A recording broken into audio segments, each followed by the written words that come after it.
Hey everybody, let's get the today command going. Oh, there's gonna be a lot to do today. It's gonna be mostly game design stuff. Let's see what it said last time. Adam decided it's best to wait for summer next fest as opposed to being in the one on February 24th. Isn't much benefit for rushing things, and the game's going to take longer to make anyway. Yeah, so Adam is still going to work on game design for most of today. The main goal is to figure out new systems to add to Skeleseller so that people are still having fun after playing for a couple of hours. Yep. Is Anna say Kevin? Hey Dabu. This did not work. Try that again. What's going on?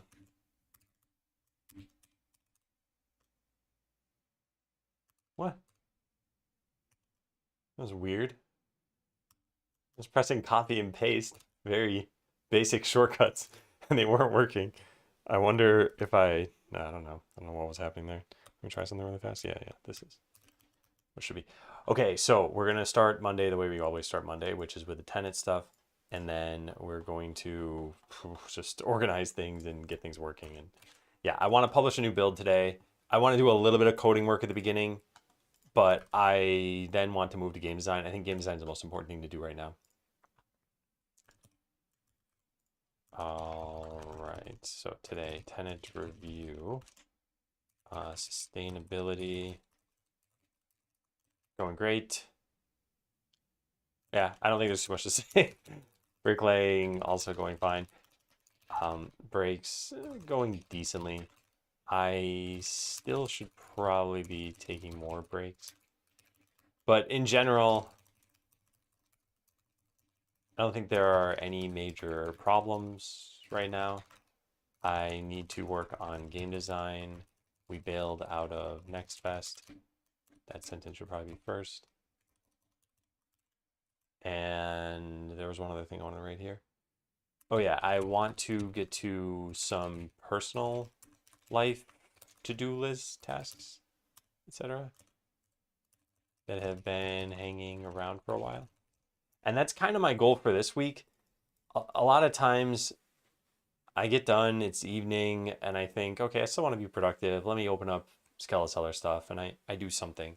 This week, I think I should be productive in the evening still occasionally, but I think I should be tackling non-work stuff. But yeah, in general, I think things are going well. All right, now I have merge PR written here. Before we get to this, I need to do this part. I I finished the third town theme, and I'm very happy with it. And I can play it at some point. But for now, what I want to do is I want to figure out how to get it to be the same volume as the. Hang on one second. Hang on.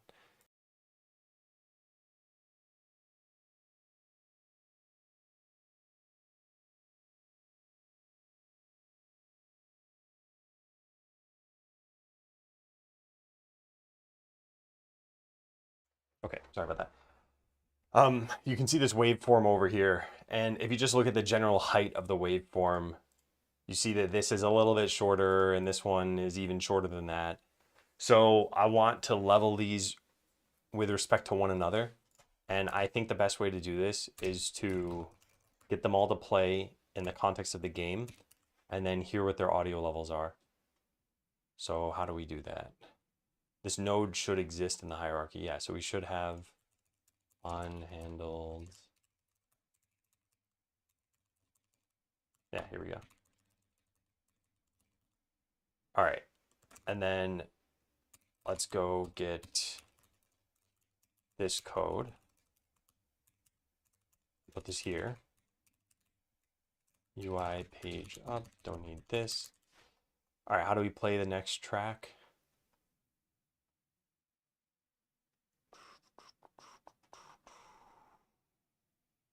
Here. It adds a timer, then it starts the timer, and on timeout it calls this, which frees the timer, adds one of the current track. What is this?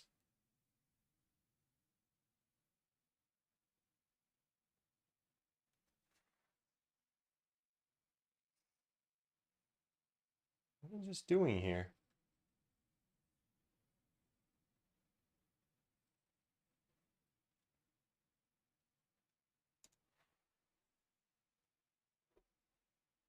I did not realize this was a thing. This is setting the volume of every single stream, and definitely shouldn't have been doing that. That's what fades in? Oh, yes, that's what fades in. Oh my God, thank you. Yeah. Did you add the third audio player? Are we shuffling the audio streams? I added a third one. We're not going to shuffle them until we have at least 4, I think. So we have tracks A, B, and C, and I want them to play like this for now because I always wanted A to be first. But in the future, I want it to be A and then a random order of remaining tracks, and then loop in that same order. So if it picked like A, D, B, C, then it'll just do that over and over and over. And that way it's like a custom playlist. Because I think for a true shuffle to make sense, you need to have like 15 plus tracks. Otherwise you're gonna maybe not even 15, but at least 8. If you're shuffling between 3 tracks, it's gonna feel bad.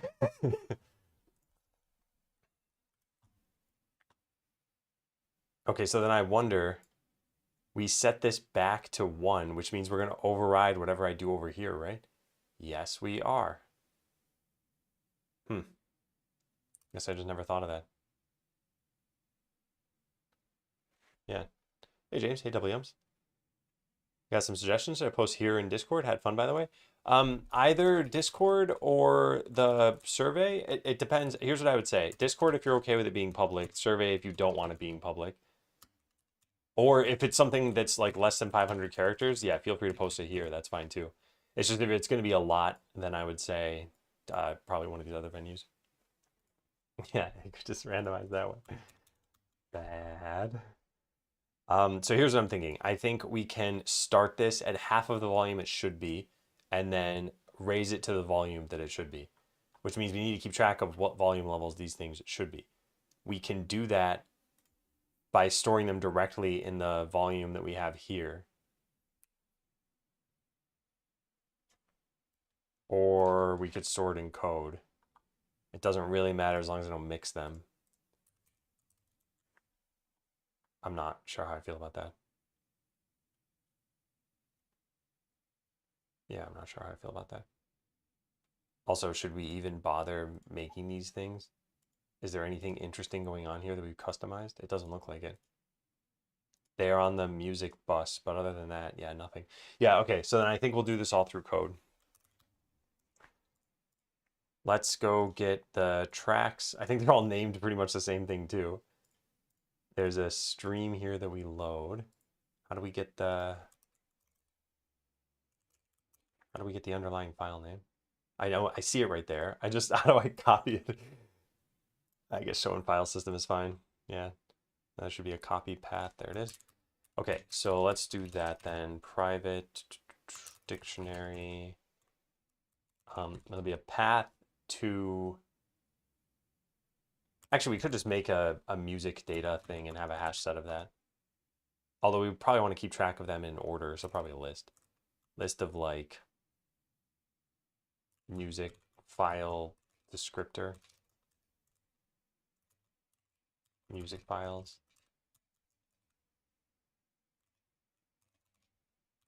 Okay. So I want this, and then I want the volume level in terms of percent, I guess. Yeah. And then theme 2 and theme 3.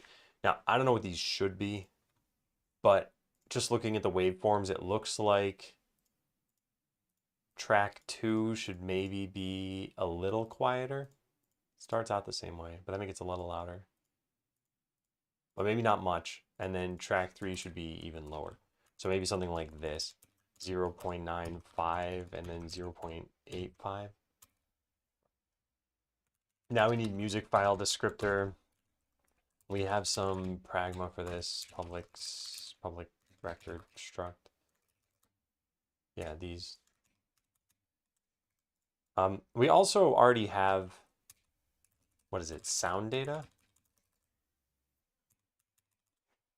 And this has things like volume in here. I think we could use this.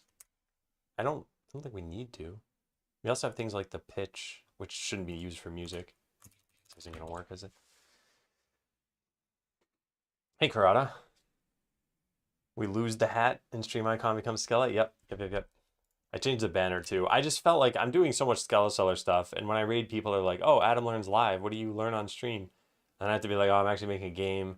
Now I could just be like, "Oh, I'm working on Skeleseller." You know, you could just take a look at my channel and see that stuff. Hey, who cares? We're gonna get this party started. So volume is here. The is-UI sound thing wouldn't matter. The rest of this stuff also pretty much shouldn't matter. So since we already have sound data, let's just use that. And we could also just plug it into here. Although we'd put music data there, I guess. I'm a little torn on that, to be honest. I feel like if it's all gonna go here, it should all be here. Yeah. Yeah, Adam makes Skeleseller. Yeah, let's do this. I think this makes sense. So we'll say town music 1, town music 2, and town music 3. And then I guess just plug these into here. Sound ID dot that equals new. Okay, it should know how to plug in the other two. Perfect. And then these should be done with volume. Cool. Looks way more appealing to me compared to previous version, among other streams for me. You mean the like branding basically? Because yeah, I think one of the issues you can always run into is the branding not matching what's actually happening somewhere. And I do learn while I'm streaming, but that's not really the focus. And either way, it wasn't like Adam Learns as an English sentence. It was Adam Learns as the brand of like adamlearns.com. And the style of this was supposed to be I would go learn something enough so that I could teach that thing. And I'd make courses. And I haven't done that in like 5 years. And I liked this as a perpetual name to have because I feel like learning is at the core of everything that I do. But if I'm going to do game development for the next like 10 years, I probably need to rethink that. And maybe it'll be something like Adam Makes Games or Adam... I don't know. I don't have any other names. Adam Makes Games. Posted the suggestions, some graphical glitch reported. Oh, graphical glitch. And thank you for posting that stuff. Animate items from portal to warehouse slots winning battles. This is a thing that's on our radar. Shine effect on quest-related items on ground. That's interesting. I was thinking of a shine effect for possibly like rare items, which we don't have in the game yet. Right-click to quick feed to slime, upgrade, or right-click to animate to shop slot instead of dragging. Yeah, people do want an easier way to drag, and I have an idea about that. Battle locations on map changing color if dropping quest-related item or show active quest on battle map also. Auto-select the last party when switching battle. Hey, out of curiosity, Yums, did you use the edit button? Like at the end of a battle, there's a little pencil there. Did you see that? Did you use it? Skill points for a battle, skill tree.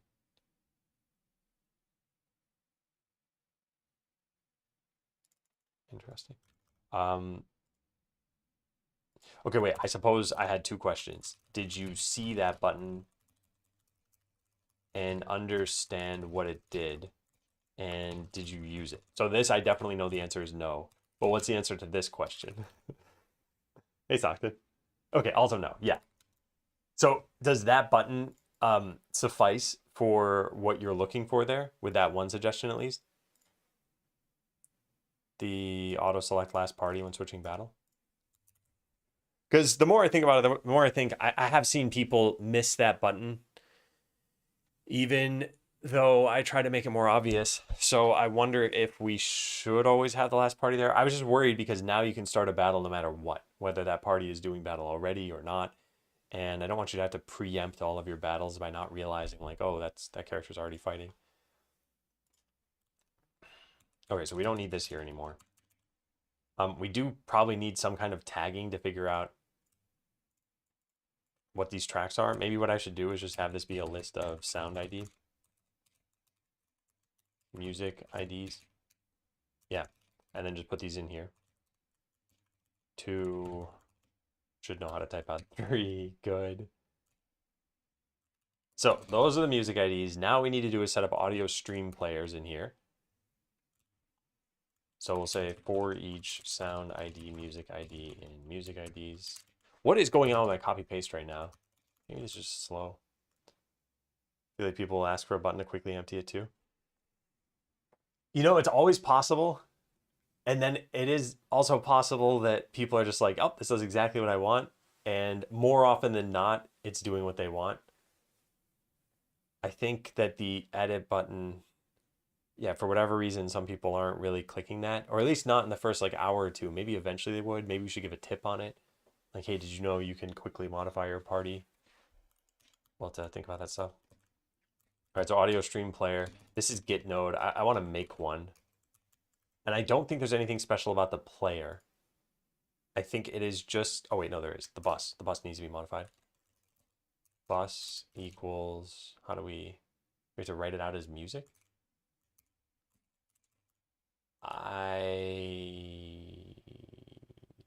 We might have made,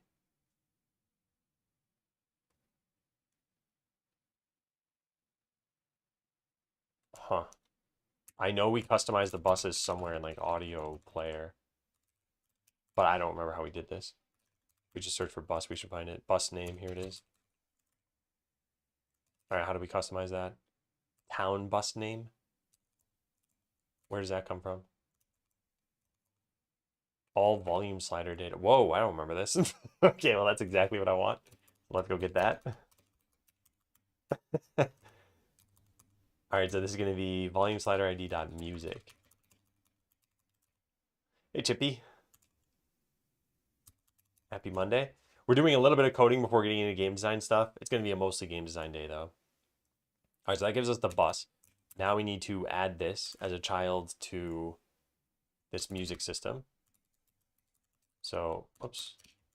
Add child audio stream player. And then we need to give it the audio stream. How do you, what is that even called? Audio stream wave equals, do you just load this?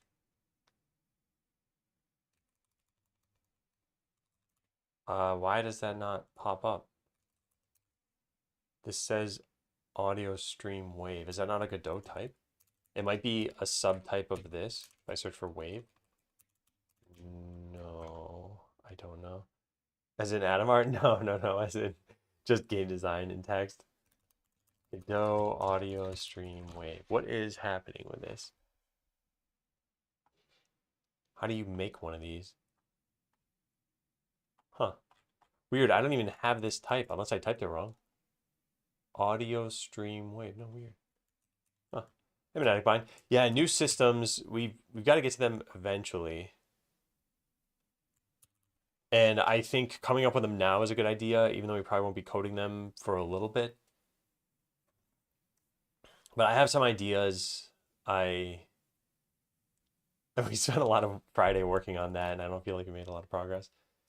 Just do audio stream and let them figure out the concrete type. Yeah, that's true. But I don't even know if audio stream is a thing you can get. Oh, it's not capitalized, that's all. Oh, I see. That's a little strange. In Godot, in GDScript land, they might have typed it like this, audio stream wave.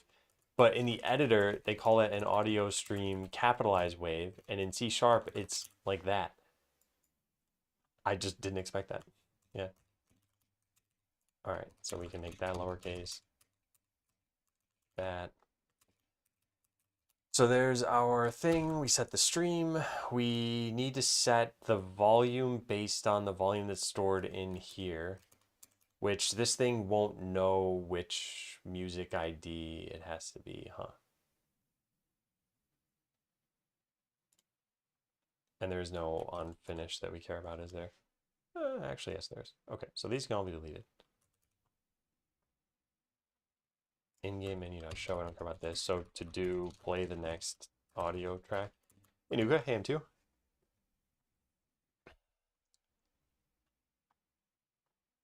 Okay. So what we want to do here is figure out the correct audio level.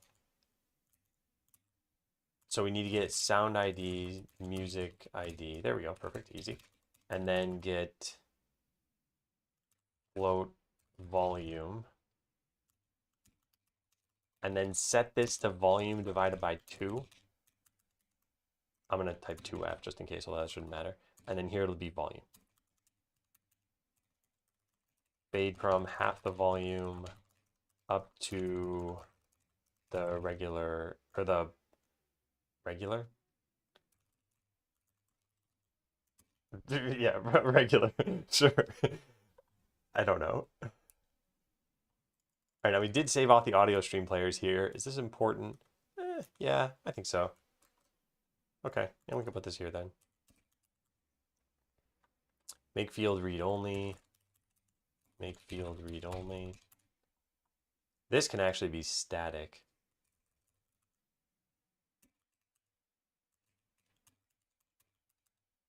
Is it still going to complain? Ugh.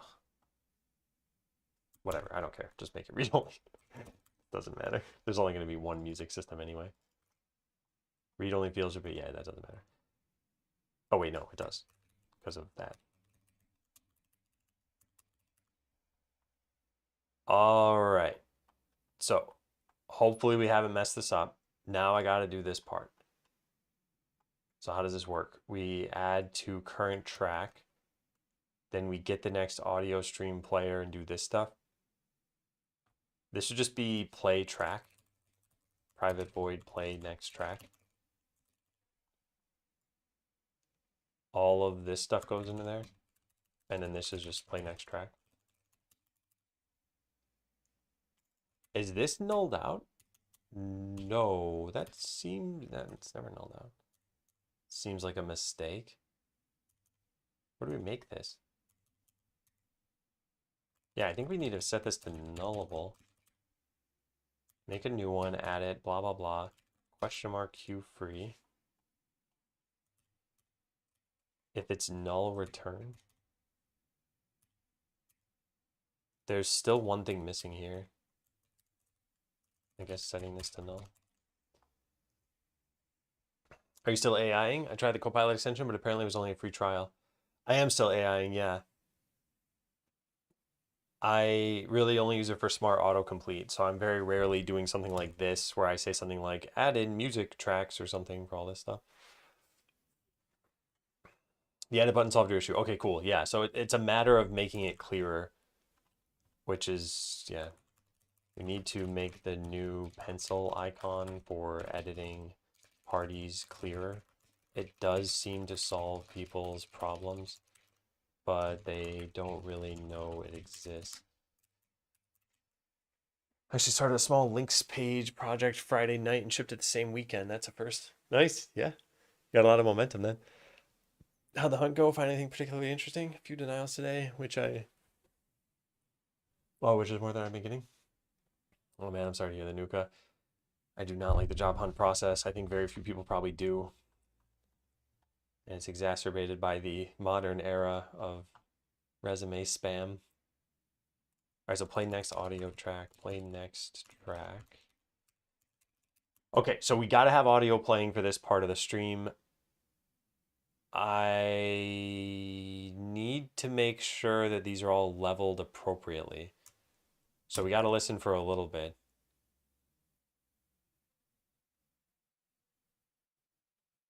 Yeah. Yeah, I agree about the asking for feedback thing because companies will just pretty much not give it. Like they have no real incentive to, so you kind of have to ask if you're gonna. Okay, sorry, I don't know if this is super loud. I think it is super loud, and I don't think it took the volume level into account. Will they, even if you ask? They can. Nothing stops them from sharing it. Yeah, that's the other thing too, right? Like, what do you have to lose? And they might share something good. I remember one of the jobs I actually got was with a company that had rejected me, and then I'm like, what will it take to work for you? Yeah, this is not working. And this is weird that this isn't working. How is this even playing sounds then? And what are these doing here anymore? Delete all of these. Playback type, default. Was anything else modified here? How do we take a look at that? Music system.tscn. All we did is specify the stream and the bus. That was it. And now we're going to do none of that and delete all of this stuff and figure out why in the world this isn't working. So why in the world isn't this working?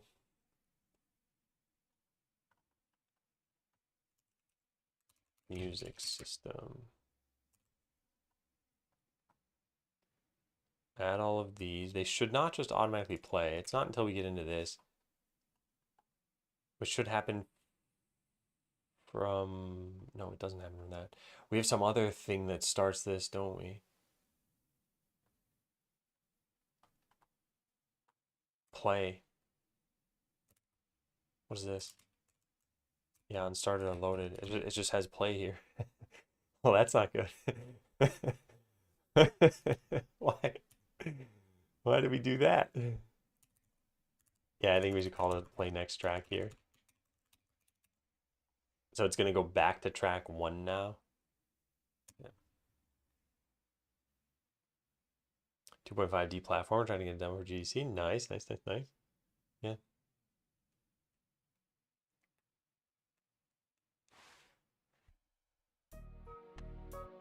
Okay, it faded in.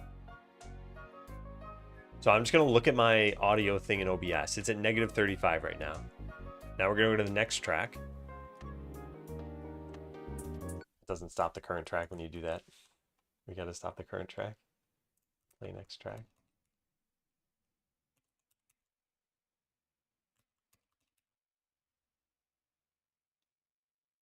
Yeah, there. I'm okay with there being some difference here, but it can't be like a 10 decibel difference. I'm glad you like the music. I do want to play the newest track because it's done now, and I think it's pretty good. All right, so we're like -35-ish. I'm gonna skip to the next one. Oh, M2, thanks for subbing. Welcome back. Thank you, thank you, thank you. Happy 5. All right, currently it's at like -35. We're waiting for the next part of the track though. Okay, it just jumped to -25 for that.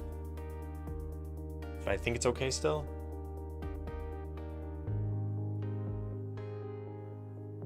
I want to wait and hear what this sounds like.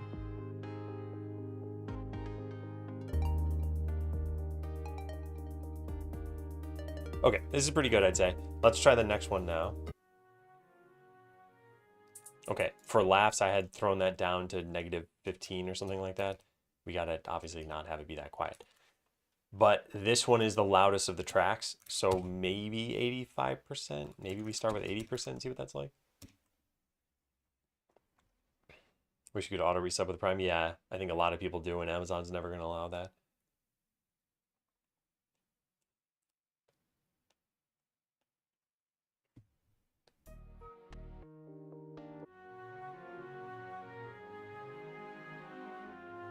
Okay. I think it needs to be a touch lower than even that. Maybe 75%. Let me play this track, though, so that people can hear it before I start playing through the game. Because like I said, this is done. Let me see if this is super loud. It's a little louder than normal, but I don't think it's going to I don't think it's going to be a problem. I'm going to mute myself, and I'm going to play this. This is what I've been working on for the last like week or two.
Okay, so there's that. Yeah, it reminds me a little bit of Dragon Quest as well. I think there was a subconscious bias in the middle of that. Did I make this? Hey, Rob, yeah, I did. Yeah, it was inspired by a game called Dairy Queen and Dairy Queen 2. The ice creaming. Hey, Zerg Zerg. And thanks. Yeah, I'm happy with how the track turned out for sure. And the only problem is because it doesn't anyway, the problem is it's not leveled the same as the other one. So that's why we were testing this stuff, and let's see if it sounded good from there. So now this is gonna be quieter. The reason I played it is so that you could hear what it sounds like, so that you're not trying to listen to it, and then I stop it after 7 seconds, and you're like, "Well, I was listening to that." So let's see what we got here. All right, so it's like -35. Yeah, that sounds good too. Now what about this one?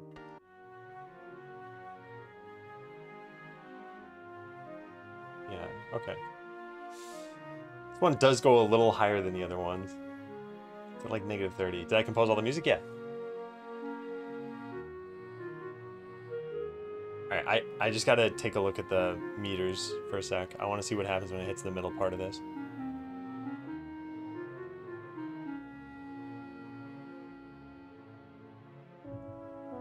Give it a sec. This is a little lower than it might need to be. No, it's...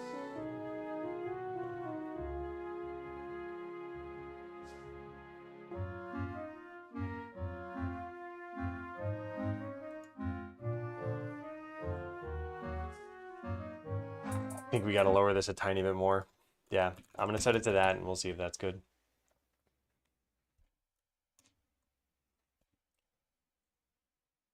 Yeah, I do think this one is louder than the other ones. I could export it quieter from FL Studio.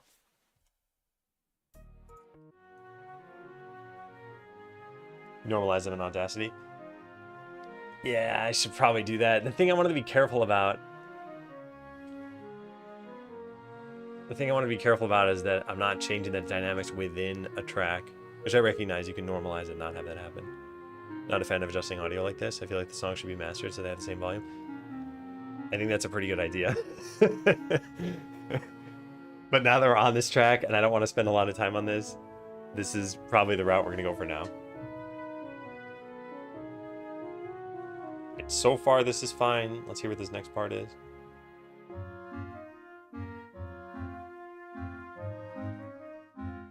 It's still louder than the others.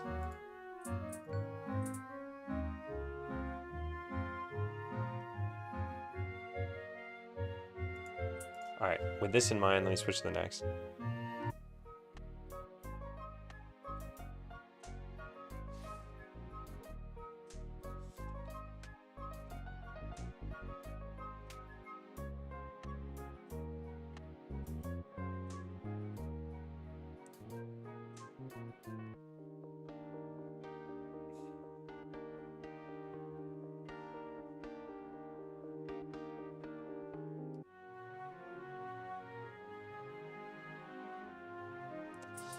They're good enough for now. Let's see how that works. Hey, banana.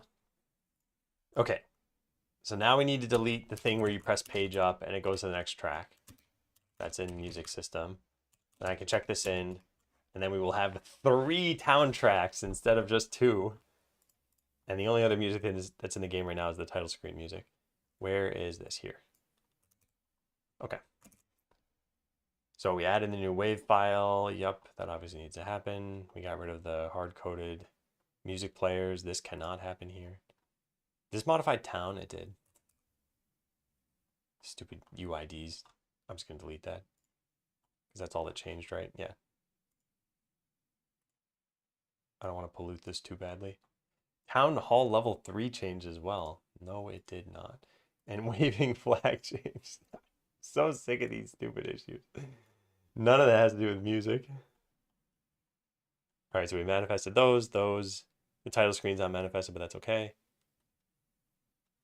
What changed over here? Current track is set to 3, so that the first time you start the game, it's going to go to the correct music track. Let's make sure that actually worked. Now 50% more music. So duration wise, I think this new track ended up being about 1.5 minutes, which I think is pretty good. Yeah, nice. And we go to the title screen. It's a little bit louder.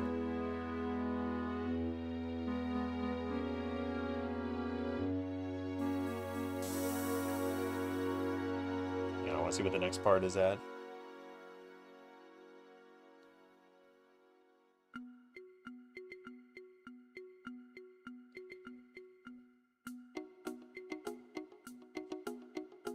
Yeah, I think this is fine. Well, it probably gets louder than this, but I don't care. Cool, great. All right, tested, done. Let's keep looking through the code. So the current track, in order to start on track 1, actually needs to be set to the length of music IDs. Music IDs.count. Can you not do that?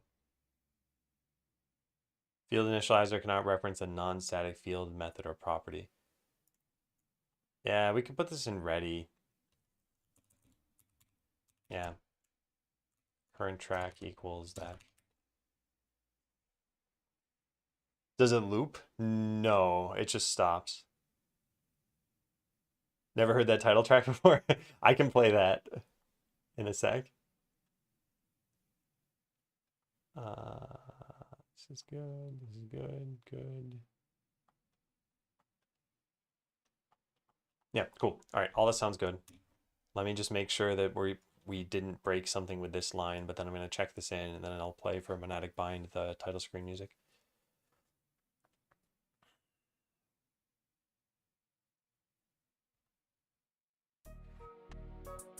Yeah, nice. Cool. It's working. Okay, let's pull up that title screen track, title theme. I don't think we want to save this, but I'm going to say yes anyway. It always worries me because I don't actually think I made a change. And if I did, maybe it was accidental. And maybe I'm saving that accidental change now. Anyway, here's the title screen track. Let me see if this is too loud.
That's it. It's just a pretty brief track. It's, yeah, 1 minute and 15 seconds.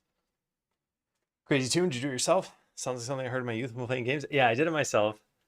A lot of this stuff I compose on piano first by just kind of messing around for a bit. And actually, I've been working on something new, which there are a couple of tracks I wanted to make that I think sound a little too somber for the game. Let me pull up a piano sound here. Where is a piano sound? There. Yeah. Oh, this won't work. I don't have enough keys to even play the first chord. Well, let's simplify it, I guess. It was something like this.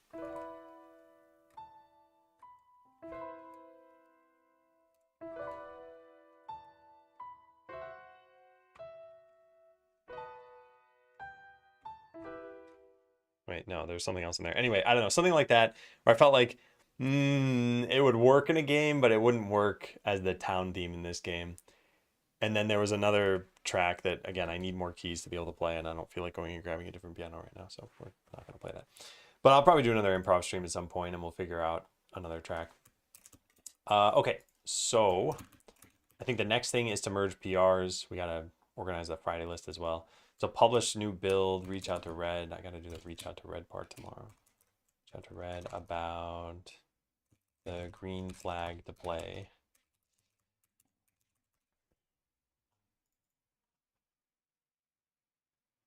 Yeah, okay. Need to add rain for that song to work. Yeah, yeah. I just it's a little too melancholy for the game right now. I want it to be a casual, laid back, like, hey, there's bright colors and you're just having fun and there's no major mistakes you can make. So if there's music that sounds sad, and you're like, what did I do wrong? Merge PR. Let's go get that. Prevent camera pan zoom inversion. Camera panning was interrupted mid-zooming. It could lead to a situation in which the following panning would zoom in, then zoom out instead of the opposite. Also fixes another subtle bug. If you were to interrupt mid-zooming and use a mouse wheel, odds are you'd end up zooming more than you intended. So it wasn't getting updated. One thing we may want to consider here is take the following scenario. You started zooming. You pan to a building that's far. You interrupt mid-zoom by panning to a different building. Oh, yeah. Yeah, I think ideally it would have been the old zoom level, but as long as the user knows how to correct this stuff, it's probably not a huge deal. And we'll keep an eye on this. And a lot of this code was meant to be kind of just something that works for now. Extract instead of calling set zoom when killing the tween, but feel free to change it back. Nope, sounds totally good to me. Okay, so let's take a look at this. All right, Amy. I went on max hunger for too long. I like it. No one would ever know.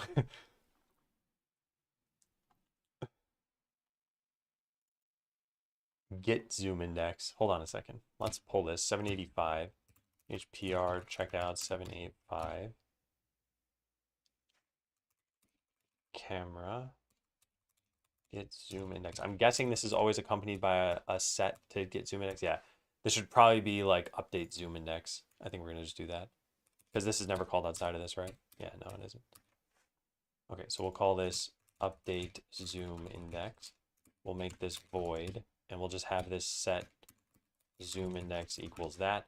And then here we delete this and delete this. And here I'll say the zoom index. Yeah. Okay. Hey, TJ. This should technically be done anytime we set the zoom. Yeah. Okay, cool. So that's just a tiny change. Only perform the tween if the intermediate zoom is actually lower than the current zoom. I.e., it would seem like we zoom back. Otherwise, in situations in which a previous tween is interrupted, we'll end up zooming in, panning, then zooming out. Should look out for players, yeah. Okay, and all the code that was here is now just inside of this thing? Yeah.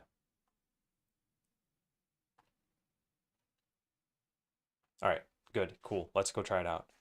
Yeah, this is something Explosive James noticed, in addition to another bug. And the other bug I wanted to fix immediately. I don't even remember what that was. Oh yeah, oh my God, it was really bad. I remember now. There's a perk in the game that lets you get more customers. Hang on, let me turn this off. Yeah, there's a perk in the game here. Max customers. And it starts at level 0, so you have 2 customers in your town. Whenever you upgrade this, it works correctly. But then if you save and load the game, it always acts like you have level 0 of this. And I don't know how many people ran into this and they're like, man, I got to the end of the game, but it feels like my town isn't really doing a whole lot. Like it could have been because of this bug. And the only way to fix this after loading is if you haven't maxed it out and you get another level in it. So I fixed the bug, but yeah, I don't know how many people that impacted. Okay, so the way we test this is by just clicking a bunch of these things. Yeah, and if we zoom out and then do this. Yep, and if we zoom in.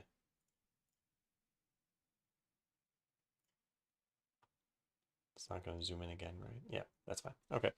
Yeah, you have to do it after zoom.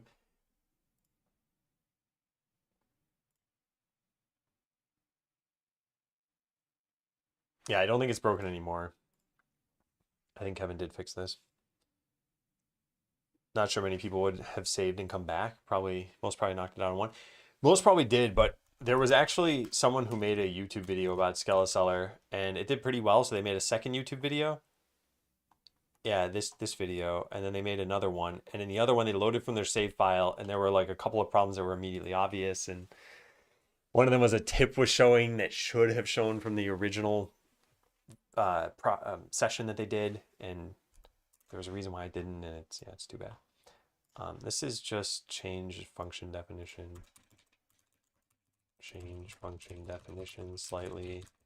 We were only ever calling get zoom index in order to set zoom index. So now it's all part of the function itself. Okay. Why does this happen? It's going to pop up 2 dialogues, I bet. Yeah, there's one. Is it going to pop up a second one? Yep. Okay, VS Code is really, really slow right now for some reason.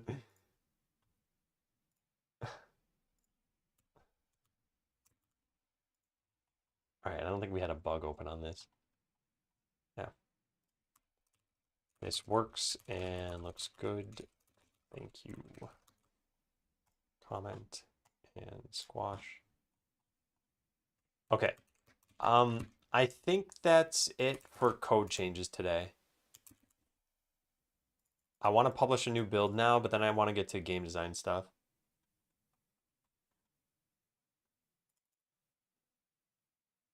This is done.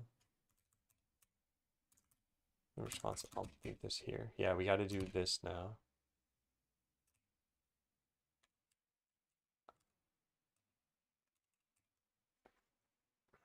I wouldn't be able to debug the NPC issue. Yeah, I was thinking of potentially giving you a debug version somehow, James. Maybe like you press F12 or something and it activates the same menu that we get.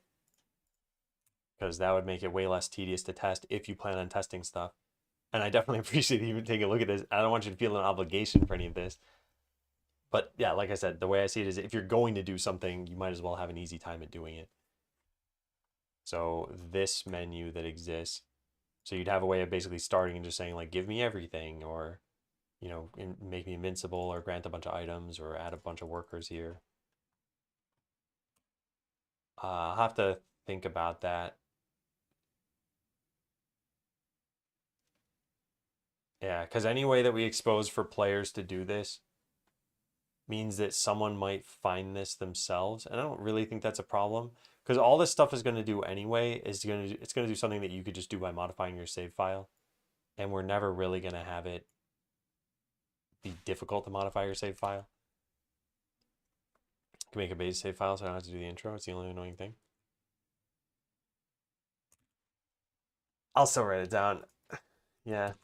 Consider exposing our debug functions through some secret sheet for people who want to test something quickly.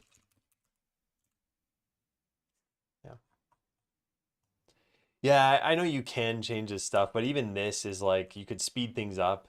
That's something that you couldn't do through save files. If you just were like, oh, hey, if I start 3 battles and I get through them quickly, does something happen? I don't know. But it is somewhat low priority for me to do that. So yeah, at least you have the save file stuff for now. Okay, in order to release this, we need to bump the version 0.6.8. Let's go export that. And I think those are the only 2 changes I made because I just bumped over the weekend. Let's see. Yeah, add the new music track and fix a bug with zooming. Okay. Well, let's go write our release notes.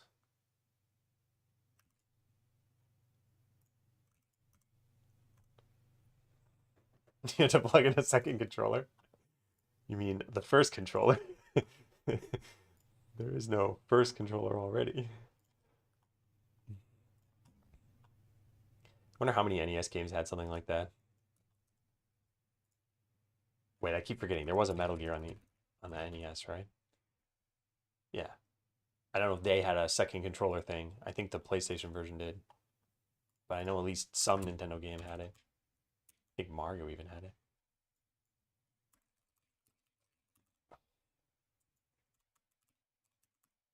I've mostly been focusing on game design for the full launch. So this is another tiny patch. added a third music track that will play when in the main game. This brings us to 4 music tracks. One is on the title screen. And the other thing is fixed. I guess we're technically using imperative present tense for this. Fix a bug. Or there's only present tense imperative, right? Fix a bug with the new camera buttons in the buildings menu, where it may zoom in an unexpected way. I'm not going to detail this too much. All right, so we did that. Now open exported Mac build. Just make sure this looks good. Do you plan to add controller support? I think eventually it'd be nice, yeah. Yeah, another type, yeah, especially the double I typing. Man, it's too bad about that. All right, 0.6.8. And the main thing we'd see different would be the music. Unless I could repro the camera bug quickly, which I can't. As long as it opens, I'm fine with that. All right, so preview this.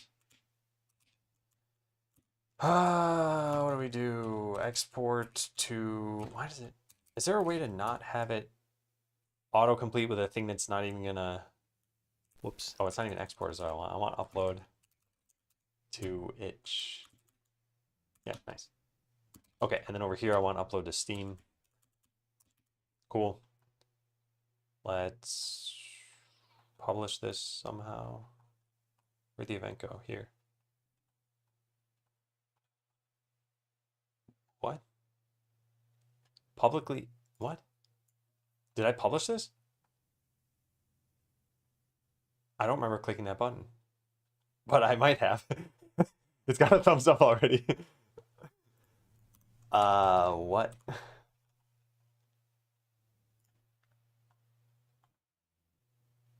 I don't know what happened here. I don't know what I'm doing.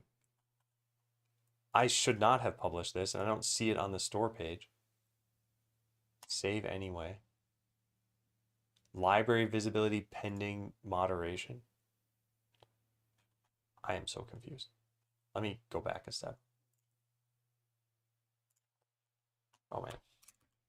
Well, the one on Saturday should have been posted, yes, but this one said 0.6.8, right? Isn't that what I just updated this to? Yeah. I am a bit confused by that. How do we even see the stuff I already posted? Give me a sec. Aha. Oh wow, I didn't even know this page existed. It says total impressions. This is like it's not worth writing these things. But what are you gonna do? Anyway, this does have impressions in read somehow. I don't know how I published this because I didn't think I had. But I guess I did. So whatever. All right, now we gotta go make this live. Let me do this off screen. Give me a sec.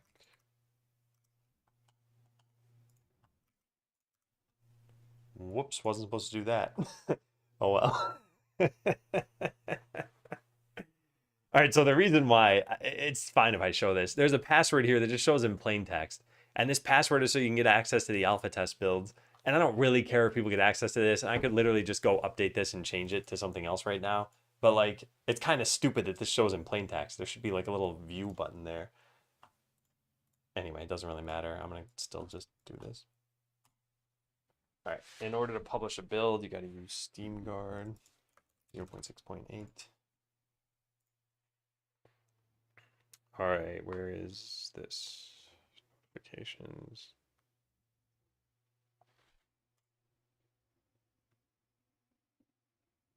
There we go. All right, build should be live. Build should be live on both sites. Edit game. Yep. Yeah, cool.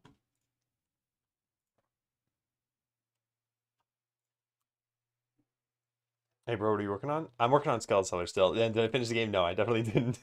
Today is going to be about game dev. Oh, hey, Puppet, I messaged you on Discord.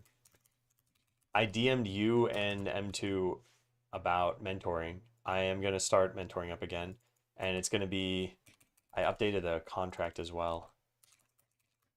Anyway, take a look at your DMs on Discord. Oh, what was I gonna do? I was gonna go change that password. It doesn't really matter if I change it or not, but I might as well just go change it. Yeah.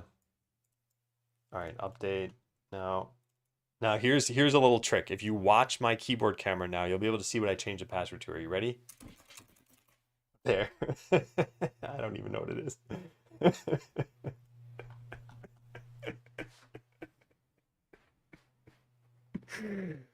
Oh man. I find myself hilarious. Done. Yeah. What do you use? Unity? I am using Godot for this. Definitely been thinking about that a lot since you messaged me. Need to talk to the wife, hopefully tonight. Oh yeah, yeah. And no rush. The way I'm looking at this is I think there were like 6 or 7 people who were interested. And I think some wanted public sessions, some wanted private sessions, and I hadn't talked about the cost. And the cost I have it set to right now, and this is still kind of temporary, it'd be this. And I feel a little weird about doing this. Like for this,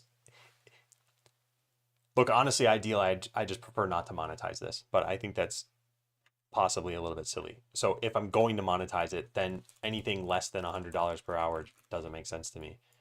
And the reason I feel bad about this a little bit is because these are individual people who I'm mentoring and not like a company. If it were a company paying for this, I'd be like, oh yeah, it's $500 per hour.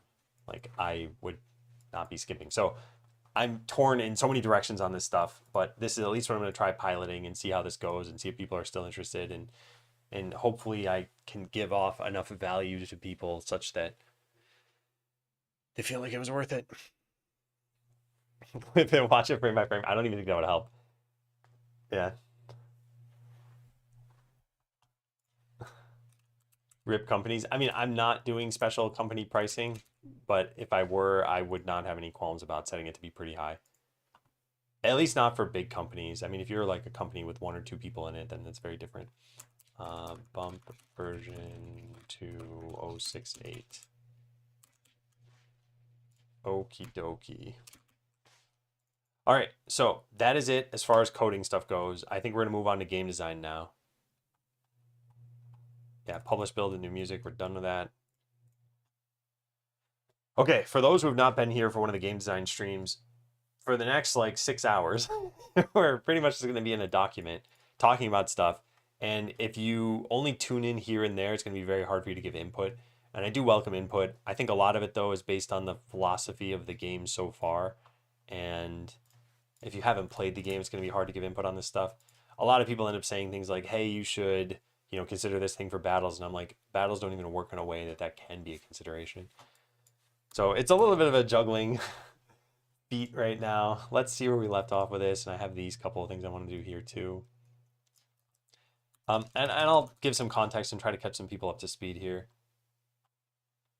These ideas that I wanted. All right, why is this messed up? There we go. So this is battle stuff.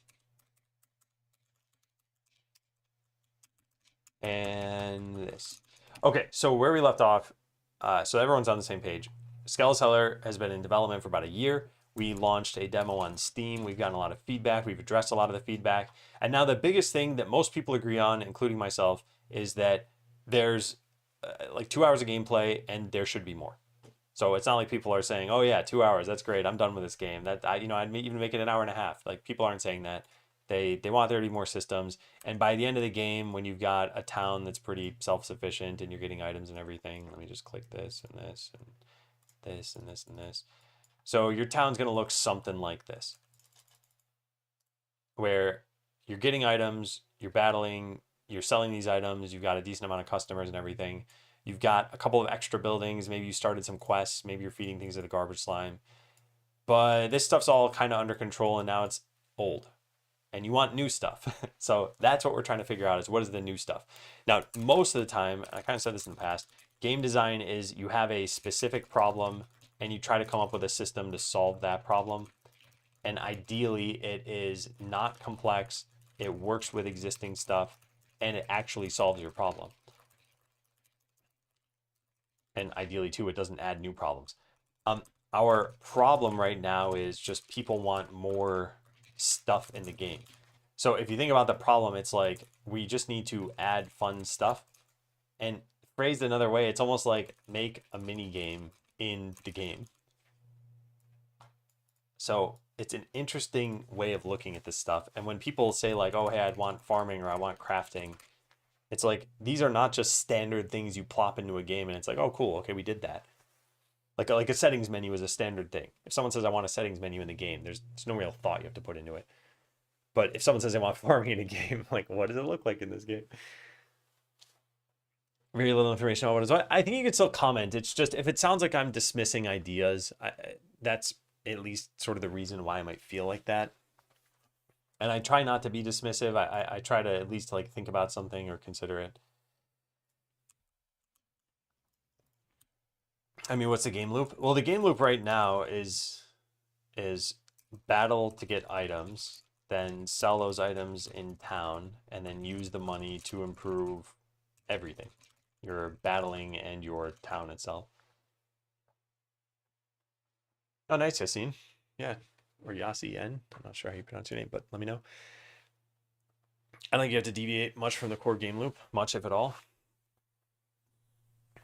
So I think there are ways that we can make the current systems shine, but then I think there might be a limit to that. And it's hard to say. Like, I guess think of like what was the original Pokemon game loop? And it was pretty much like walk to the next goal, get in battles and raise Pokemon along the way, catch new Pokemon, and maybe get some items and moves from towns or trainers. Yeah, I'm talking about the original like Pokemon Red and Blue. And then you think about what did they add in later games, and they added like modifications of those systems. So there was like party battling, and there were held items, and I don't know, like personalities for Pokemon and stuff like that. And these were just building on the foundation that existed. There's probably some brand new thing I totally forgot about that they've added into Pokemon since then. But yeah, core gameplay kind of has stayed the same. Yeah, eggs, that's right. There was like breeding and I don't know.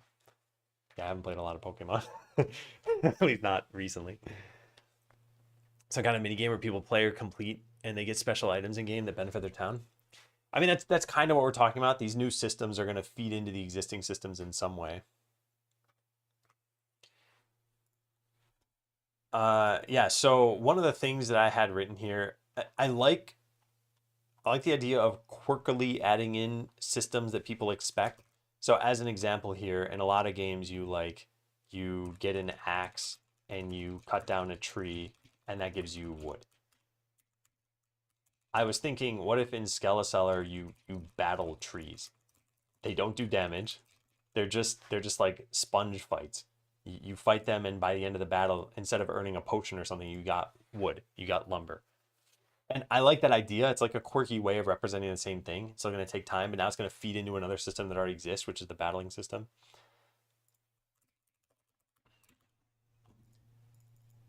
I'm still hesitant on adding in another meta currency. We have a literal currency, which is gold.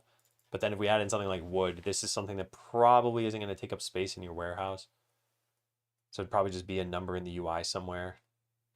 The other idea that I had here, this was just over the weekend, and I kind of like this one too. What if there's an endless battle? So right now in the game, let me load up the game. Right now in the game, you have this battle map, and it's linear. You always just go to the next location. So if we upgrade this, we can now go fight in the canyon. What if there was something like in the middle, and it was just the endless dungeon, and it had a level to it? So endless dungeon, and it was currently level 57 or something like that. And maybe at your current state of adventures and everything, you can't beat this level. So as you power up, you eventually go test it out again and you realize, oh, I made some more progress.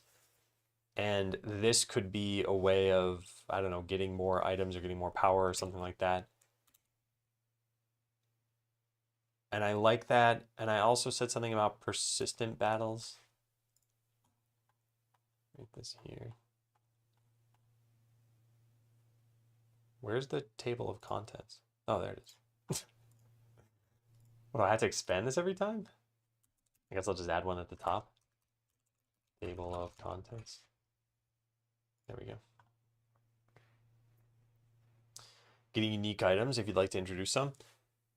So the the sort of game design perspective I have on this is unique items can be interesting, but what do they do?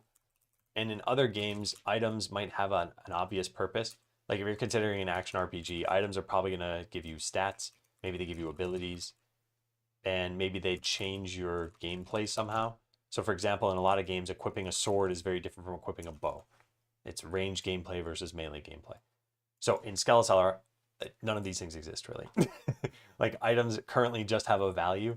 And you could say, okay, let's add stats and equipment, or they can change your abilities. Changing your gameplay is probably never really going to happen because it's automated battling.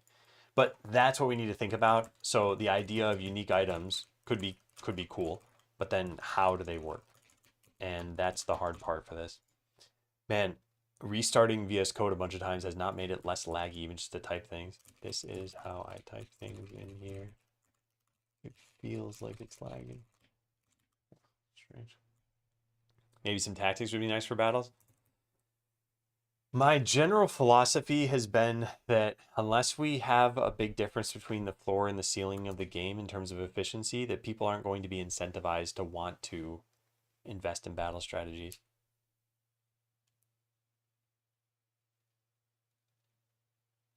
And that's kind of where I wonder, like, one, how would we incentivize battle strategies without just making this a typical idle game? And two, what would that strategizing look like? Because right now it comes down to party composition and skill choice. There's no input during a battle. So I think the easiest way to say, okay, let's make battle strategies have a little bit more depth is you do something during the battle. And this is how a lot of old games did this sort of thing. If you look back at Final Fantasy 1, it was a turn-based battle. So at any given time, you were choosing between attack versus magic versus an item versus running. Yeah, I think that was it. But it was like, okay, well now maybe you're using cure because you're low on life. That concept doesn't exist in Skeleseller. And to get it to exist might be not very fun. Like people might just automate the battles anyway. 1% chance for the mini boss to spawn. Could have rare monsters like a money bag mini boss monster that you need to change how you fight it.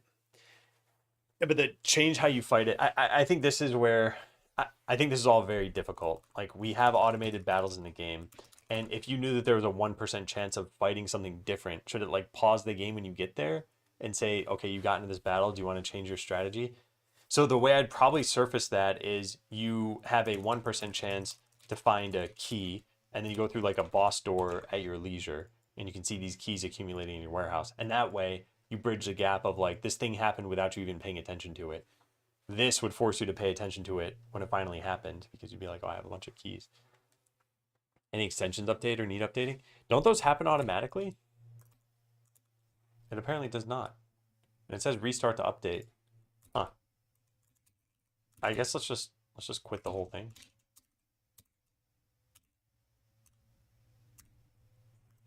Yeah. Okay. Super strong skill, another buff creator allows selling for more type of stuff versus bow versus sword.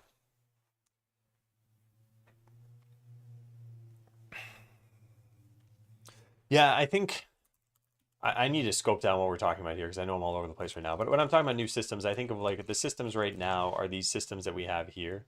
There's selling things, there's quests, there's the enchanter. So either we need to enhance one of the existing systems, and you could do that to some extent, or you would add in new systems and now they play into all this other stuff. Do buildings cost resources at all or just gold? Just gold, yeah.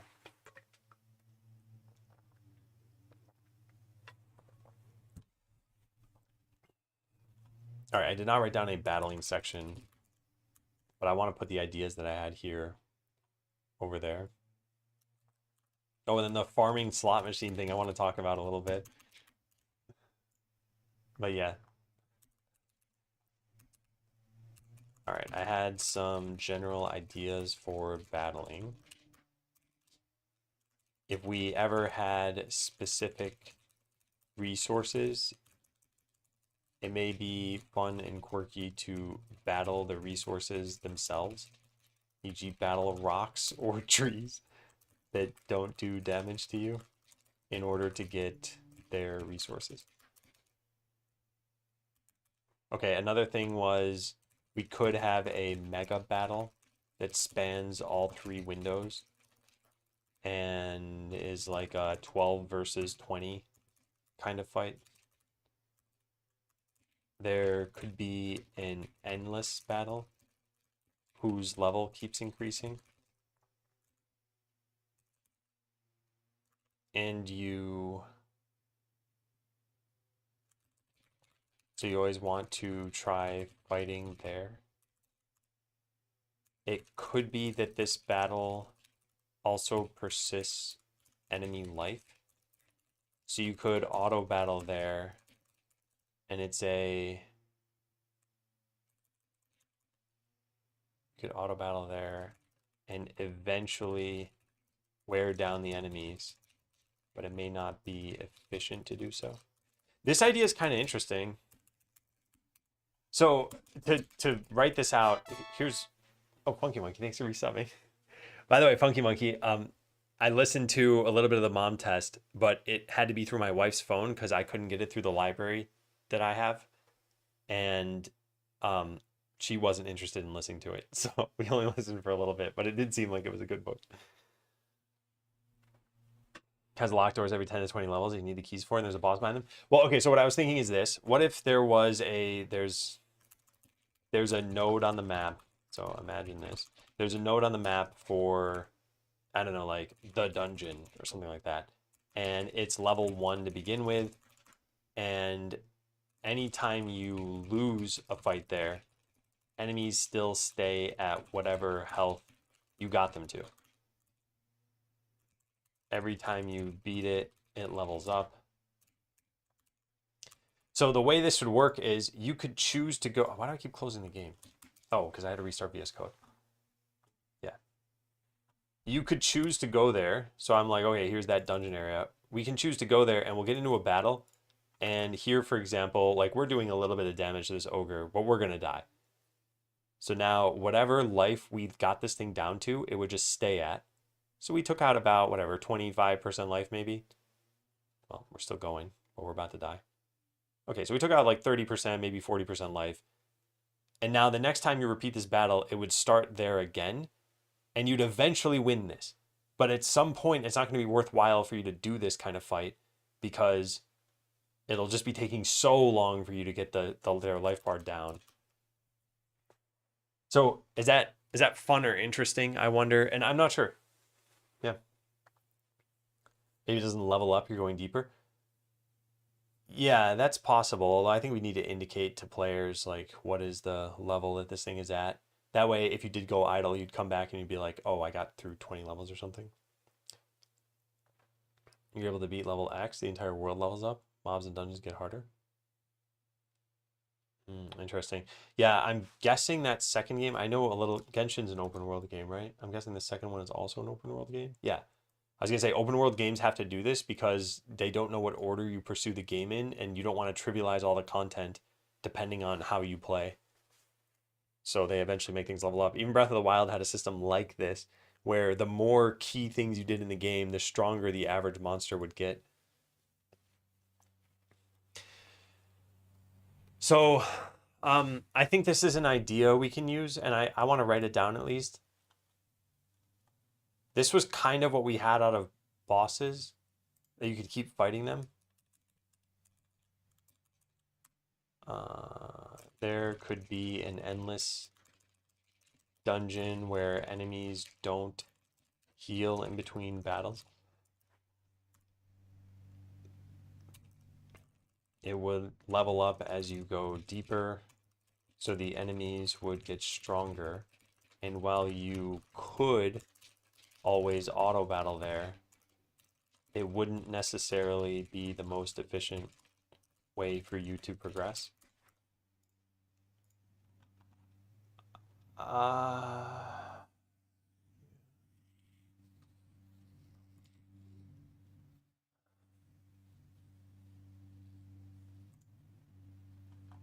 All right. Well, anyway, this last thing that I had written down here was a farming slot machine. So bear with me for a second. But imagine that you had a farm that looked like this. It had like 9 little plots where you could plant something. You plant like a strawberry here and a watermelon here and a strawberry over here, or something like that. Or no, maybe not even like that. Maybe you just plant seeds in each spot. And then when they're done growing, they they grow into a specific kind of plant. And depending on the configuration you got, it would give you something certain. So if you got 3 strawberries, it would give you a powerful sword. But if you only got like 2 strawberries and watermelon, it gives you a potion or something like that. Um, and I like the. I think there needs to be some element of like randomness or luck playing into whatever system we have, or at least one of the systems we have, so that you feel like there's some element of surprise there. Because battling right now is mostly if you beat one, you're probably going to beat all of those. Players may leave the game for the night and win against superpower persistent enemies. It's fine, but I think if you introduce some rewards, it might break the gameplay since they achieve that without engagement. I think there's only so much I want to optimize for people leaving the game on for an entire night. Right now in the game, we already have this concept of a maximum amount of money. So here it is currently 150. So the difference between 65 and 150 isn't so large that if you left the game on overnight, you'd feel like, oh man, I really made a ton of progress. You would just have gotten a little bit of money. So I do want a limit to how much stuff you get through just idling. And with the endless dungeon concept, probably what we'd have to do is make it so that an enemy has like 50,000 life.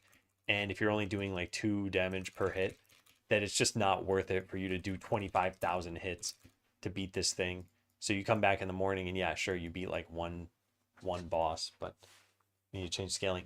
Anyway, this gets us more into traditional idle game territory, which I don't want to do. So that's the only major con to this system that I think about. Note that without idle, like typical idle game scaling, this may be difficult to balance. Saw that by using keys. Yeah, so the key system could potentially work for this. And I guess like anything that we want to gate on having a player be active could use keys. You get at a high level, you get keys X% of the time from battles. Then you have to manually spend them on something. Or it could heal if you don't win in one go. Yeah, the whole point of this was that they don't heal, but maybe they just don't heal to full. Or they don't heal to full. Yeah, so maybe it could be that they're healing for a bit and you need to like overpower through their healing somehow. Beating certain levels of dungeons could be in the quest too via unique item submissions. Yeah, that's possible, but then you need a way to repeat those levels, which I wasn't planning on having that be possible. But we could figure a way. We could figure out a way around that. Basically, what I'm trying to say is like, let's say this was something you could only get through dungeon level 17, then it's possible it drops and then it just you accidentally sell it or something, and you're like, well, now I'm stuck. So battle wise, I think there are some things we can do, but I actually kind of wonder about these other systems that we talked about. And what we have from Friday, actually, no, you know what I want to do? I want to look through the game design doc because we've been collecting ideas here for a long time and we need to look through these at some point. So let's see. End of the game should probably have some way of continuing to play. Yeah, sure. That we'll look at it later. I think it'd be cool to have a building that just spits out. I love this idea. I just absolutely love this idea. And I want this to be in there somewhere. And if we literally just put it in the way it's described right now, it would be fine. But I want it to be a little more flavorful or have a little more something to it. But yeah, a building that spits out a random item every so often. And I don't know what it is. You know, we had the garbage slime as the recycling point in the game. There could be something that is just, it's like a dwarf craftsman. And every once in a while, they're just like, hey, I crafted a sword for you. Here you go. Or maybe you feed them and they do that. I don't know. That's kind of a cool idea too. Let's write this down. Could be that you get food somehow and feed it to characters who will craft random items for you.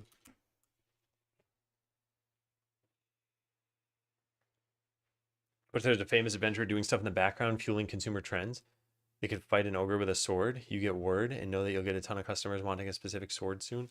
Then later they get beat up and need some healing potions. Customers flood to your town wanting those. So in my mind, this is kind of similar to the item desire system, just in more of the line of trends. And I already was thinking about introducing this as a trend. So right now, this character wants a blue potion, but the other characters might want a red one or a yellow one or a sword. So satisfying all of those customer desires is not easy right now. But yeah, what if they did all kind of want the same one? And as an extension of that, I see the sort of story thing as a reason for it. And maybe there could even be some like news flash, Monadic buying the adventurer just defeated the dragon. Defeating dragons is now in vogue, and people are dying for dragon slaying bows. So go find a bunch of those. Yeah, I think that could be neat. I think, yeah, Dungeon idea in general, not only good, but kind of needed to extend the game, I think, though. Well, the other way we could extend it is just by adding more nodes on this map, right? Like we can make it so that these places are difficult enough that you feel like you need to increase the power of your adventurers. This is this is how a lot of RPGs work. Maybe they don't have a specific map, but if you think about like a Final Fantasy type of game, like there's a starter area, you go to another area and it's slightly higher level. You might wander your way into a very high level area and realize you need to back out. But that's the way you get a lot more content in many different RPGs. I have items, and if they don't buy, I've got all day. Yeah, yeah. Well, and that's part of the reason why I think making these into trends is important. Because if you saw that like 10 different customers wanted a small blue potion, you might go get that small blue potion now. So if we just add in like a million customers here, they'll all eventually ask for just the potion, I believe, because I haven't done anything else. Oh wait, they won't because I cheated the customers into the game. It's only when you don't cheat customers into the game that they ask for items. So we would need to do this. And those customers will ask for it. If they even show up, which I don't think they will. No, they won't. But if I save and load, they will.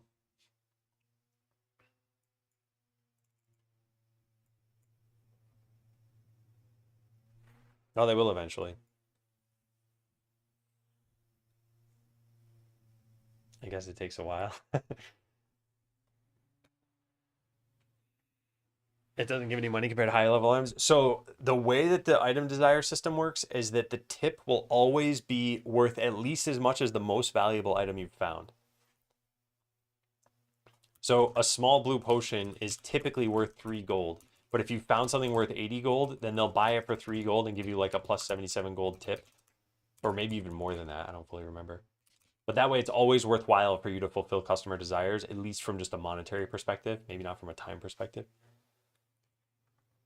Some kind of story seems like relatively low-hanging fruit.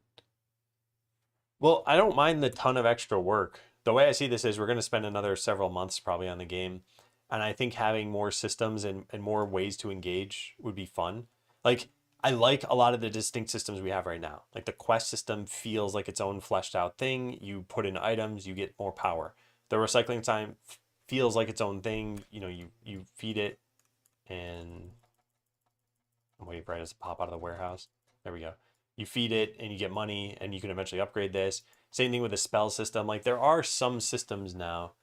And I think if we add in like a crafting station up here or something like that, work or art. Yeah, I think some of the stuff, like one of the ideas we came up with the other day is we talked a lot about crafting. And crafting kind of came down to two things. One is combining identical items and the other is combining disparate items. And with identical items, it could be something as simple as like blue potion times, or like blue potion plus blue potion equals blue potion times 2. Like you can get stacks of items. And that's actually a really cool idea, is just allowing to stack items. So I think we're probably going to do something like that. Thanks, it's strange. I think quote me. Can you see which quests you've completed? You can't, but there's been feedback asking for that. So I think we should do that. The only way you can kind of get an idea of that right now is if you look here, it'll tell you what your quest bonus is in your stats. But that doesn't tell you how many quests you've completed, just the total power of the number of of the quests you've completed. That might have been your feedback. I think other people have said that too, though. Yeah, anyway, I could not find a way to make combining disparate items work. I think we need more of a function for items for that to be a thing. We thought about an alchemist, maybe create a crafting system with items to create unique ones that can't be found through questing. Yeah, so okay, my general thoughts on items is that we don't have enough functions for new items to be interesting. So right now the functions for items are exactly threefold. One is sell them for money. The other is use them for a quest. And the final one, oh, I guess sell them is in two different ways, like sell at a shop or give to the garbage slime. I think that's it. There's no other use for items in the game right now. So let's say you could combine something like a fire potion and a sword and get a fiery sword. Like, this would only have to slot into either it sells for more or it's used for a quest. And using them for a quest could be interesting. It's just, if that's the only reason, then it wouldn't feel all that interesting. It'd feel like, oh, I'm asked to get fiery swords. Oh, all I need to do is actually find fire potions and swords. Yeah, sure, I'll go do that stuff, I guess. Am I against equipable items? Yeah, I'm pretty strongly against it. I think if we found a way to make it work, I might be okay. But in general, I just don't like the idea. I think it adds a lot of complexity for not a lot of payoff. I think we do power progression in a different way. What about a system on party level? Progression system per combination of characters that fight together? Or party-wide tactics or skills? Yeah, I hope I'm not like painting myself into a corner here. But again, my high-level philosophy on the battling is that it's automated, so people will eventually settle into whatever is good enough. And the difference in efficiency between the floor and ceiling is not so high that people are incentivized to improve their battling. And for those wondering what this means, in typical idle games, you might have something like you have a character who's doing like 50 damage per second, and you might have a character who's doing 50,000 damage per second. The difference between the floor and the ceiling here is 1,000. So if you're only doing 50 damage per second, you're pretty highly incentivized to get better than that. Maybe not 1,000 times better, but even 100 times better is way faster. If the difference between the floor and the ceiling is like, oh, you either do 50 DPS or you do like 60 DPS, some players are going to care, but most probably won't. And they'll just be like, okay, well, whatever, I'm battling, it's good enough.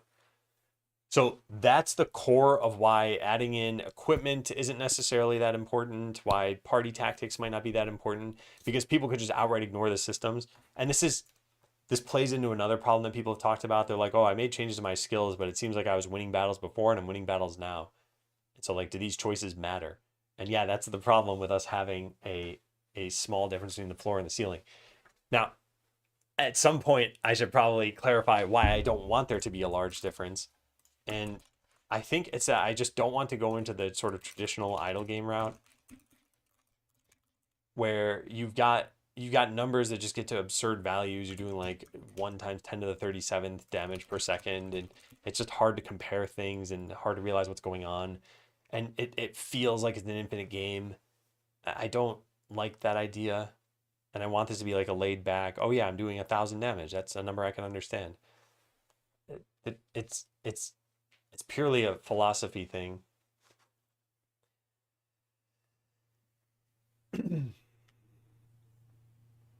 Also fuel a town karma system. Higher karma gets more frequent customers with better tips and more desires. That's a pretty interesting idea. I like that.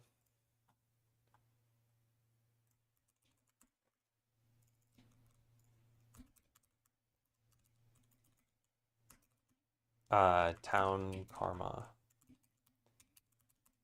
Yeah, this would give you more of a reason to, well, it's pretty obvious we do that, but yeah, I think something like that could be interesting. Adding items to city building, are you against that too? You found a cauldron, you can put it in the city, which does a thing, usually global effects, so easier than equipable items. This allows building up. So I think there are a couple ways that system can manifest itself, like finding.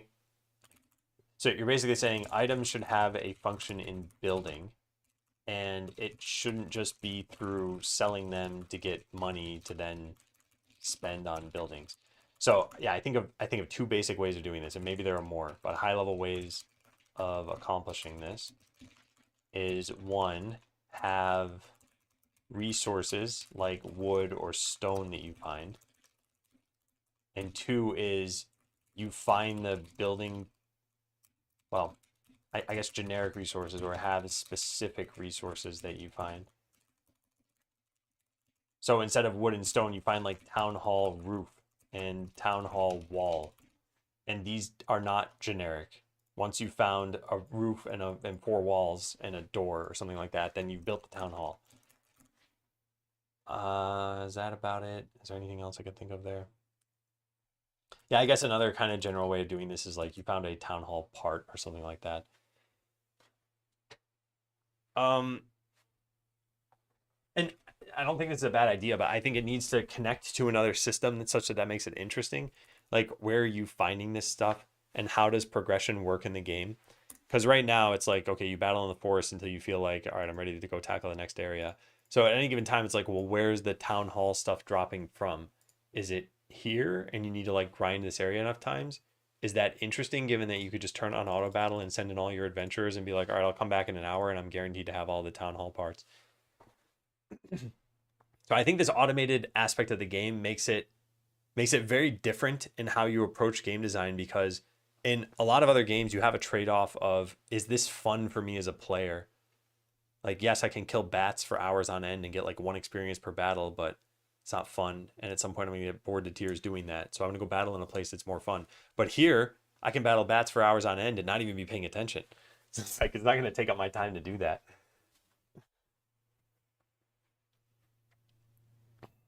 I'm asking because you don't necessarily need to make items with stats, but could create equipment of classes that change the way they fight, buff a specific skill, modify damage type.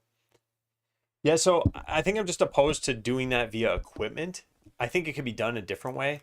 But the reason why I think equipment is not necessarily the best way to surface that is of the complexity cost.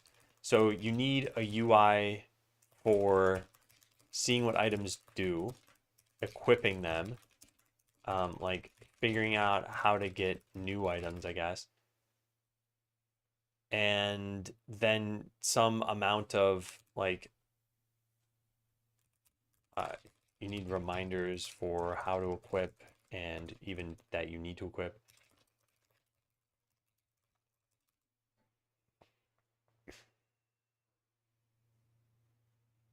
And at the end of all of this, it's like, if it's for stats or abilities, is it meaningfully changing your experience with battles? And this is what a lot of people have mentioned, as I said, where it's like, okay, I'm getting different skill points, but is this having an impact? And the answer is yes. Like, we coded these, they're doing what they should be doing. It's just it's just that there's no real way to have a bad skill loadout, and that the difference between the worst one and the best one is not like a factor of 1000x. Please just don't do that to my town hall. I need the auto battle perk. Yeah, not for town hall, but maybe for some new building that we have. Yeah. What about buildings storing unique items like in Stardew Valley? Feeling it gives some kind of bonus to all. Yeah, I like the idea of rare items. I think we need rare items. Rare items. I'm not totally sure what they would do.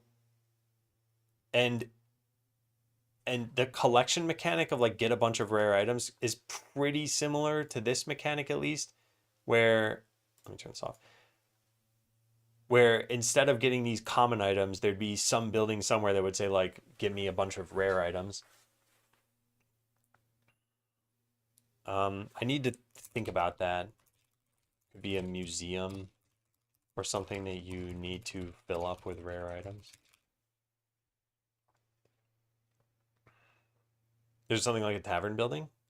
Battle party can hang out there to get something to do. The tavern exists, but it's for quests right now. So this is the tavern. And its function is that when you complete this quest by getting 3 more hooded cloaks in this case, you will get a power bonus to all of your adventurers.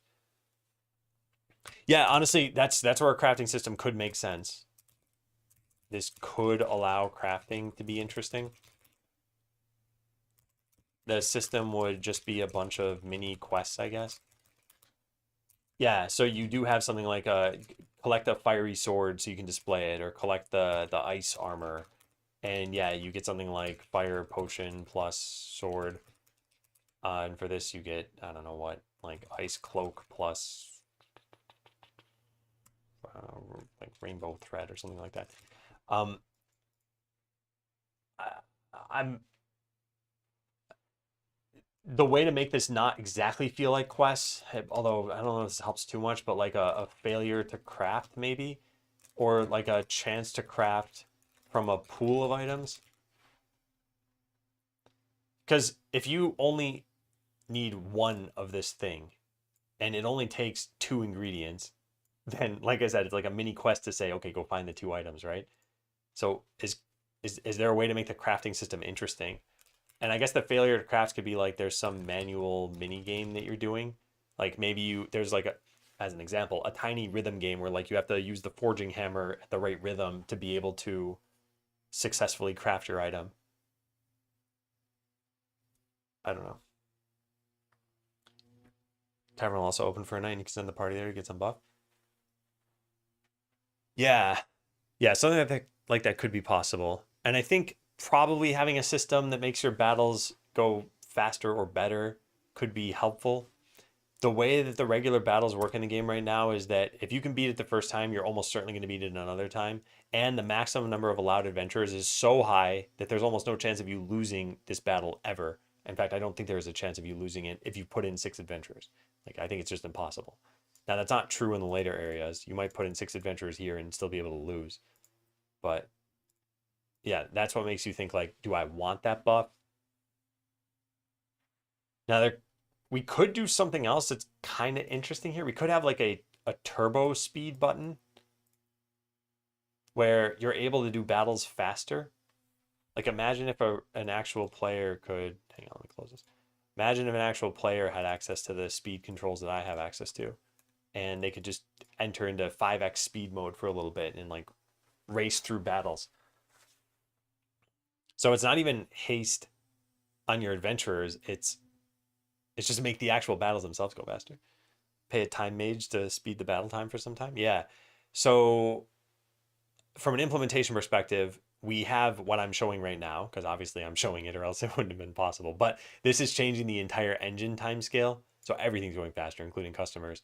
We'd probably need to have a way of only speeding up a single battle. But yeah, we could have like a chronomancer. You spend mana to change the engine time scale so that everything goes faster. You can maybe even, yeah, it's kind of interesting.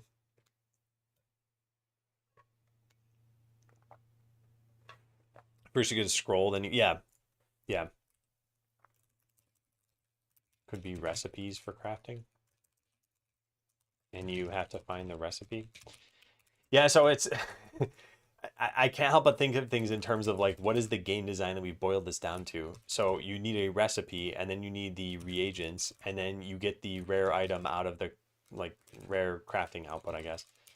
And so what do we had you do? We've had you go to a dungeon, I guess, multiple times to try to get this recipe. Maybe it's like a 2% drop chance. And then we have you get the reagents, which those are probably like practically guaranteed, but maybe they could do rare as well. So what we're essentially saying is like battle a whole bunch until you can click a certain button. And and it's very reductive to do that, to say, hey, all a system turns into is, oh, click a couple buttons and you get a reward. But that's all games are in the end. So is it fun? It's sort of hard to gauge from just on paper.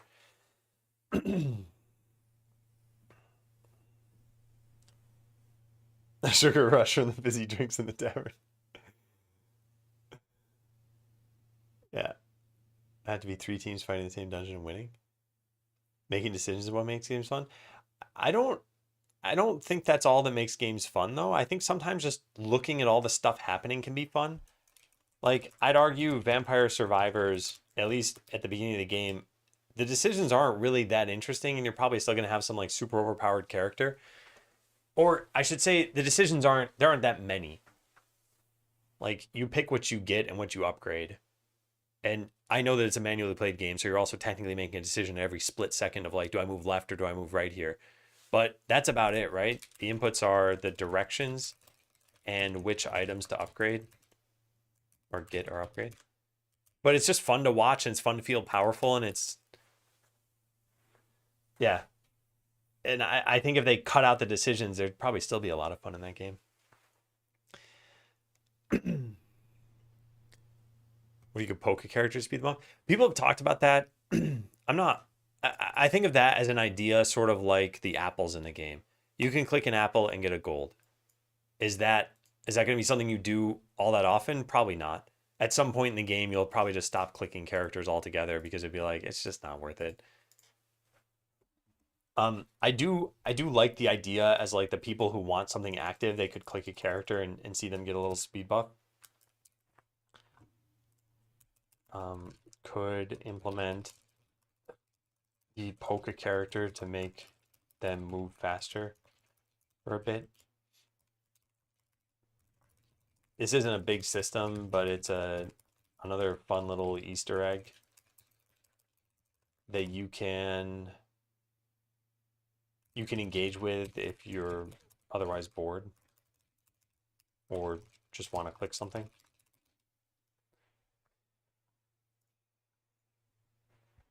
BS has a lot of precise decisions you have to make to get some achievements. Yeah. I'm not saying there are no decisions, and even with the decisions that exist, like clearly you could come up with a build that's bad and probably makes it very hard to win the game. But I don't think many players are going to play it thinking right from the very beginning, like I want to get all the achievements. I think achievement hunting is something that is done by the minority of players in general. So most people are going to engage with a game and just be like, well, they're not even going to really ask themselves too deeply. They're just going to think, am I having fun? And if they are, they'll keep playing. And then at some point, they might want some more goals. And that's where achievement hunting comes in, I guess. What if there's a complete new map with dozens of new systems, which you only unlock in a series of random hidden quests and only 0.01% of players get to? All right, let me look through these ideas that we had here. All right, so I still love this idea of a building that spits out items every so often. Like you have as the only source of items in the game right now is through battling. No items will pop into your warehouse or out of this portal unless you battle. So it'd be nice to have another source of items. And yeah, I think it'd be cool if there was just a building that you build and you could upgrade it to give you more items at a time or different items. So I definitely I want that in the game somehow. And I want to come up with that a little bit more. Love the idea of a building that spits out items every so often. So that you have a source of items that isn't just battling. I should say it this way, so that battling isn't the only source of items. You could upgrade this building. Yeah.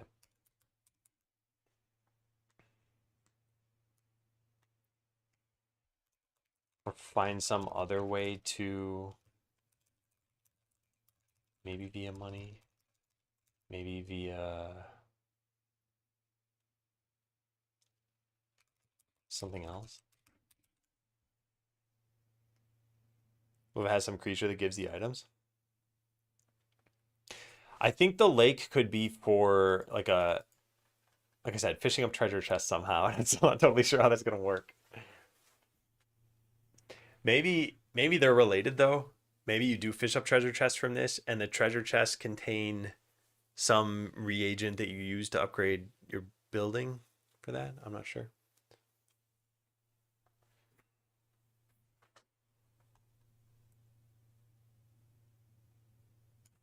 Yeah.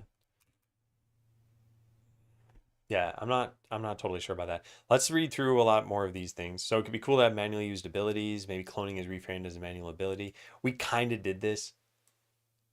Cool thing about skills like this is it allows for upgrading them by increasing their benefit or decreasing their cooldowns. Maybe we don't have cooldowns, I guess. Maybe fun to allow for respecializing this tree. I don't really have a problem with that. Loot crate could be reframed, such as fill every item displayed in your warehouse.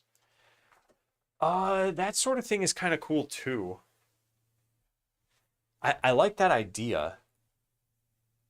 like a spell where, let's say you don't have a lot of stuff in your warehouse. Let's get rid of this. Let's turn that on. That's already on.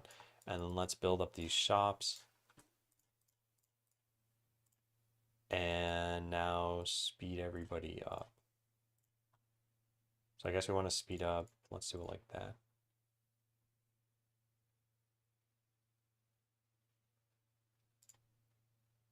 There. I guess we need to speed them up even more. I'll just speed up the game.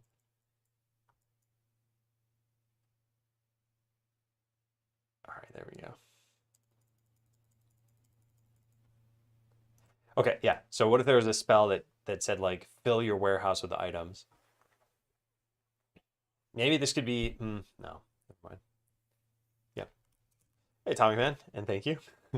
I'm doing well. Could have a manually used ability in the game that would fill a shop or your warehouse with items. So you benefit from having lots of item displays. I'm going to delete this because I think we've pretty much done this already. Consider more unique and fun buildings at the time of writing this, blah, blah, blah. It's not bad, but it doesn't really feel like, yeah, we need more of that. Perhaps in order to make it clear that quests are intended as a difficulty lowering mechanic, we can only allow for one quest per boss. I don't think we need to do this anymore. I think it'd be funny if customers could knock items out of shops on the ground. It is funny to me still, but I don't know if it's got a purpose. I think there had to be a rare joke or event where a customer with an angry face just walks around and slaps the items onto the ground. That way it draws your attention, but doesn't have any real repercussion. This is great. It's so stupid. I put a treasury. It can be a chest in the map of the gold pile. The pile grows as you earn money, but when the money cap increases, the treasury levels up. You make it so when you beat a boss, you'll be able to upgrade this treasury and it doesn't cost anything. That way you're aware there's a money cap. I kind of like the idea of just a gold pile, and you put gold onto the pile and it grows somehow. I don't know if that's interesting though. Rare items can have effects like make battles faster for one night effect or whatever, so crafting them is worth it. Yeah, I think there are still kind of two parts of this. One is if it's something you've got to manually interact with, you might eventually just stop and say, you know what, it's fine to just not have battles run at double speed. I'll just run for twice as long. And the other thing is, does it feel like an obligation that you need to keep interacting with the system just to keep getting like battle speed? So I think there are potentially other ways of doing that. We have this spell system already. There are 3 spells. One is make customers move faster, one is make workers move faster, and the other is get more items from battle. And we have these spell crystals and we have mana. So it's possible that we do is we make like a spell library. And one of them is increase battle speed. So it's not necessarily that you want more items or something. It's maybe that you, I guess it would be that you want more items. It's like it's a reframing of this. Yeah, or maybe it's like you level up all of these spells or you combine them somehow and then they turn into just increase the speed of the game. Maybe like a mega spell you end up with at the end.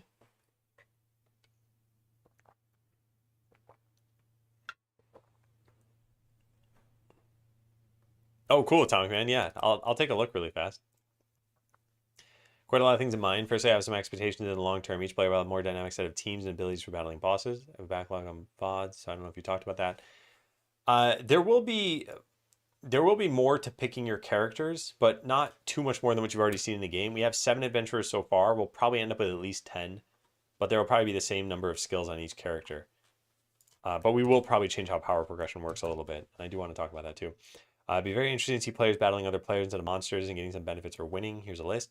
Some amount of multiple battles can take place. Competing players can decide how many teams they want to send into battles. Be a chance of getting some special items for wins or even buffs. Decorative items can be dropped. They can be placed in your town. Edited. I don't even know what I need to read anymore. Drops value with scale based on the highest level monsters players beaten. Okay, I want to finish reading through this afterward. I want to share some just general thoughts on PvP. This is a single player game and it's got, save.json on disk. So at any given point, cheating is very easy at a single player game. And in order to get PvP to work, I would not be like, all right, let's convert the whole game into a server side game where you're just, sending inputs to the server. So essentially we'd have to scope down PvP to players you find outside of some kind of game-based matchmaking. which would pretty much mean like friends or like Discord community or something like that. Because with friends, I always kind of say this, but if you're playing any game where you're sitting next to a person and you're cheating against them, then like there are very different ramifications from playing an online game that's competitive where you're cheating against those people. Like your friends will just call you out. But in an online community, it might be tough to know, are they really cheating? Or are they just really good at the game? Did they achieve this stuff themselves? And then the second thing that I was thinking about is with automated battles, if we have depth of battling such that it's interesting to face other players, then I think it could be good. Like Pokemon has a competitive scene, as far as I understand, for doing battles, but then their battle system kind of supports that. You have multiple different Pokemon, you have multiple moves, you have different items you can consume or different items you can hold. But I wonder if there's a game that like, I wonder if there's a game that doesn't have a deep enough battle system such that PvP wouldn't be interesting, I guess. How do you namespace your things? I just namespace everything based on the folder it's in. So like cameras in the namespace, game source, scene scripts. You can hire non-adventurer workers in town to do stuff more than just carrying items to and from places. Stuff like fishing or cooking or crafting. Yeah, I think of this as in sort of two high-level systems as well. One is dedicated workers, and two is being able to instruct workers. So like there is a fishing worker and there's a crafting worker, and the other one is there's just worker and you have them craft or you have them fish. And I could see either system potentially working. I think this one's a little bit more unwieldy because you have to actually like click a worker or find some UI to manage them somehow. But from a flexibility perspective, you might be like, I want to go all in on fishing right now, and then just make all of your workers go fish.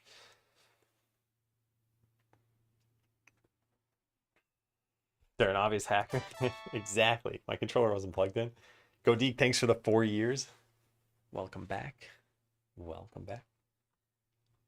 Maybe building to displace boss trophies. I want this in the game. I think this is good, but this isn't like an interesting enough system on its own for us to talk about right now. We have a quest that says kill the ogre when it's level 5 or higher. First time you beat a boss, you get a bunch of rewards. The second or third time, it's not really an accomplishment.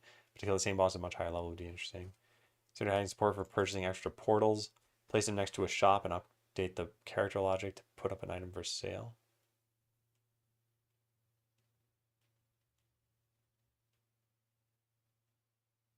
Oh, as a means of making it quicker to get to them, I think.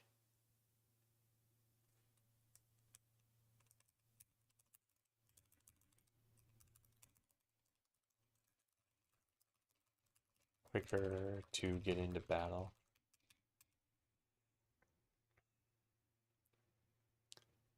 All right, perhaps we have wood and stone, and the way you get them is by fighting the environment itself. You go to a hardwood forest. The trees have a combined total of 5k health. Oh man, I like the idea. If we were to have wood and stone in the game, this is how I would want to do it.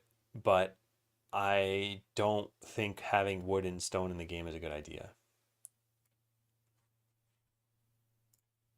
Like right now, the way you build stuff is by spending gold. And we need that sort of system to exist because you're selling items. The whole game is about selling items. So if you have nothing you really spend your gold on, then everything kind of just breaks down.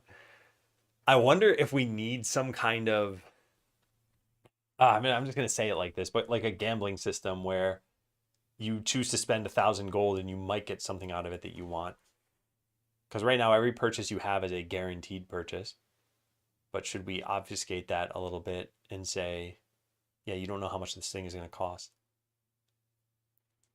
But I do think we need more money sinks. Yeah. Pick up NPCs would be funny, and that's how you assign workers. You drag them to a building, and that's their job. Yeah, one of the things I think about when it comes to assigning workers is that eventually they'll move so fast that it'll be hard to click them at all just to even drag them somewhere. So we need to consider that. Like if I do this, you can see how fast they're moving, and then if I do this, they move even faster. So like how could you even click one of these things? And this is running at normal game speed, by the way. If I were to run it at like 8x, you can see them zipping around.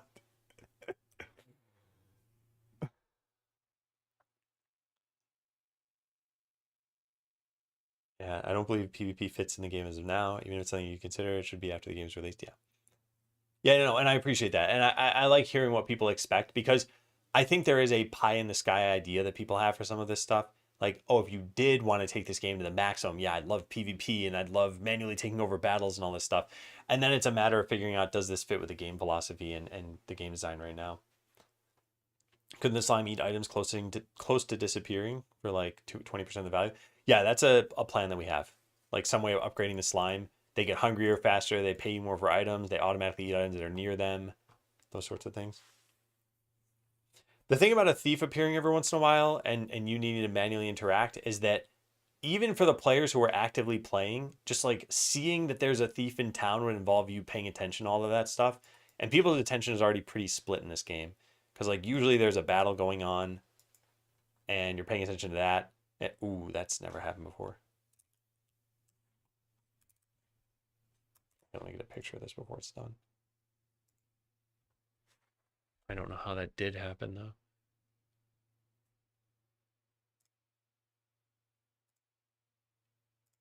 Ooh, that's not good.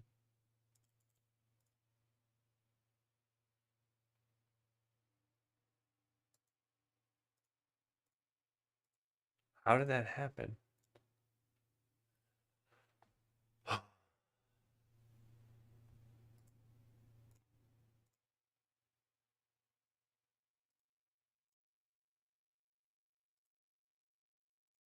Yeah, definitely not good.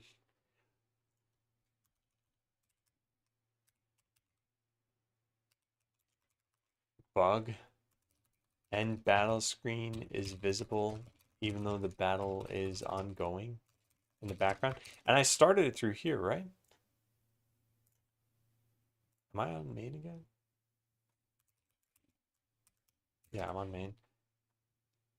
There are no actual errors other than just we don't have enough unique customer sprites, right? Just this one, which shouldn't matter. That's not good. That's not good at all.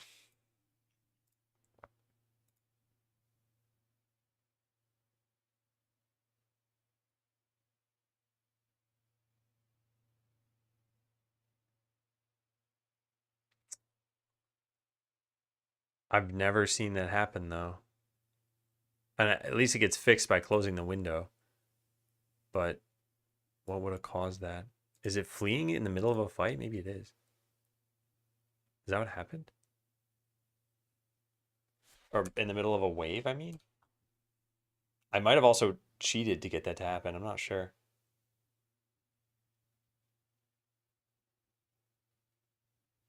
It might only happen in multi-wave battles. Yep, that's it. Okay, cool. Yeah. Oh, okay. I think the repro is this.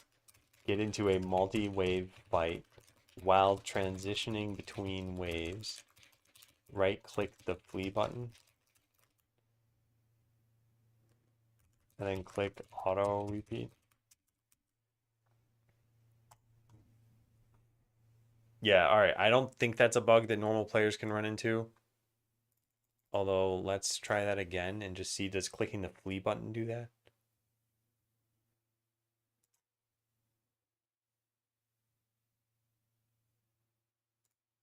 I think, no, it didn't seem to. Does auto repeat have to be on or off in a certain way? There's still a zombie in the background. That's another problem. There's another bug with this. If you have the witch doctor in the battle and flee while the battle is transitioning, the zombies will still make it into the next wave and could win the battle. I mean, they almost certainly won't, but they could. But yeah, I don't think there's a way to get this stuck here. I think it's only when you right click this button, which players can't do, only I can do.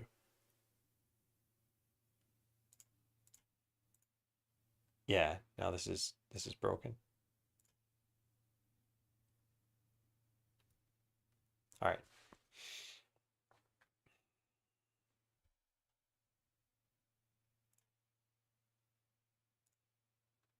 Can I just keep stacking this on top of each other? I guess so. Yeah. Because I haven't. Yeah, thank you. I think I do know the repro for it, thankfully. All right, what else is on this list? Maybe customers need houses. When they run out of money, they go back to their house or leave town for a bit. You could attract more customers by building more houses. Maybe they pay taxes. I don't think this would be a compelling enough thing to build into the game. Trees can spawn apples the game never tells you about. Clicking them gives you 1 gold. There could be a player-wide ability that makes them golden and makes them worth 1,000 gold. At that point, it could become clear to you that you could click them. Yeah, I think we need to make something that lets you upgrade the apples in the game. Thought about starting the timer on a new buff only once the next battle begins. This doesn't exist anymore. I got rid of the old enchanter. But you could buy cafes next to the shops, have customers closer to each location, effectively speed up your selling rate. Allows the player to combine similar items and increase the time a buff is active. Cool level up adventures via items. Maybe experience orbs drop and they're brought directly to the guild.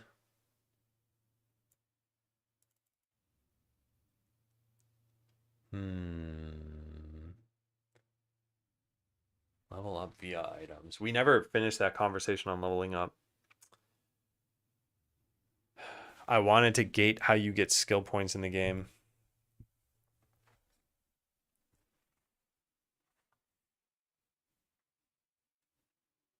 Yeah.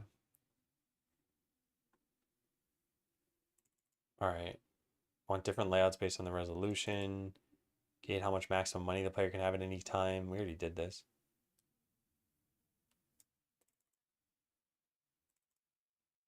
Active player-wide skills. We did this too.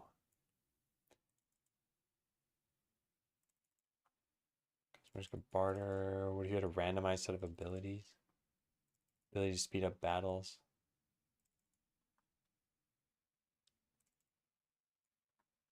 Adventurers could prioritize which items they leave the battle with. I don't think this is needed anymore. Can we change the arrow to a bone arm pointing? We've done that now too. Nice. Is that an anime? I think someone's mentioned this before. Yeah.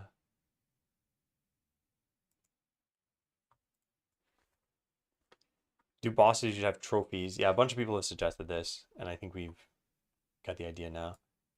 NPCs should have names. They're having mods that are trade-offs. They don't even cost points.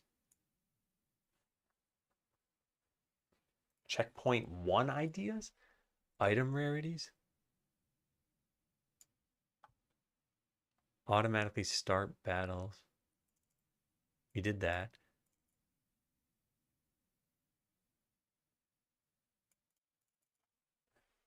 Have adventurers drop entire treasure chests when they get back through the portal. Then your skeletons have to take time opening them. I like this idea. We don't have any real time-based thing right now. The only thing that you could kind of consider to have a time is battling.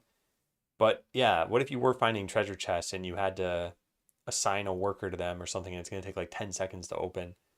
So that's 10 seconds that they're not moving items around.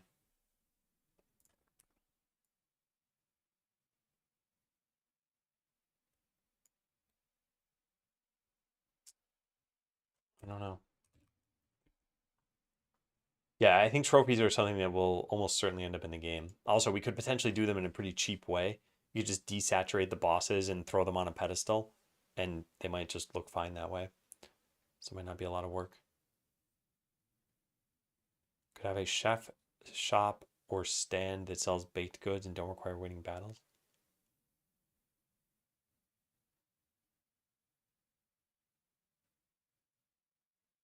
Oh yeah, I that's kind of like this other idea that we had here, right? This where is it? This a building that spits out items.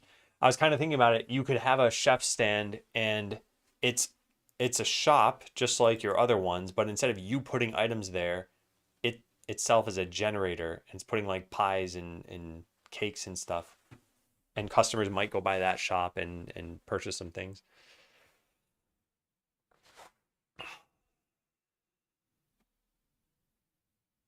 Mm. The thing is, you need to have some way of upgrading it, or else it would not be worth even having in your town at some point. Would be kind of cool to have like a little stall here, maybe like just at the edge of the path, and there's a character, and they're just selling like a cake every once in a while. I like that idea. I think that's kind of cool. I'll write that down. Upgrades, recipes. Yeah, maybe that is connected. Maybe we have a chef vendor somewhere. They may only have one item slot, and it's one that they fill rather than you filling. You can't even take the item. No, maybe you could. It would be a valuable item, and you could maybe find new recipes that they'll incorporate into their creations. Yeah, hot dog cart. What about you craft items to make cakes and it gets sold there? So a cake has 5 pieces. Well, this is to accommodate a couple of different ideas here. One is a shop that you don't have to fill, so you wouldn't be responsible for crafting things necessarily. And two is that they would probably sell for a decent amount of money. And maybe buying a cake makes them more likely to stay in town or something.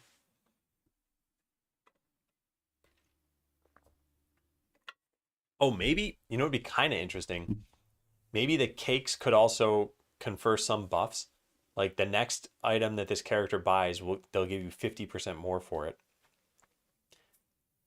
So maybe the cake itself is not actually something they're buying, it's something you're giving out. Either let it sell or buy for a buff. Well, I was thinking it was your town. You wouldn't need to buy it, but I guess you could consume it for a buff. I was also thinking you could feed it to your garbage slime, and maybe that has some special effect too. It has to be apple pies. I mean, it could be. I'm not sure yet. Maybe feeding these items to your slime would give it some buff. Maybe customers consuming the baked goods would spend more on every other item. Maybe it would even level up the customers somehow. Gives one of your adventurers a second life in the Diamond Battle? No. Now I've got to be a little bit careful about that because imagine some player getting like a few of those and then going and doing a battle they shouldn't do and then unlocking the next part of the game all because they had like 4 revive potions. Maybe that's how you change the color of the slime. It'd be kind of cool if there were like blueberries and you fed it and the slime turned blue. All right, let's keep going through some of these things. As a huge collector, it'd be nice if you could point to a trophy. Okay, I'm going to consolidate this because like 4 different people mentioned trophies.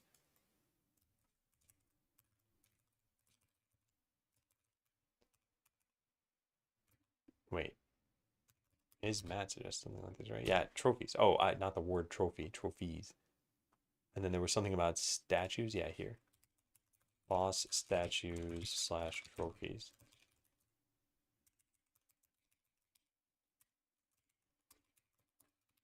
And this one. Why is that not working? There we go.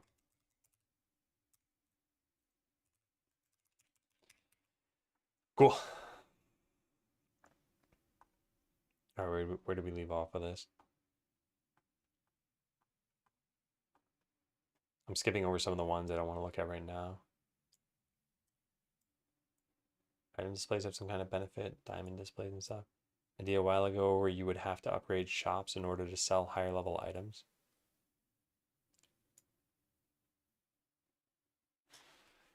Should upgrading a shop be a thing beyond just getting more item displays? I feel like the items themselves are where you'd get the upgrades.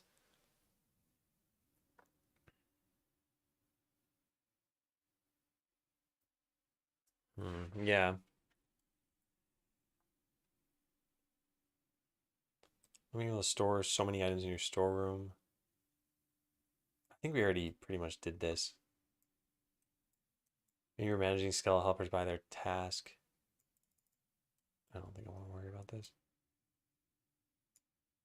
Oh, hey, look at that. Maybe there's some goods that are more desired based on events. A dragon attack on a nearby town could raise the price of fire resistance potions. For this to work, you would need a way of acquiring specific items. I guess we'll leave that on the list.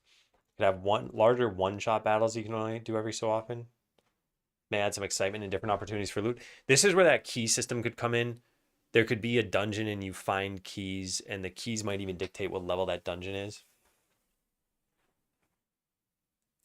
Is there an active cooldown counter for the adventurers?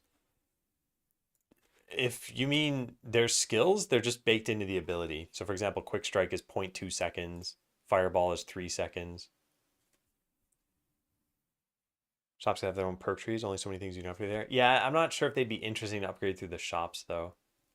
Maybe they'd be town-wide, maybe they'd be upgrading the customers or something.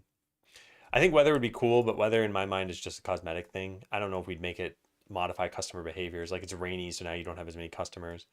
If we did something like that, you'd need an alternative way of making money so that when there aren't customers in town, you've got some other thing you can do. And granted, I guess you have the garbage slime, but you don't really have anything beyond that.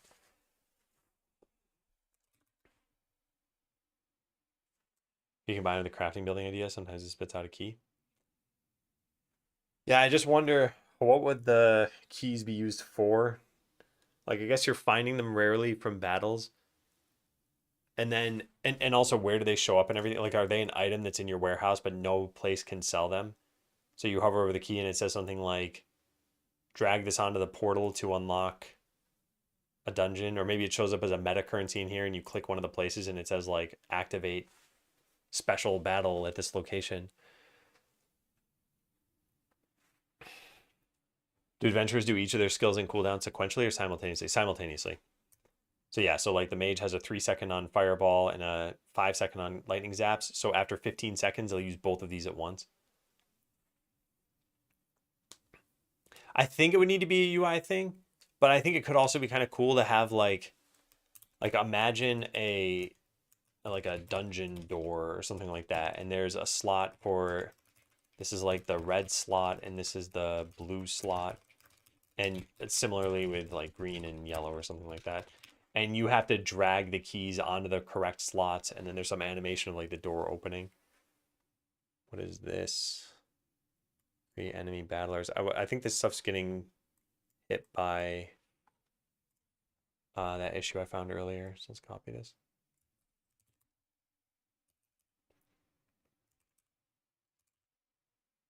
Yeah. Is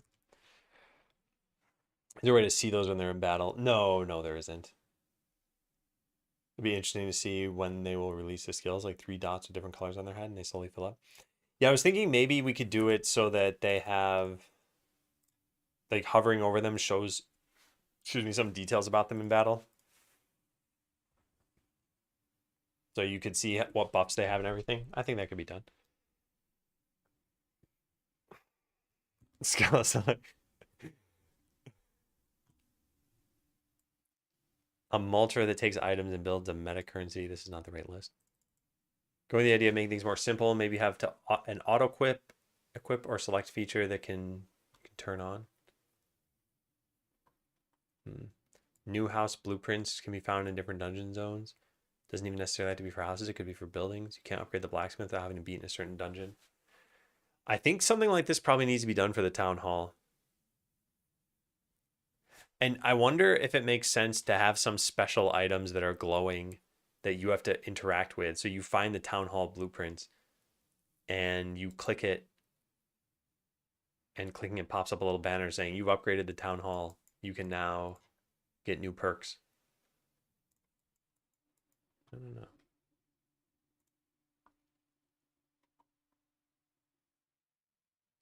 This is pretty much already done.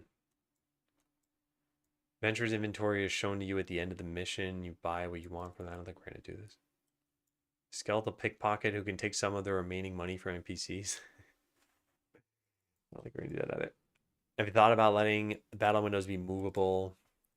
This is something that people have asked about a decent amount. Entering an instance, maybe you can apply a difficulty or rewards modifier. Cool if the adventurers could be customers too and level themselves up by buying items. Okay, hold on. Now that I'm thinking about this again, this could be kind of interesting, I guess. Like you put your adventurers into customer mode and they go and buy items for themselves, and that forms their equipment, and you don't directly manage their equipment. I still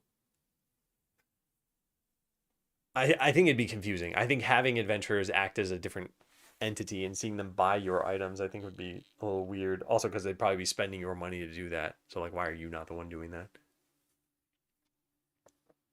Yeah, I don't think we're gonna do this. Clicking the blueprint unlocks the ability for you to pay to upgrade the building. Yeah, yeah, I think that could be neat. I wonder if we should write that down over here. Rare items. Some rare items can be functional, e.g., you find the town hall blueprints from any location greater than level 3, and it goes into your warehouse. Clicking the item would pop up a dialogue saying you can now upgrade your town hall to level 2. So they place items in the store to then buy them. Yeah, yeah. I think I'm gonna delete this. I don't think we should do this. And I even wrote back then I wasn't sold on it. Should the game play in a little window in the bottom or something? I think we wrote this down somewhere. I'm not going to keep that though. Instead of only sellable resources, you could add building resources at the end of each battle. They'd be separating from selling goods. I think we had this written somewhere else here already with stone and wood. Yeah. Yeah, so since it's already written, I'm going to delete this here. Okay, what if player-wide skill tree was the way that equipment was manifested? You complete quests which unlock the item for your skeleton. Then you can only equip so many at a time. The first sword quest gives you auto battling. I don't think we're going to do this. Could have specializations, plus percent duration to enchanting. I mean, this is going to be done eventually. Workers move faster, allow them to hold multiple items at once. I think that's just item stacking we're eventually going to do. Let adventurers act as workers again. Yep, we did that. Increase regeneration rate. We might do that. Maybe drag it into the building instead of just picking it up. Yeah, I'm not super married to the idea of you just click the item. I think it just needs to be clear that like you earned this through a battle, and yeah, there's got to be some way of you using it, and it can't just be automatic, I guess. Also, those sorts of items can fill up your warehouse such that you can't put more things in your warehouse, I guess. Oh, you know what? Oh my God. What if the vault needed to be unlocked in order to get rare items, and then rare items are sent to the vault immediately? Not sure how this would work with boss drops, since you should probably get those.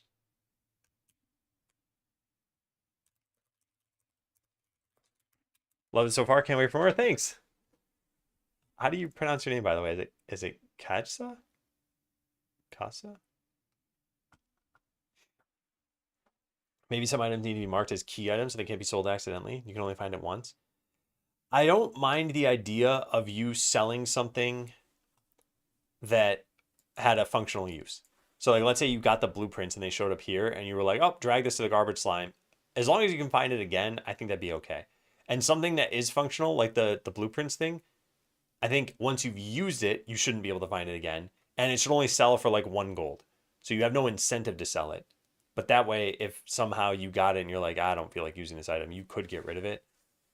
I don't, maybe, yeah, I don't know. Maybe we need to, we need to think about that. Very close. Do you mind typing it out? Because I do want to pronounce people's names correctly. And I've got a thing here for everybody's name. I'm happy to add yours here too.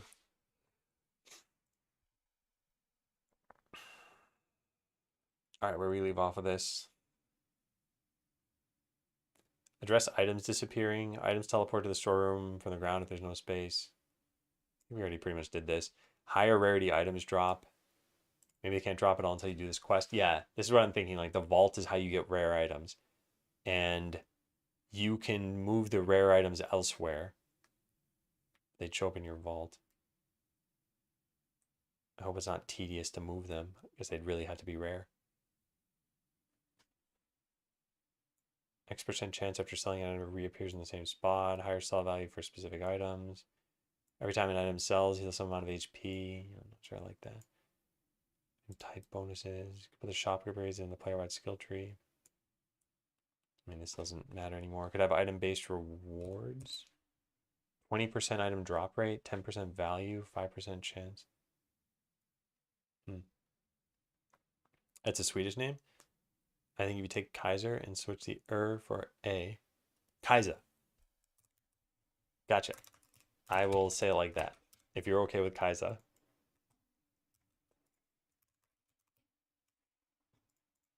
Yeah.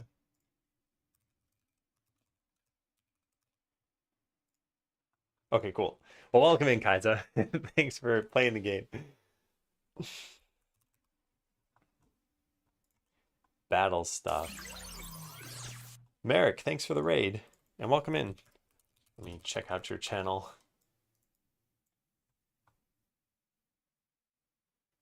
Dev. Wait, I'm not following right. Okay. I was like, did I already know this person? Yeah, welcome in. I'm guessing you did Kubernetes stuff today based on your stream description. Well, the I'm not following thing is like I've raided a ton of people and I try to follow when I raid them and I don't remember the names of the people I've raided because typically they don't show up for a while in my stream if they ever do show up. So yeah, I wanted to make sure it wasn't like oh, I've already encountered you before. Kubernetes stuff. Okay, cool. What are you doing with Kubernetes? I used to work on a product at Google that actually I guess it's now public, right? What's it called? GCP Infrastructure Manager. Is this even what it's called? I think it's this. And I worked on this back when it was sort of more Kubernetes driven, and it turned into like a Terraform managed service. But that was my only real experience with Kubernetes, I guess. They were testing dev spaces in Garden to see if I'd like them better than Tilt. Okay, I'm not familiar with the individual product offerings within the Kubernetes space. So yeah, dev spaces, Garden, and Tilt don't mean a lot to me, but I think it's cool. Do you have a home lab? I feel like if you work with Kubernetes any more than the average person does, you have to have a home lab. Okay, I was gonna say, I feel like it's a necessity. Like before you try installing another thing using Kubernetes, they're just like, I'm sorry, do you have a home lab? Yes or no? And you say yes, and they're like, all right, we'll install this for you. Why does it just bail out? Well, anyway, for those from Merrick's stream, I'm working on a game called Skeleseller, and we've been working on this for about a year. It is available on Steam as a demo right now, so it is not a paid game yet. Eventually it will be. It'll be a one-time purchase kind of thing. So if you do want to check it out, feel free to check it out there. What we're working on is the demo has about 2 hours of content. This is sort of what the end of the game will look like. You'll have a bunch of customers in your town. You'll have some adventurers stocking things up. You can do battles. You'll probably have unlocked all the different areas in the game. But then that's it. There's no more stuff you can really do at the end. So what we're trying to do today is design what are the other systems, what are the other ways to keep people engaged and playing and having fun. Hey, Dutch. Yeah. And if anyone has not, whether or not you came in through the raid, if you have not wishlisted the game, it is the best way you can help out right now. We're at about, I think, like 1,140 wish lists. And people sometimes ask, how much should this be? And the answer is just as much as possible. As if we get to 10,000 or 100,000 or a million or something, all of those numbers do more for us, of course. So it's not like we hit 5,000 and I'm like, oh, cool, we'll stop pushing this as a goal. Just the more, the better. Program in Crocs, am I not a programmer? You can wear programmer socks and Crocs. I've heard a few different magic numbers. Everyone agrees that the more you have, the better.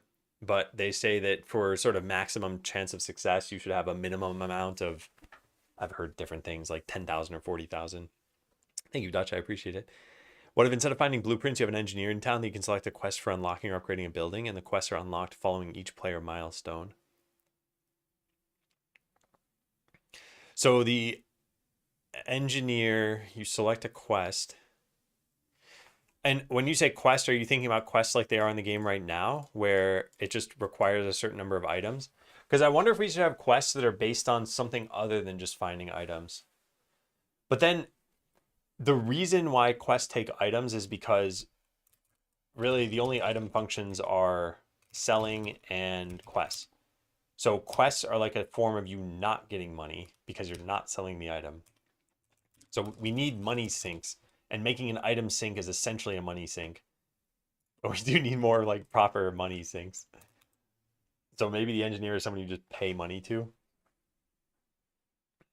Oh, all right. Take care, American. Yeah, thank you for the raid. I will write down to check out your stream for tomorrow. Uh, Tuesday. Yeah. Check out Americans on Twitch. Cool, cool, cool. Have a good rest of your day. Thanks for the raid. Quest could request. Oh, I read it as request. The quest could ask for items that only drop if the quest is active. I see what you're saying. So but yeah, I see. It would be a quest for the tavern and a quest for the engineer, I guess. I think I'd want there to be a different type of quest if we're going to do that. But I think just having it be a money sink might not be bad. Analyze your structure and build a bigger town hall. That would be a way of adding a time component to this stuff. I think.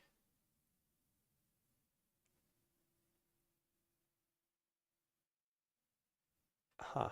How would I feel about that? It's essentially like having a boss that has a lot of life and doesn't do any damage. So it's like a giant progress bar. And I guess the thing you would do is you'd send in all of your like biggest damage dealers because you know that they don't do damage to you. So you do something like this and then kick off the battle and you're gonna win. It's just a question of how long. And then in that time, you can't use these for other battles. It's not really a DPS check. When I think of DPS checks, I think you will lose the battle if you don't hit a threshold level of DPS. This is more just like it's just time gating something with a flavorful veneer on top. Don't you saw my comment? I like the idea of the vault containing like important documents, like a fishing license and NPCs. I did not see that.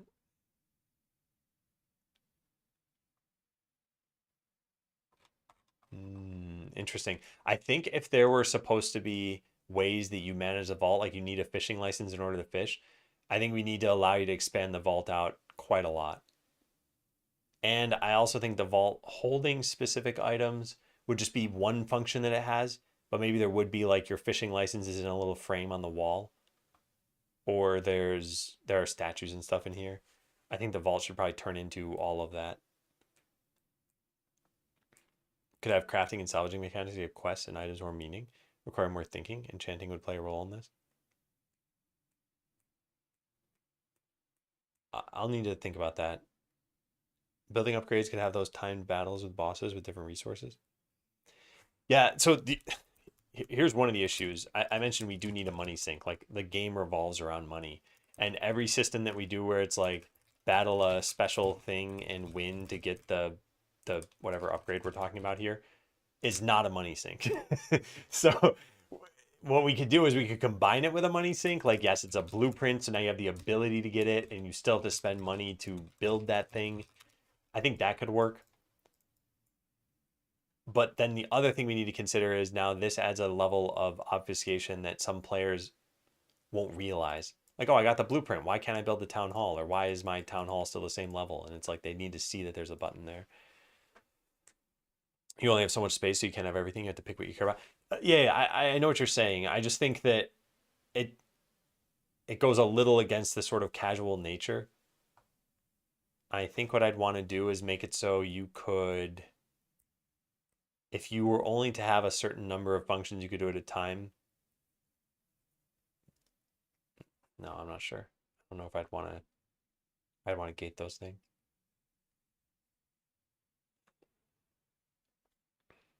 Preventing them from murdering items because they're doing something else is kind of a small sink. That is true.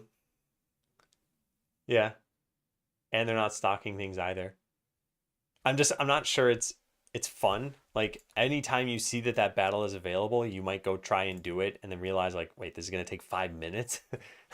Like, is that is that fun? Is that interesting? Maybe that's how raids are exposed. They're like multiple battles you do in a series. Depending on the size of the party, each run would cost you so many. That I wanted to be careful about a cost for battle because that means that there's then a cost for losing the battle, and that you might. It's just another thing you need to consider. That's like, am I making more money that I'm getting out of this battle, and is the cost so much that you're actually considering it? So like, yeah, you could send in 14 adventurers into one battle, and it costs you like an extra 50 gold, but you only win 10 gold from it. I think I'd rather just put a limit to how many adventures you could send. Also, think about this. Anytime you do have something like there's a cost, you need to indicate it somewhere, and some people might miss it. Like here, you're able to fight for free, but now you put in two more, and like start battle shows a gold cost on it. And then hovering over it would have to say like you're getting charged more because you're beyond the maximum number of adventures. I don't know. It's just more things you need to learn and more things you could miss. For wood, you could find an ancient treant deep in the forest. For stone, you'd fight a golem. As for the money sink, could be a timed caravan. You pay, and the boss dungeon would be accessible for 5 minutes.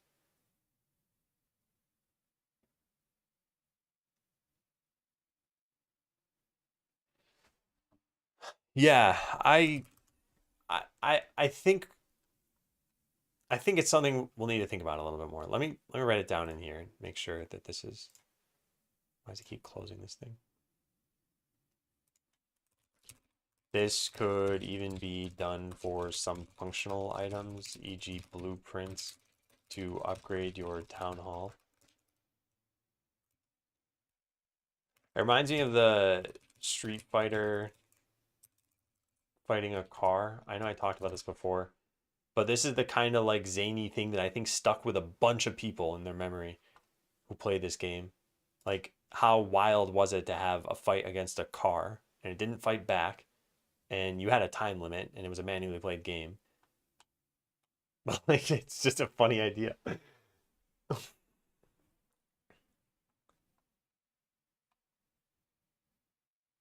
right, this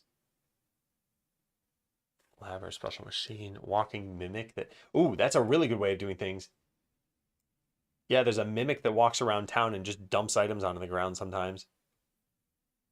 I like that idea. This could be framed as a mimic walking around town, dumping items on the ground. You may even miss that they drop these items. They just make like a puking sound, like item drops on the ground. The life of a mimic. Yeah, what if we make them fight a car? But I do think that was a really good idea for Street Fighter. Like I said, it's a little zany. It almost certainly hadn't been done in any video game before that, like a fighting game where you fight a car. Yeah. Practice with slime, you gain skills very slowly. Slime likes being punched since you can't even. Oh, I think I see what you're saying. You fight against the slime, basically, and your slashes are just like going through it and it's just regenerating and it's got a smile on its face and you're gaining skills. I think if we did that though, it would be an experience system, and fighting the slime is one way you could get experience, I guess, but probably wouldn't make sense as a way. Okay, so we left off at customer ideas. I gotta take a break, and I'll write this down over here. Reading through customer ideas in the game design document. Place a current, everyone levels up when you fight a boss with one-time car fights. In this game, car fights would be way out there. What about a dragon? You can't kill it, but the longer you fight it, the more money you make. Like a survive kind of fight. I think I think it'd be interesting, but I think what it would turn into is like when you recognize that it's just a survival fight, you'd be like, okay, let me put in the cleric and the paladin and the warrior. Maybe you change your skills around a bit. I guess I kind of like the idea of challenge fights. We could write that down. I think that's what bosses are. I think we need to be careful about that. Excuse me. Challenge fights. I guess they're pretty much just boss fights. But maybe you only have one shot at them. Usually we say something like fight the dragon, goal survive for 40 seconds. Or fight the ogre, goal beat it in 20 seconds. Yeah.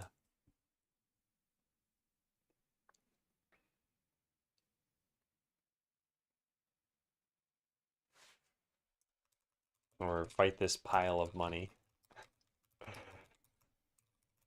Goal do as much damage as possible in the time limit. All right, I'll be right back. I'm gonna take a break. Is it jump time? It's jump time.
Hey again.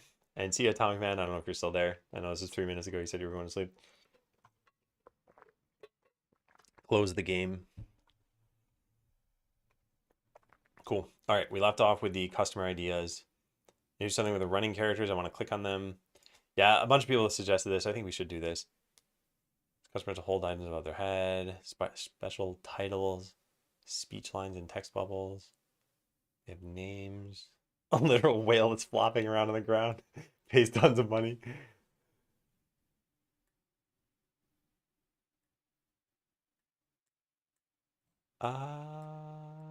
This is kind of interesting. Customers drop trash on the ground, and you have to. I guess you would have a. I don't know what you do with the trash.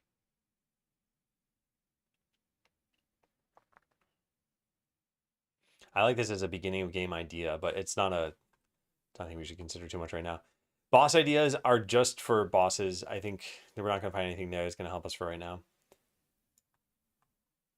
All right, what do you pick up? Every item with a hotkey. Sell items directly to customers. Loot crate or treasure chest. Brought to a building, you can open those. Perhaps it takes time to do them. Battle mod ideas, class ideas, joke ideas, achievements, abilities. Yeah, I don't think the rest of this is going to matter too much. Not for systems, at least. Points at the garbage line. Yeah, well, then you'd have to manually move it. I was thinking, how do you make your workers do this stuff? Because you could just ignore the trash if you're the one who has to do something with it. But if your workers had to do something, then... Or, I don't know, customers stop showing up to town.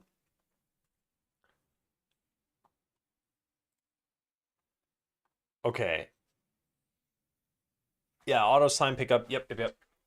But I think that would be after probably you were to be done with this like trash phase, I guess.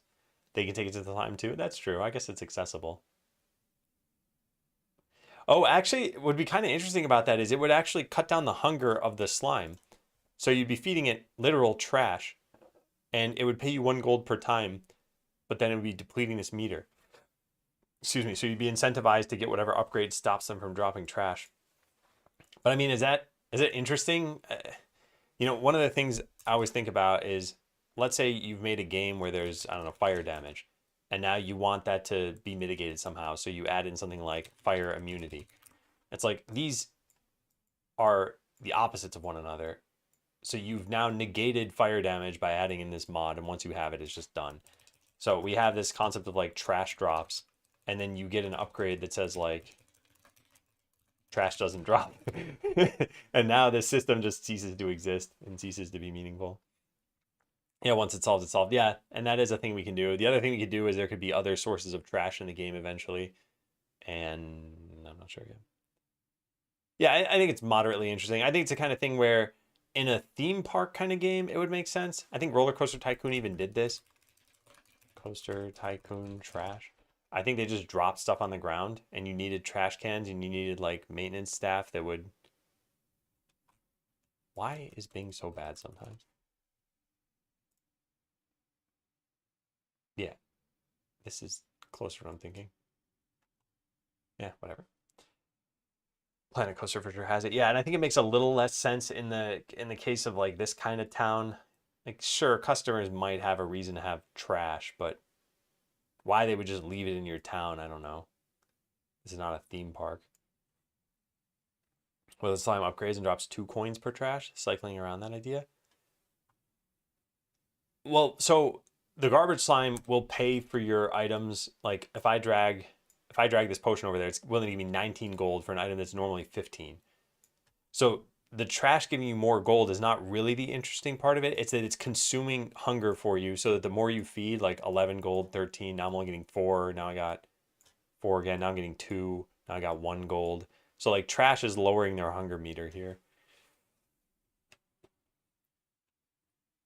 They drop trash everywhere. They drop more valuable trash. They drop swords and armors. Oh yeah. No problem, test user. Yeah. All right. So what we've got a bunch of ideas that I have written down here as like probably good ones to pursue. I do like the idea of rare items. I like that it gives the vault a purpose. You could sell some of them. You could use some of them. Yeah. I like this idea, item combiners. I think these are things we should probably do.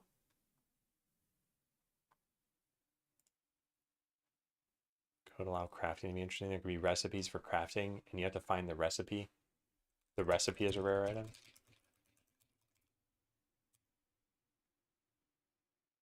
The system would be just a bunch of mini quests, though.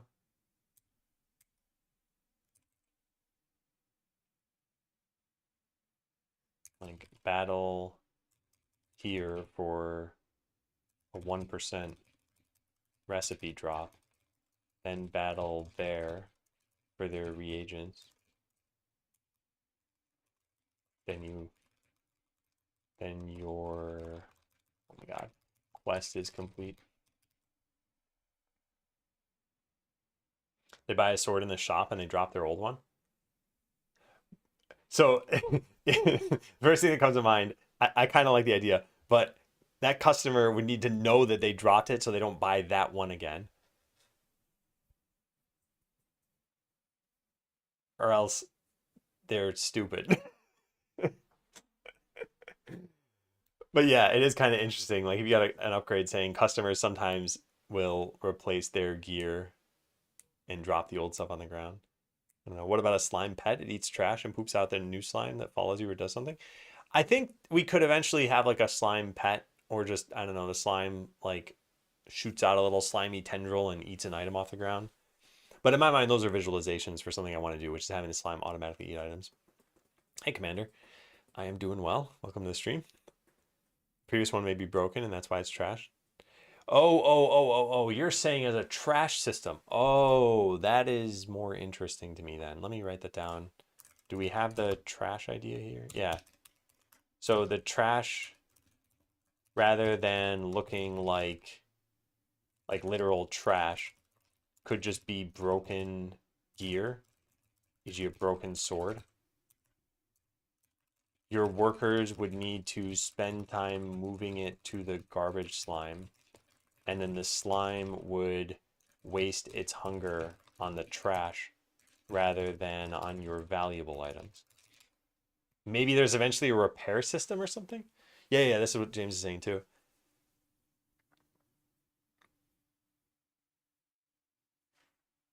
Yeah, there could even be a repair NPC. Could fix the items up for sale again. Okay, this is fleshing out a potential trash system. So a customer comes in and buys whatever, anything. Am I not getting items all that fast? I guess I'm not. All right, let's put some points into these characters so they do more damage. I'm not gonna think about this too much. I just want them to do something. There. Okay. Anyway, an adventurer comes over and buys this piece of armor. This is worth 15 gold, and they drop their like broken cloak on the ground or something. And then your workers could pick up the broken cloak. I guess they'd have to, right? Because otherwise it would just stay on the ground forever. Because having those disappear probably wouldn't be interesting. And they bring them to either the slime, or you have some other station down here, like a blacksmith. And they dump them into the repair thing, and then the repair thing finishes the item and spits it back onto the ground, where someone has to come pick it up and put it into your warehouse or into a shop. So it's basically, from a game design perspective, it's adding another source of items with extra steps that might not even be worth going through.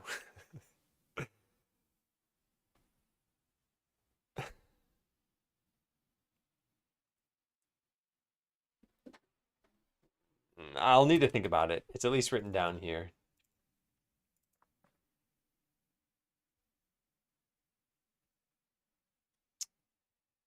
I like the general ideas behind it. Getting broken loot. Also, I wonder if there's some generic way we could, I don't have the loot picture open. If there was some generic way that we could have like any item graphic look broken without us needing to make a custom thing. Because that would also be pretty nice. So we've got whatever, this cloak. Could we just like remove some pixels from it, for example, and have it look like a broken cloak? And just arbitrarily remove some, and then you would understand that like, oh, this is tattered. I don't know. Anyway, we'd have to think about that.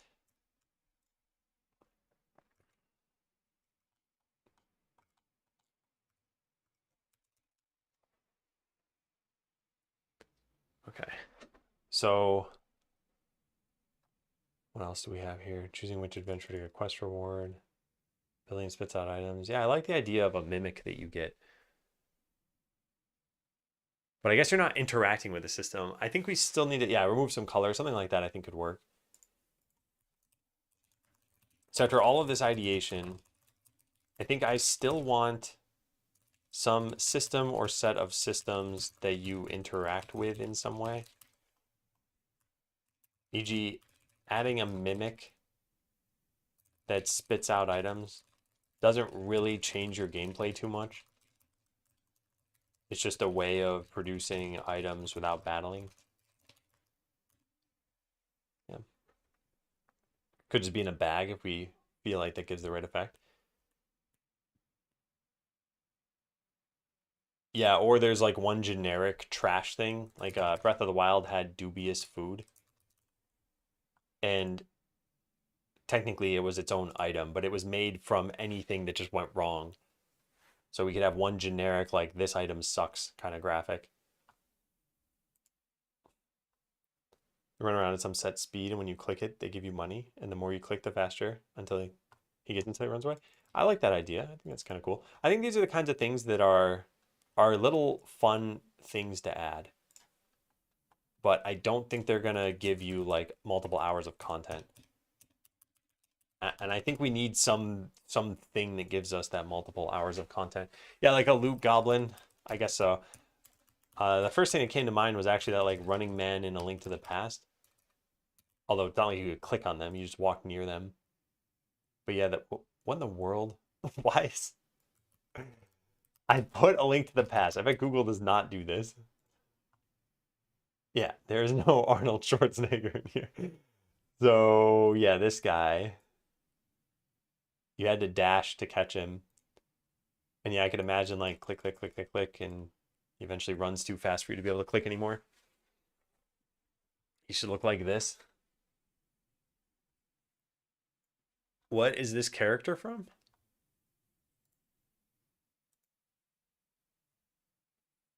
Money Bags. Oh, Spyro. I never actually I probably played Spyro for like 2 minutes, but I never really owned a PlayStation.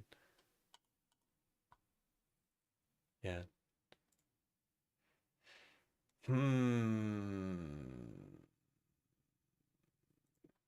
So what have we talked about here? Did I already consolidate everything from that?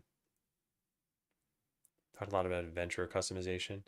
I think we need to figure out the farming stuff. Keys we talked about a bit. Combining common items together, I think was good. Composter, maybe pick which adventure gets a quest from reward. Yeah. Hit him for all the gems he took from you. Revenge. Finally get it. What if you give the slime trash and then the game turns into an MMO and you get 30 skills to train over decades? It's a good idea. Call it EVE Online. 13 pages of things that need improvement. It's 13 pages of me just brainstorming, and it's going to get even longer than that. And this is one of many, many documents like this sort of thing. Like this game design document is 43 pages and has a lot of ideas that we've used, that we've had, that we're tracking other little progress things or whatever. This is how I think.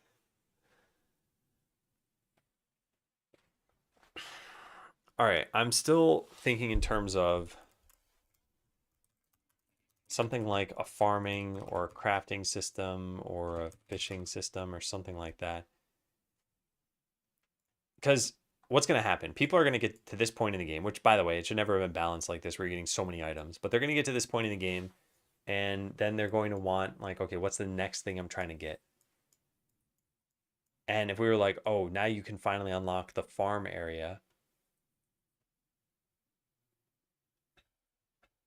and then invest in that somehow.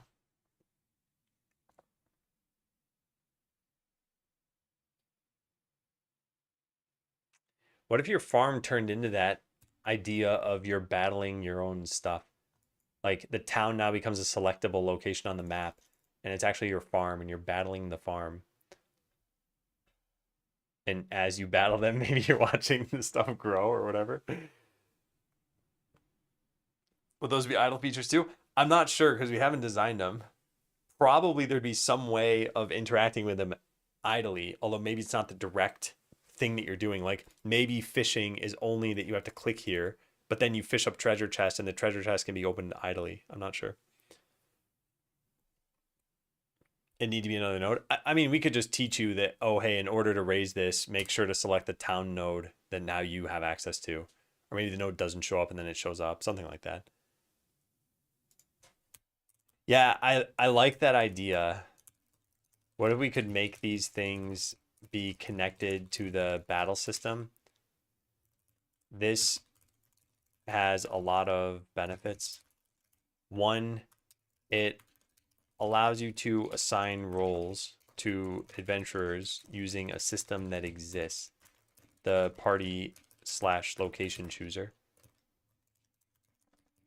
Two, it reuses systems that exist for the functions themselves. I guess that's already kind of baked into the last thing, but like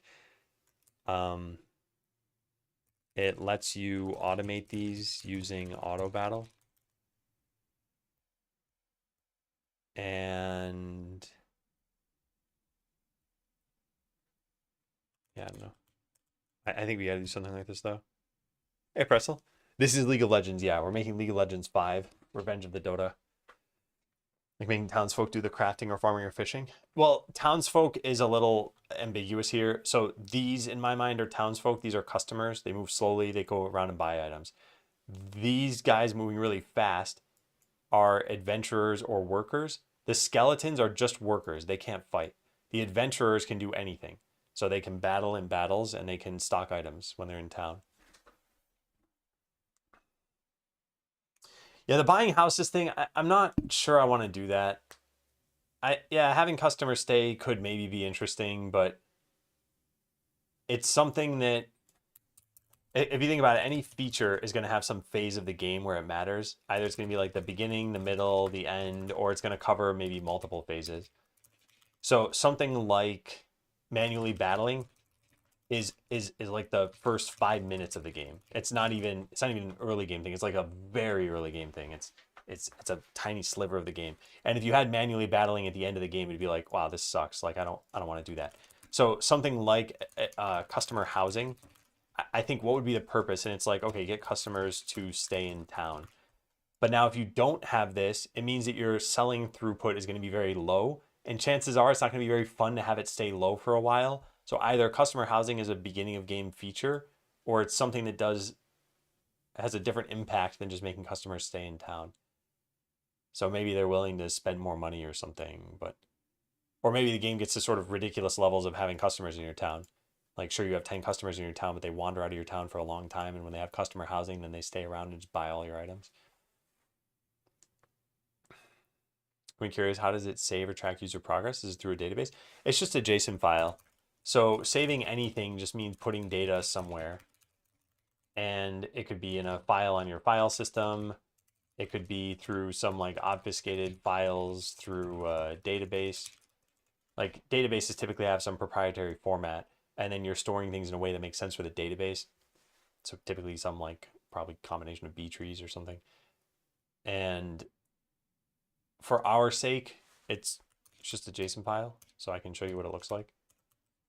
And it's human understandable. That's not really important.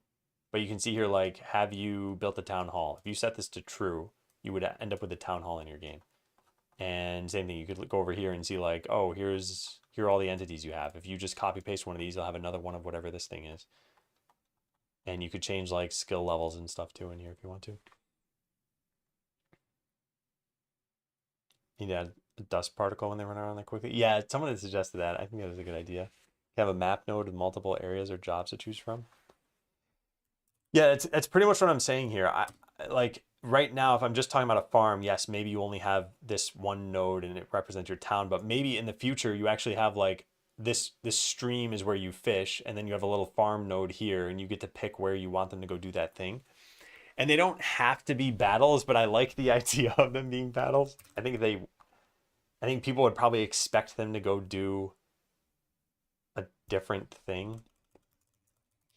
Downside is that if it's an actual battle, that people may expect like fishing slash farming animations instead.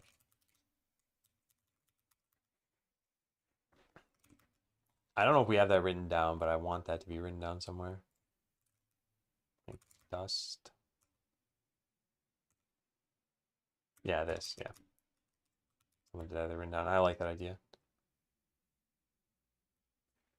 Maybe they don't account for the 3 battle limit. I think they would still need to. And I think there are some interesting things that we do by having that still play into the limit. Like, you do have to always consider that your adventurers are a resource. But I think of all the ideas, this combines everything so well. This is like, this is going to be super important. And I think this is going to play into what we do. Hey, Goose. Yeah, I like this idea. I need to brainstorm some more and figure out how is this going to look. Like, so let's think of just fishing for now. How would that work with the battle system? So like you pick the node on the map near the water, and then your adventurers can auto battle there, which is to say that they are fishing. And maybe the fish don't actually fight you. This is mostly a use for your DPS classes.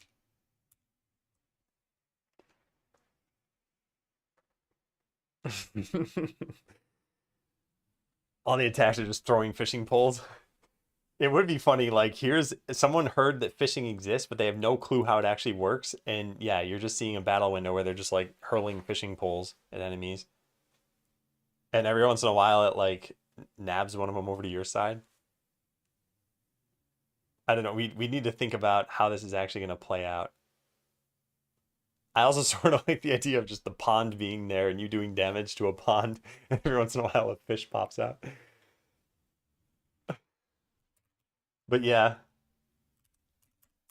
maybe they're throwing fishing rods at the pond. And for farming, they could be throwing tools or watering cans.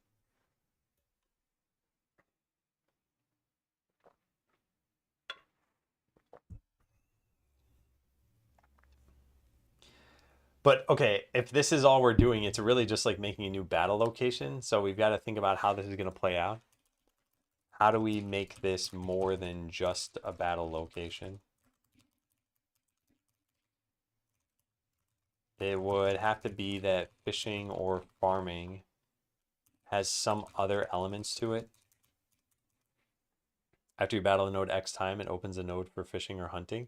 Gives another reason to battle multiple times.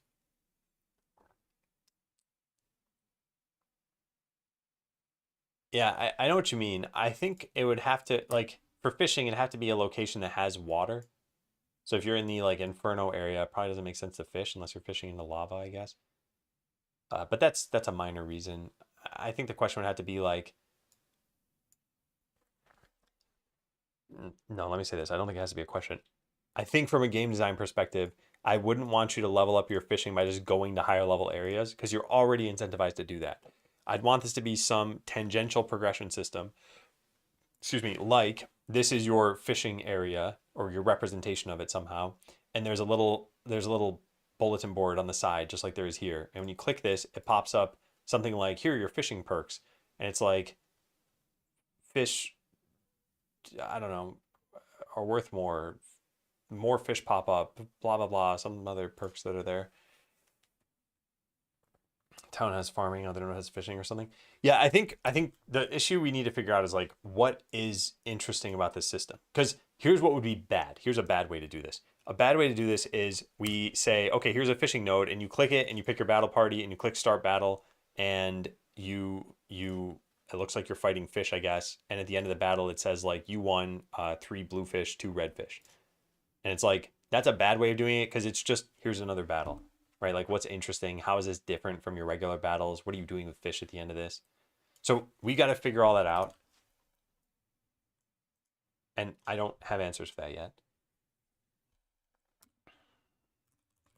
Otherwise, you're just fighting somewhere different for different loot, which is already how battling works.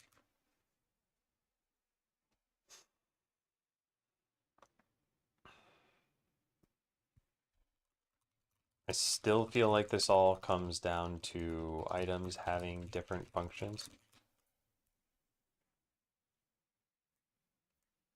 Like fishing in a lot of other games feeds into a cooking system, and then the results of cooking feed into some other system, usually consumable items for characters.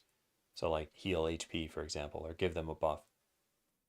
And while we could just do those exact same things, you catch fish and then you cook them into dishes, and then the dishes give you buffs. It's just not super interesting.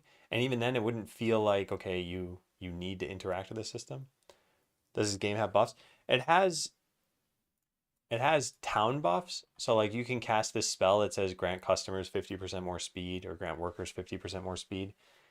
But it doesn't have buffs in the form of anything you can do as a player to affect battles. Your adventurers can affect battles. So like the adventurers themselves have buffs like this, Blessing of Haste. Give them 20% haste for 1 second. So like there is a buff system. I mean, we could hook into this. It's just, do we want to do that? Because let's say you did design that. Let's say it was exactly what I said. You fish, then you cook the fish, then you eat the food for buffs. Like, what is this system for? And the system is for buffs in the end then, right? Like you're fishing so that you can do battles better or faster. And why would you do that? And you do it for like more money, pretty much. So I don't feel like it'd be super interesting. I think there needs to be something else you're interacting with here. I'm not sure how. Not super interesting long term, maybe an option. I think we could have them, like any new system could play into quests. Could have this play into quests. You need fish for quests at some point.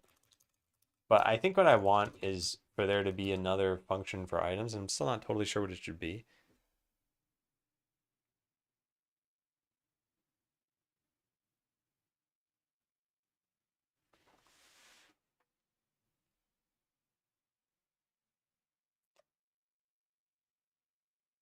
I mean, I guess when it comes down to it, it's either got to be some progression thing, a power thing, like game progression, power progression, unlock new building area, etc., gain more stats, abilities, etc. Selling, well, money, I guess. Selling for money. Hey, Noob for Lunch. Welcome back. Thanks for your nearly 4-year resub. I hope you're doing well. Is it cooking and stuff and you feed NPCs, they have a chance to make babies, new NPCs? You mean adventurers or customers? Because currently both of those things already have sources in the game. Customers are gotten just by this perk, and adventurers are obtained through the guild. So if we were to add in new NPCs, we would need there could be multiple sources. It could be like, this is the way you get up to having 10 customers, and then to go beyond 10 you need to feed them food or something. But I don't think I'd want it to be a system through feeding them to get them to like breed. That's kind of weird. Yeah, I highly suggest playing the game, because this does tend to happen in chat a lot, where I know people want to help, but if they don't know how the game works now, they're just kind of suggesting things they've seen in other games, or that hopefully it sparks an idea in my head. And I think having an idea that's more like, I can just sort of take it and say, yes, this fits or it doesn't fit. I think that's generally better. Also, I mean, the game is in demo mode, and you can go try it for free. And you can play it while you're watching the stream. It's on all of the computer platforms, Mac, Windows, Linux.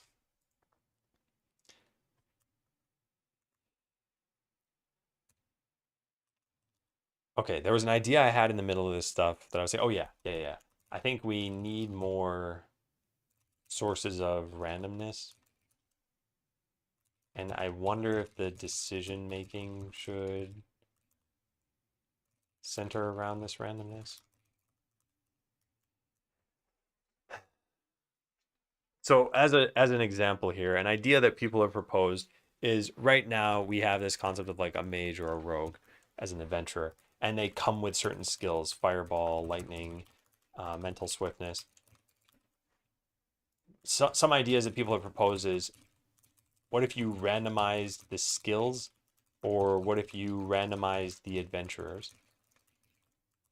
And either way, what this means is that the result is you could get an adventurer you're not happy with, which sounds like a downside, but the upside of this is, benefit of this is that you would want to get more adventurers than you currently need, which creates a money sink.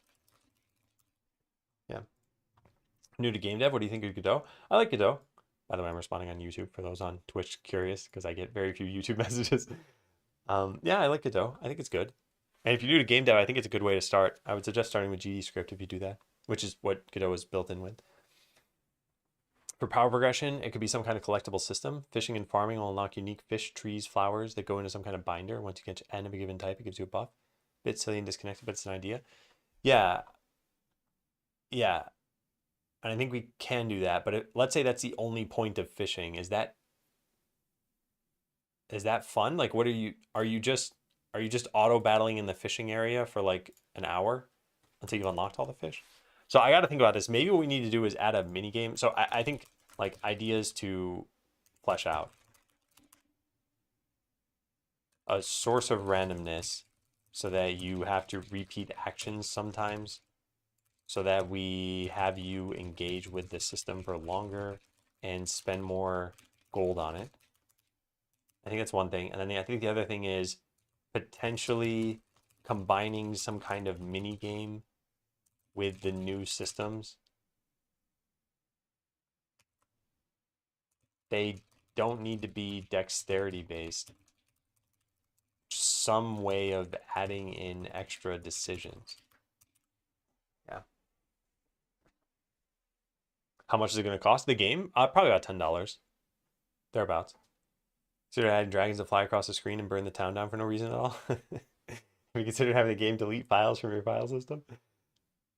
It's so interesting how much there's to consider in games. Oh yeah, definitely. And I think this is why a lot of people will do something like this. They'll just say like, I like game X. I'll make that, but with single change Y. And that way you pretty much have the game already made for you. It's why like Vampire Survivors was super, super popular. And a bunch of people started making Survivors-like games where they could say, well, look, here's what worked. Here's what defines a genre. And now I'm going to change these things.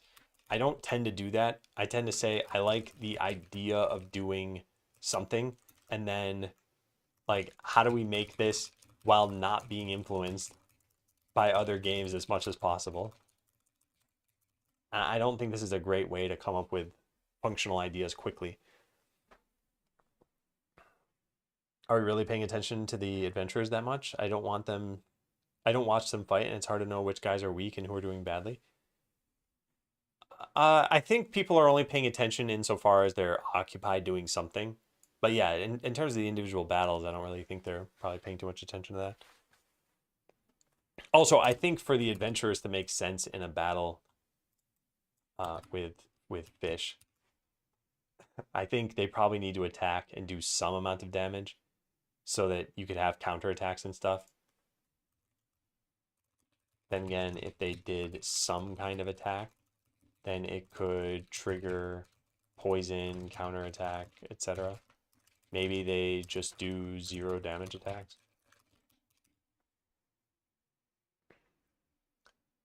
So you fish in the hopes to get one that gives you extra customers or whatever. Yeah, I think that could potentially be done. And the other thing is like, what would fishing give? Kevin suggested perks for collecting a certain number of unique fish. E.g., that's how you get a customer bonus. I think this should be tied to decision making somehow.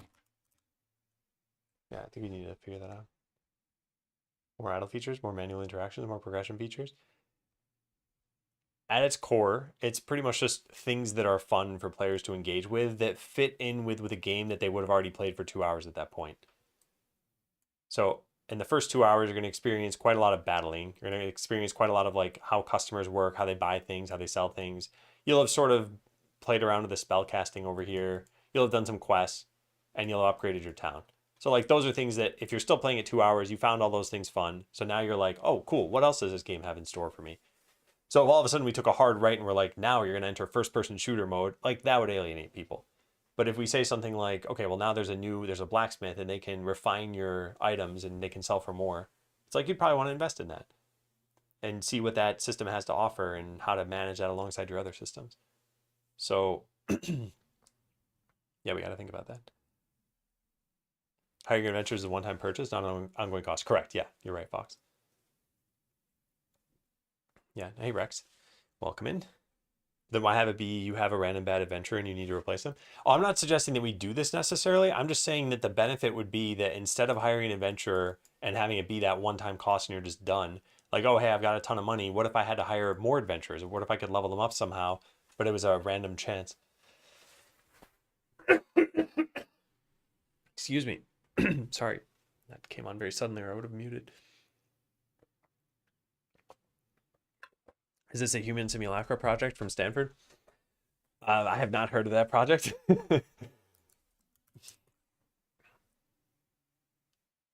Oh, interesting. This actually does look pretty similar, huh? But no, this is a totally separate thing. Game called Skeleseller. Besides the party, players need to choose which rod to use. The rod will determine which fish you can catch, something along those lines. I'll think about this some more. So let's see. Fishing. If we have adventurers catch fish somehow, even if it uses the battle system, which decisions are you making? And it's either, I guess, like how to fish, so like which rods to use, where to fish, which adventurers to take, and then like what to do with the fish. And like right now we have no function for them, so we need to design one. What tech stack did I use? I'm using Godot and C#. That's about it. Those couple of commands. Welcome in, Amu. So you're ripping your game idea from the Human Simulacra project. Yep, exactly. Like word for word. Took their graphics, took their idea. What if they get weaker over time and you have to pay for vacations? So that is a tax or an upkeep. And I think that is a less fun way of exposing this. I think some way of saying like you need to pay to make them stronger is better than you need to pay to make them be the same strength they already were. And yeah, you know, okay, almost here's what I'm gonna do. I'm gonna keep coming back to this, but equipment. What if we did this? What if you had a like I'm just gonna this is me just spitballing here. What if you had a roll random equipment button that costs money based on the adventurer's level, and then you only had a choice of keep current versus use new one. You click this button to roll new gear that is maybe an upgrade. So I already see a bunch of bad things this might do. But yes, something along these lines. Or there's like a skill augment button. You can re-roll damage numbers or modifiers on skills. We'd have to simplify this greatly. In fact, I think probably the better way to do this, maybe a better way, is just to pay to upgrade skills. I'm not sure.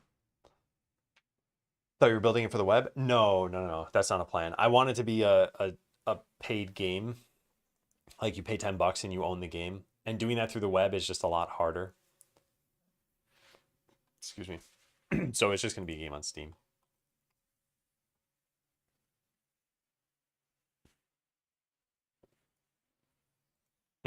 Battle screen of them playing beach volleyball. I like cutesy things like that. That would be a big art burden, though. Do you have every character a jump animation or something?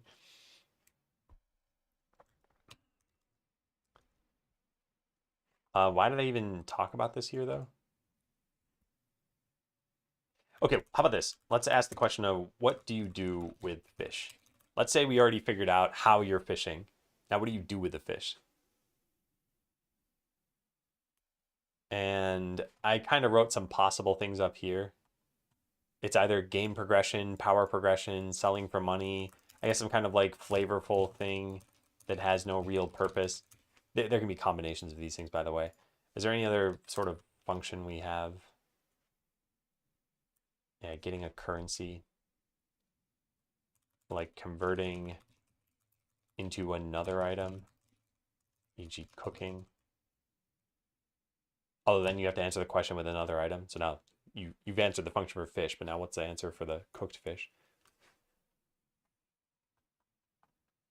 Let's see. What if you were catching Okay, wait, sorry. I'm again spitballing here. What if you were catching the fish for your town, not like killing the fish, and then the fish produced items? Maybe they were like treasure hunting fish. You're really recruiting the fish onto your into your town, and then they start producing treasure for you. It's like a delayed item thing. One fish turns into one treasure chest 10 minutes down the line. That's I'm gonna write this down. What if you were catching fish for your ponds, and then the fish could like find items in the water somehow, and you could choose.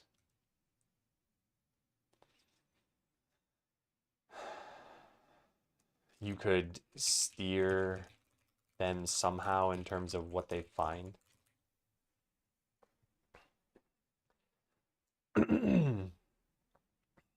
Make a music fish for the wall. Excuse me. Would be too silly to have cooked food be weapons. Well, we don't have a concept of equipment in the game, so you could have cooked food as weapons, and other games have had that sort of thing where like you equip a fish or you equip a, I don't know, Wirt's leg. But we don't have an equipment system yet.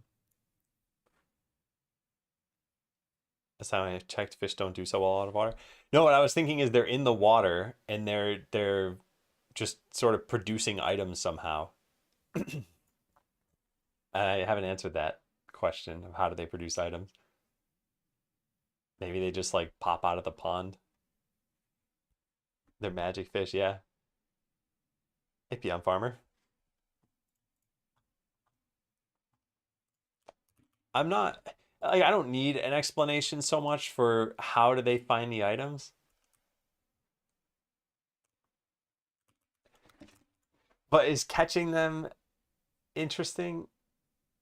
Like I guess fishing has two main purposes. Either it's like to raise the fish or to use the fish. Something like cooking, trading, a fish hut.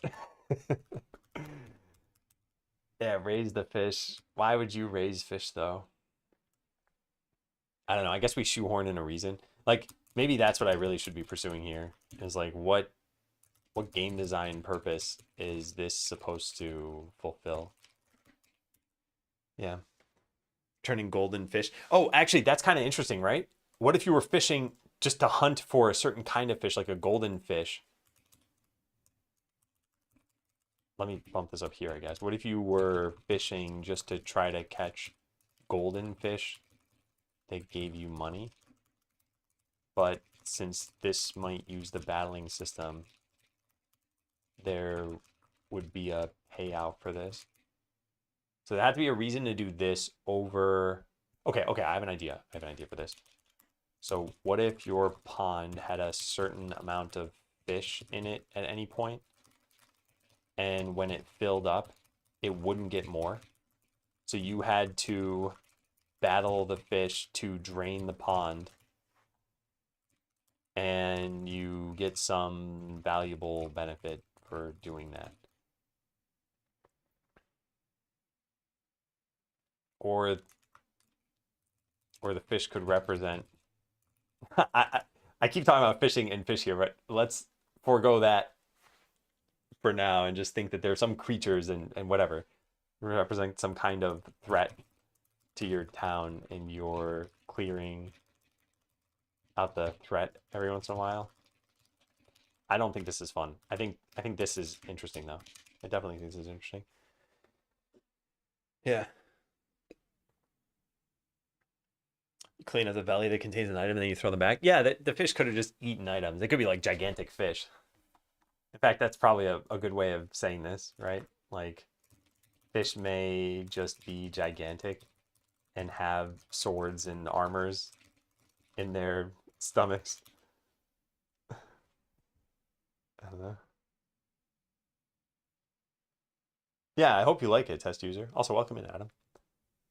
Fish would eventually die. It's like a time thing, so they exist for 10 to 20 minutes. I yeah, maybe. I mean, this is another way of, I guess, doing the whole there is a limit to them. The limit could just be their lifespan. The limit could be the fish, the lifespan of the fish, and not necessarily an actual limit to the pond. Doesn't really make much of a difference, I guess. What about you fish for some item, but sometimes you catch fish? Catch fish. In some MMORPGs allow you to fish, but sometimes you catch trash. But in your game, you want the trash, and the fish is trash. But the whole point is like we want a new system for people to interact with. So we already have battles for you to catch items. If you could sometimes find trash, you would just battle instead. So I'm basically trying to figure out like, okay, what if you could make your adventurers go fish instead? So there's got to be some reason for you doing that. I think the way I've formulated this right now with this little star thing here is this is formulated is that it's like a how do I say this? Like a limited time battle that gives good rewards. So you could go battle at the volcano and you'll always get hooded cloaks and yellow potions. And you could just do this pretty much forever. Like send in your adventurers and watch them fight and whoops. And by the end of this, they just got me 2 cloaks and a potion. They're going to go do it again. They're going to win this battle again. They're going to get another set of cloaks and potions. 2 and 2 this time. So this is a way of sort of guaranteeing that loot. But what if off to the side of here there was like the pond where you can see, oh man, I'm at 100 out of 100 fish, and you go and fight there, and you're getting like 14 cloaks because you waited a long enough time. It's sort of like how the garbage slime works, where you can drag in an item and it's going to pay me 8, but now the next time around it's only going to pay me 7 because it's less hungry, and now the next time around again it's going to pay me 5 and then 4, and slowly this bar will fill up. That's sort of like how I picture the fishing pond working, but I'm not sure it's interesting on its own.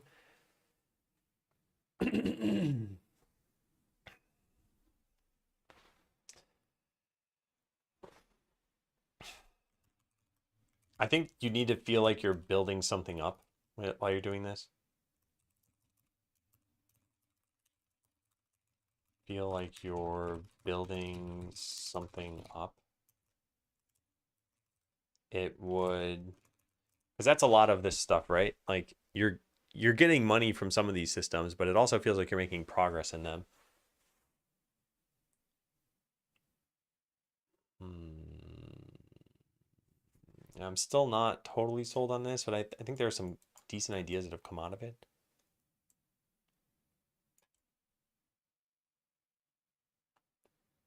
And it could be that you get a food shop. I mean, that's another thing too.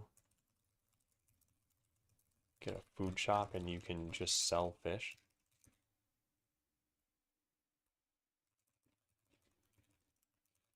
What if you fed the fish to pets or something? Or your adventurers have a hunger meter?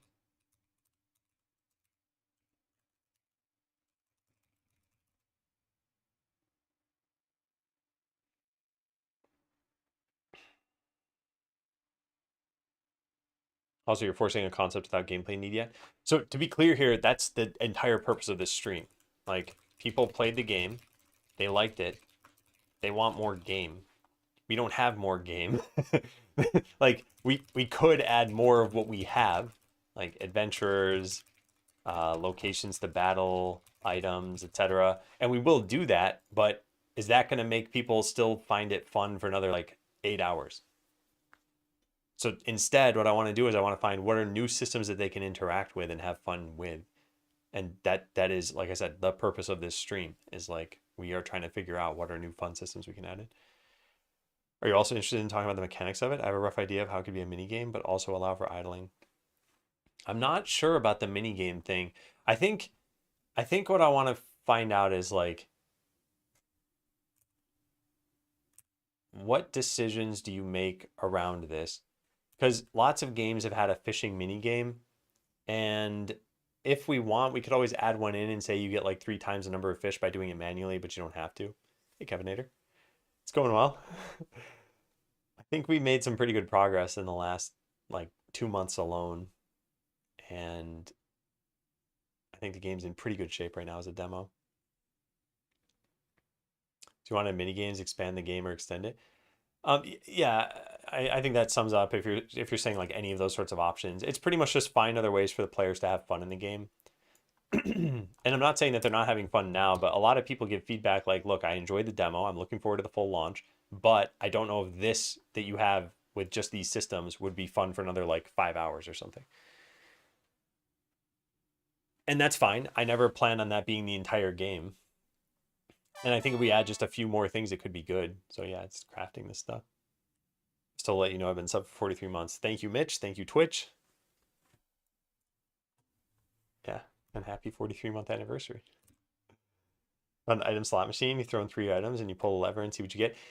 Yeah, I think what we need to figure out is like, we need some other function for items.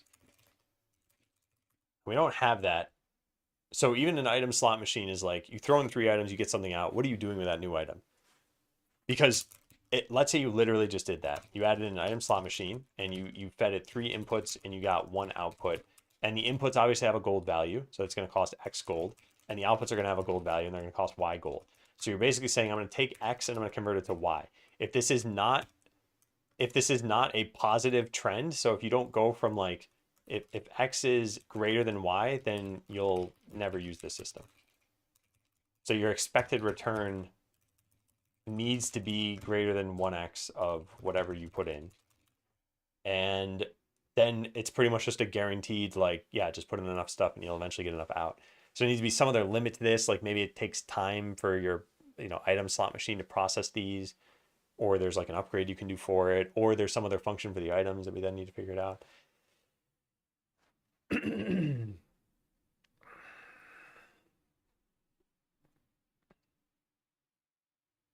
Thank you for doing this, Russell. Thank you, Mitch, for supporting it. Gamblers would disagree. Yeah, I guess that's true, right? Your expected return on a real life slot machine is less than 1x. And I guess the reason why people do it in real life is, well, 1, addiction, but 2 is the thought or the hope for a greater than 1x return on investment, which is a delusion in the long run from something like a slot machine where there's no skill whatsoever that goes into it, right? So it's this like, I might win big. But the reason this happens for real in real life is that that real life typically spans for like more than 60 years. That work is hard and not automated. And that money can be hard to come by as a result of that. That's not true in a game. Like the game should last for what, like 5 to 10 hours. The game should be fun. And money is super easy to get in Skeleseller. So the need to just gamble for the potential promise of more money is not strongly felt in this game.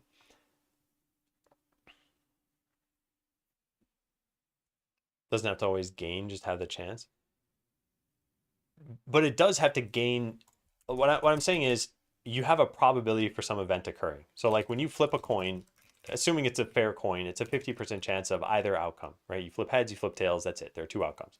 So if you had a game where you're expected to flip like 1 million coins, then by the end of those coin flips, you're going to get pretty close to 50% in most timelines with most normal probability and not, you know, a pseudo random number generator that's going to generate tails more of the time. So then if you run this thing enough and you associated money with it, you would have broken even. And you can't have that, or else you wouldn't be incentivized to use this system. The outcome doesn't have to be items. Right, that's what I'm saying. It doesn't have to be items. It could be something else, but it can't be just that it's for items, or it can't be just that the items are for money in the end.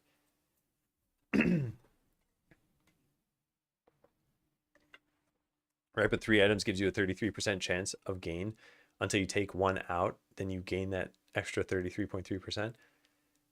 I do not follow that. What do you mean? Also, I think we're maybe getting a little sidetracked here. Yeah, we need some other function for items. And I still want to look at this stuff that we had up here. Game progression, power progression, selling for money, converting into another thing. I think we need to figure out what need we need to fill, and then we can fill it.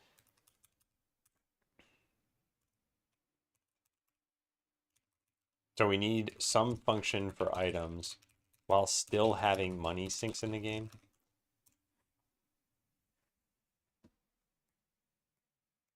And I think game progression can be done through rare items. So I feel like we should come up with more power progression stuff, which would let you battle more, which would fuel your other systems. I feel like this should probably be for power progression. Yeah, and as we get more systems, we can think of how they correlate to one another. Yeah. Yeah, I think for power progression.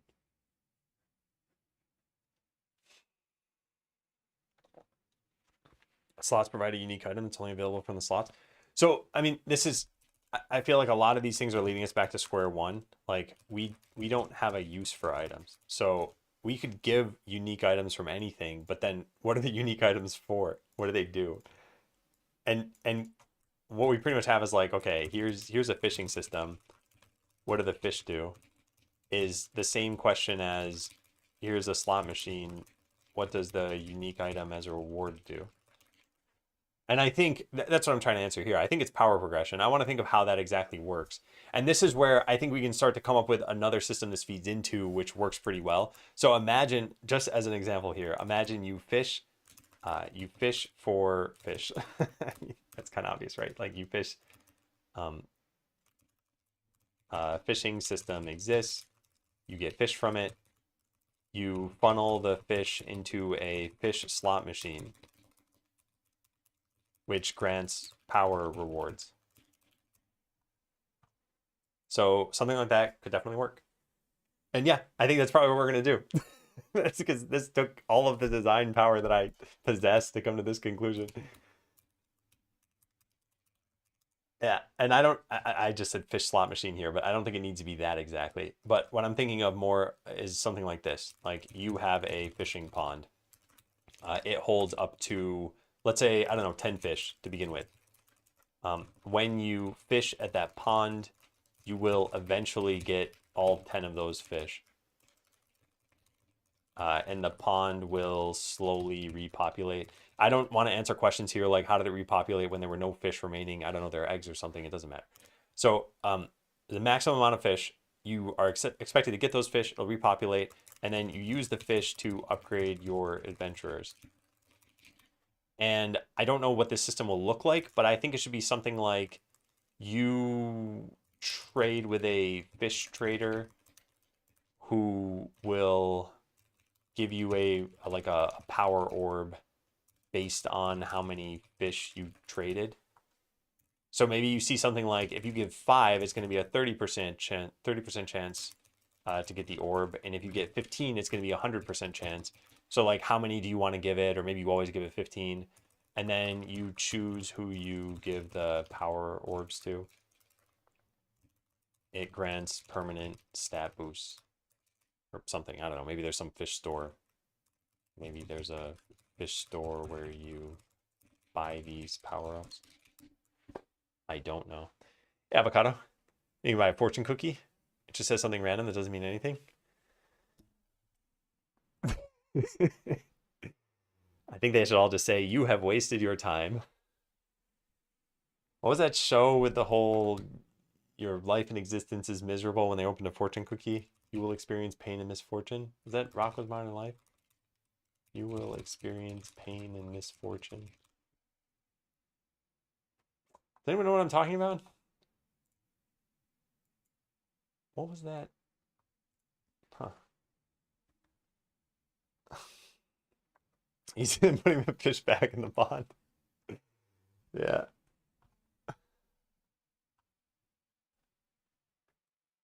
Yeah, I like the general idea. There are a couple things I'm not sure I like about this though. One is that you'd need to be able, I guess we need to write this here. You need to be able to upgrade the fish pond somehow. Maybe you can spend fish to do that.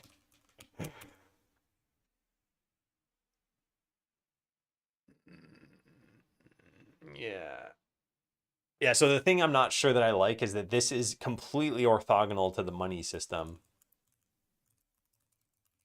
Not sure I like that money doesn't factor into this. We could easily make money factor into this. Like the trader requires, maybe that's how it works. Maybe the trader requires fish and money. Maybe the trader requires fish and money. Maybe upgrading the pond costs money.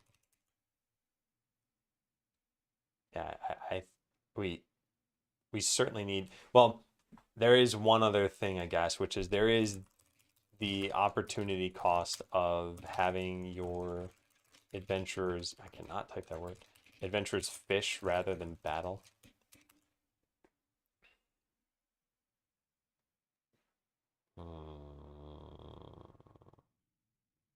Okay, well, anyway, we're getting somewhere. What are the power orbs?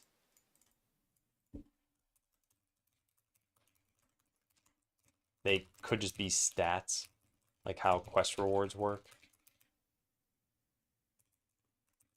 How do you assign them to adventurers? I wonder if there'd be a system for that. Maybe just click in the UI somewhere. Dump a bunch of potions in the pond to get magic rainbow fish. Okay, now we're talking. Seriously, now we're talking because this is a way of saying, hey, you have another use for items that and two systems will feed each other. So normally you take a potion and put it in the shop, or you take a potion and put it in the garbage slime, or you take a potion and put it into the, I don't have any of these items, but you put it into your quest thing. But yeah, what if you could drag this down to here and repopulate your fish? Yeah. Avocado, I have one tiny rule in this chat, and it is to not segment messages, so please do be mindful of that. But yeah, I like the idea, Arm Cubic. I'm gonna put this over here. So yeah, this could make the pond act as another destination for items. You could maybe repopulate it by dropping in potions and only potions. It's nutrients. Or do they mutate because of the potions? Or are the potions not harmful? I still don't totally know how it would work, but I feel like we're definitely going in the right direction here. So you throw items into the pond, and that determines what kind of fish show up. I wasn't even thinking it determines what kind. It just helps repopulate the fish somehow. Like the potions are magically activating their eggs or something. But yeah, it could be that every potion has a color associated with it, and you're actually changing the color of the water by throwing potions into it. Or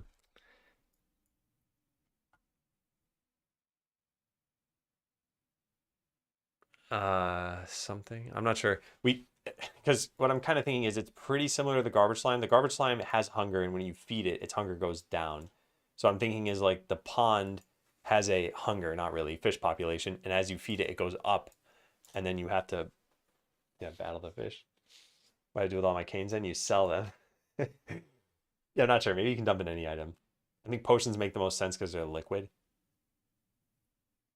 Maybe you could melt down a sword, put sword potion into the water. Anyway, we should make another section at this point about this stuff. Let's go do this. Fishing. So, summing up stuff from another section for here. Fishing should eventually feed into a form of power progression. Maybe different types of pulls. Some could catch fish faster. Oh yeah, maybe. Okay, this is a wild idea, but like your weapons could be your fishing rods. You fish with a fiery sword, and you do more damage to the fish or something. I'm not sure. So yeah, something like this. And we have a bunch of questions we need to answer.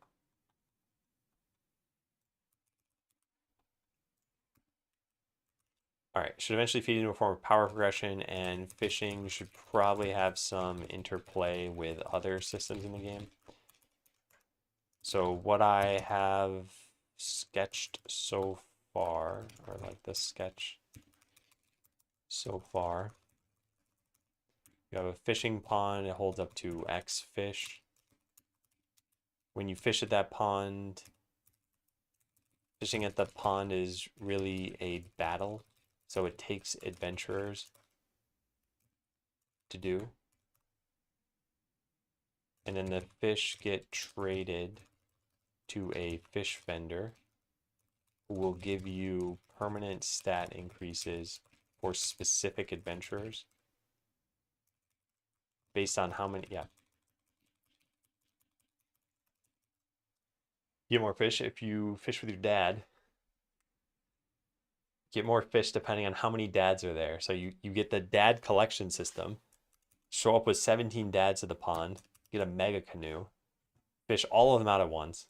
Win the game. See the end credits. And it just says fish for every person in the credits. Fishing adventures. There should probably be some random chance element to this.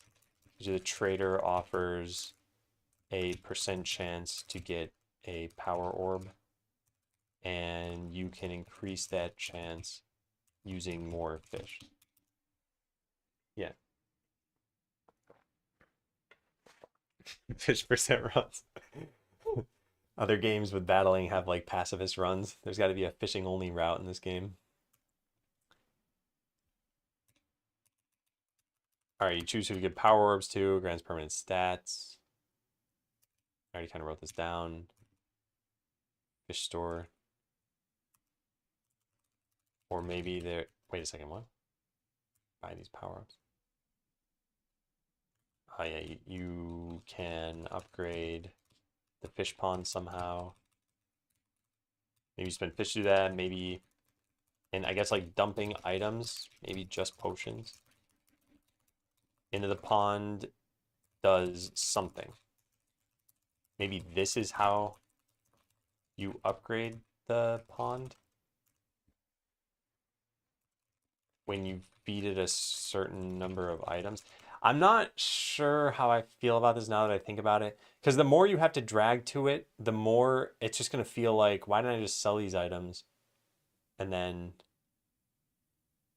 just click a purchase button over here?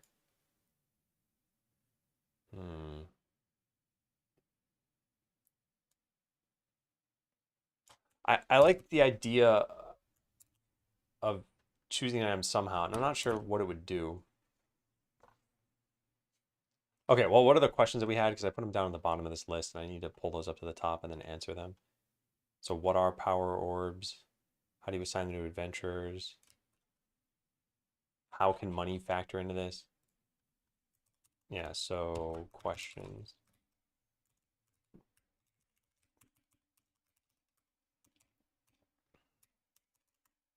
And nope, that's broken.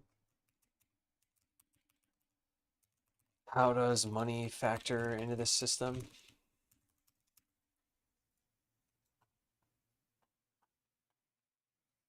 Okay. So yeah, what have we talked about so far? Yeah, your fishing pond. You actually have to unlock this, so it would just be there by default. And then it's got a certain amount of fish. You can somehow see how much that is. Maybe there's a sign or hovering over it tells you you're at 10 out of 10 fish. And then it'll say something like, in order to fish, you need to choose on the battle map your own town. So you pick your party, you go to the town, you click start battle. It opens up a battle against the pond itself. And you shoot arrows and stuff into the pond. And you eventually pull up fish. I still think is great.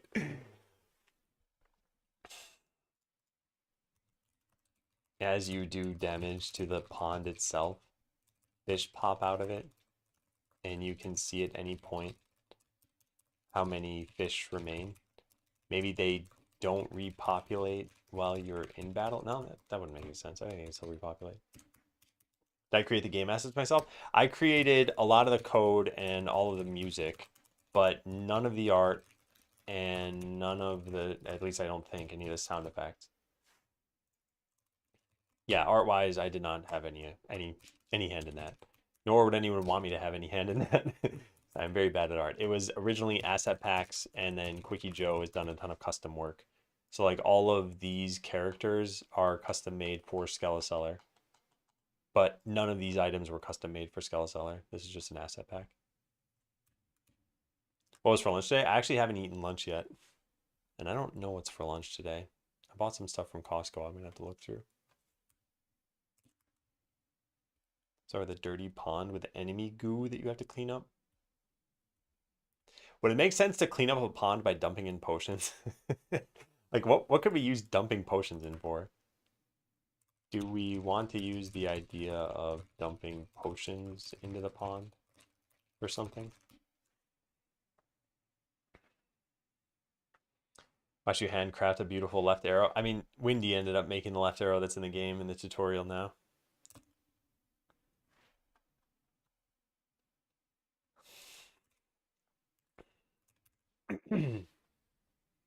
And then can we simplify this in any way? Can we simplify this in any way? I think there are a couple of things. One, as far as building the fishing pond, after you beat the second boss, a sign can just show up here. It'll show up in your buildings menu. You'll see new buildings. It'll say fishing pond. And you'll click it and it'll say something like, I don't know, whatever. It lets you sell fish for something. Power orbs. So you click build and now you have the pond there. And you're like, okay, what in the world? How does this work? And maybe there's an NPC next to it, just like over here, where you can click them and they'll tell you how it works. And then you need to see the UI of how many fish are there, and you need to know how battling fish works. And you need some way of upgrading it too, I guess. Maybe fish that have had potions, like special fish. They could be. I would just need to think of, like, what are you inputting into the system and what are you getting out of the system? So what we've talked about is there's this pond and you get fish. And then eventually some combination of stuff, fish plus X, where X may be literally nothing, need to give you some sort of power progression. So it could be that you are getting these fish and then you're somehow like crafting them into the item that you're getting. And it could be that you're trading it. So I'm still not totally sure.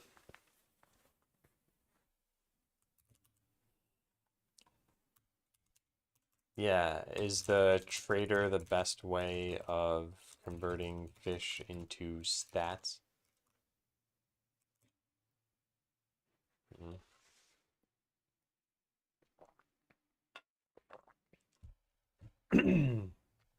Maybe you, I don't know. Yeah, I'm not sure about that. Okay, yeah. As far as what are power orbs, I think leaning toward just health and power.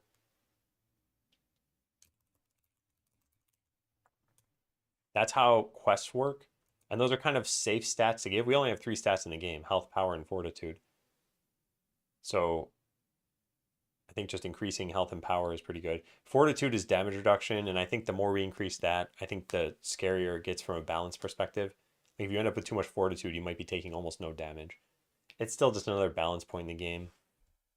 And I guess it might look weird to have power set to like, 5,000 at some point in fortitude still be 18.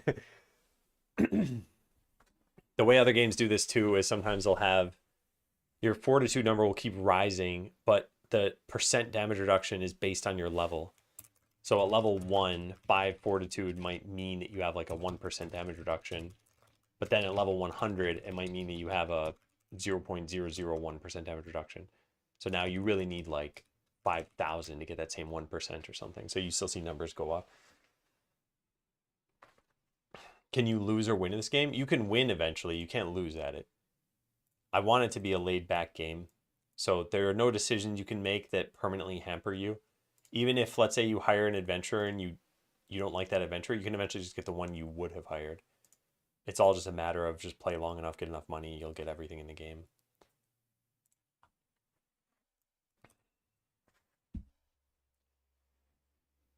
Yeah.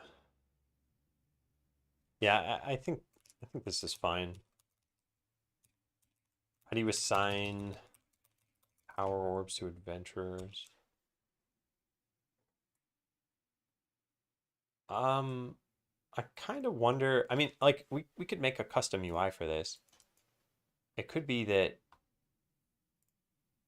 you see something like this where you see all of your adventurers, although we show them in a slightly different way, and we probably show their stats next to them, or maybe even just how many power buffs they've gotten from fish.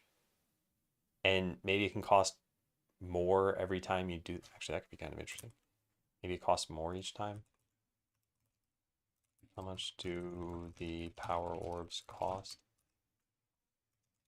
Yeah, it could increase with how many each adventurer has had.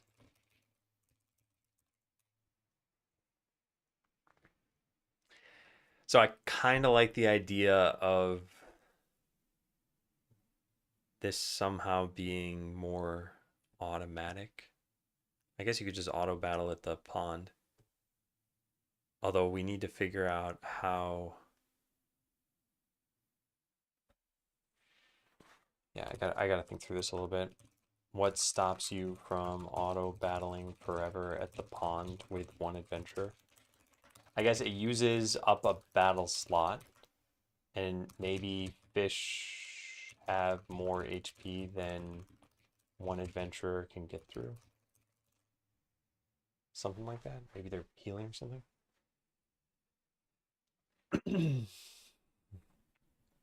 A seal that grants buffs. Yeah, I don't think it would be that whoever you're doing the fishing with, I don't think they're the ones who necessarily get upgraded. I think there needs to be some in-between layer where you're choosing to fish with adventurers A, B, and C, and then you can still level up adventurers D, E, and F by giving them the rewards. Maybe consecutive fish fights buffs the fish. Well, I think there are a couple of things that sort of mitigate this. What stops you from auto battling forever? It uses up a battle slot. It's not super productive. Maybe fish repopulate slowly at first and then quicker toward the end. So you're incentivized to wait between fights, between fishing.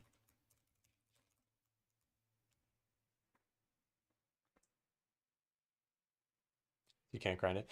I think this is one way we could do it where we just need to make it clear to the player. But imagine if you have 0 fish in your pond, it takes you like a minute to get back to 1 fish. But if you have 5 fish in your pond, it takes you 30 seconds to get to 10 fish or something. The fish evolve. Are we talking like they start walking on land? Do they evolve into dads? Is this the same suggestion as last time? Increase how many each adventurer has had. Want to use the idea of dumping potions in the pond for something. I think as long as you're spending money, I think this is okay. What if if money is involved here at all, then there probably need to be increasing costs. This could play well with the increased fish cost of getting an orb for an adventurer.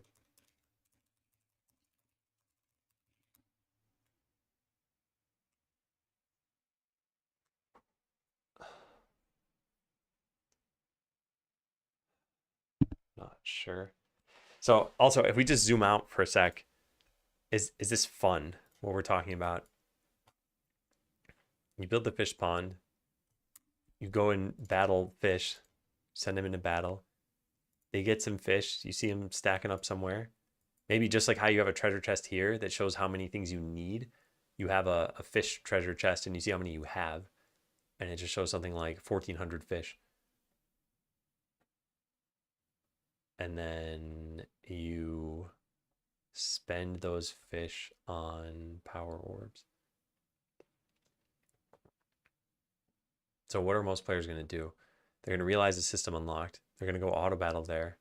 And they're going to be torn between getting power or getting quest items and items to sell.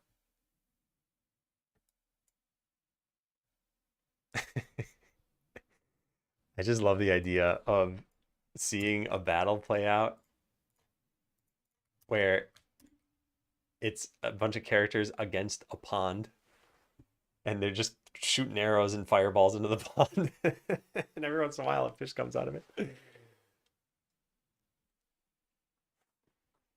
Takes time between fish and orbs. You may not need to slow down the fishing as much. Yeah, that processing step, I wonder. I know that Mitch has been shouting over there, fish mulcher, fish mulcher. But I wonder if that is the solution here. I'm not sure. Maybe there's a fish mulcher that takes fish and then takes time to finish. And you can speed up the time by spending money.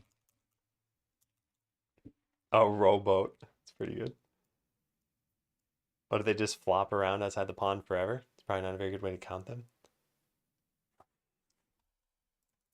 I gotta write that down though. How do you see how many fish you have? How do you...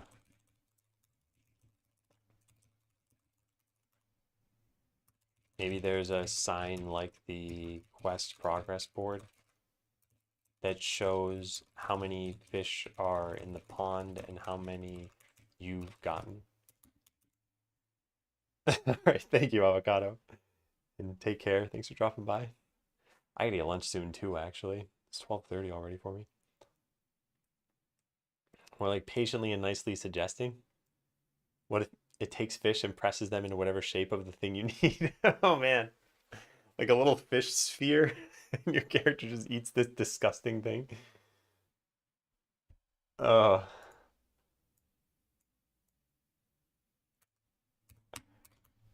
yeah. Yeah. I think this is fine. I think this increasing based on how much each adventurer has had is fine. I think the UI for this is going to be a little bit difficult. I think we'll still need to mock that up. And does this open up any other progression or any other systems? Do any other systems play into this? I don't think they need to. Already, the item system would play into this a little bit. The battle system would play into this a little bit. And then this is all implementation stuff. Mock up the UI and then figure out how battles need to change for this. They're probably infinite battles. And fleeing will probably make them end. Fleeing will probably be the only way to end them. Then we need to show you fish in the end battle screen.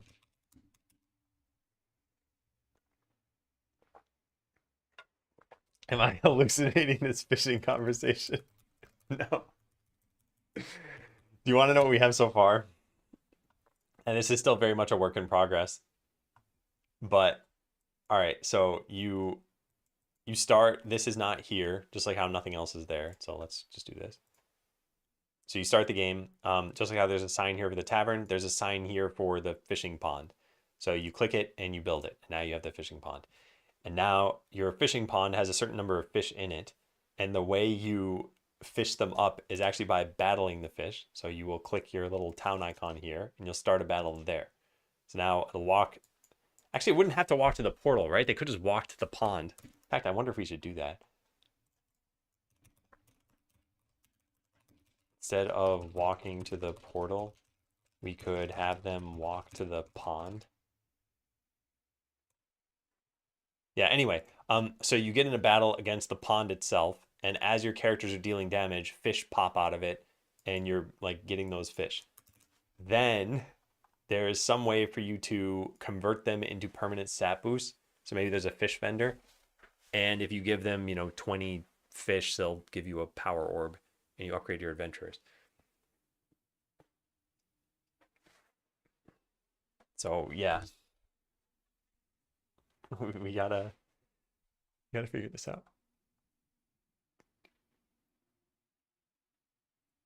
I kind of like that maybe there is no vendor. Maybe it's just feed them fish and it opens up some new UI and there's a like, here's how many orbs they've gotten and here's how many fish they would need.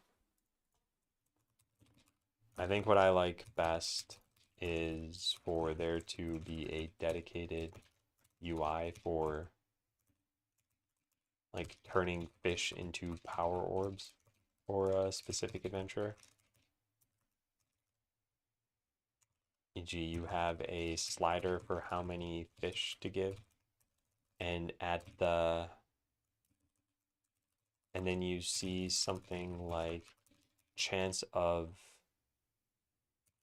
powering up, low, medium, high, guaranteed.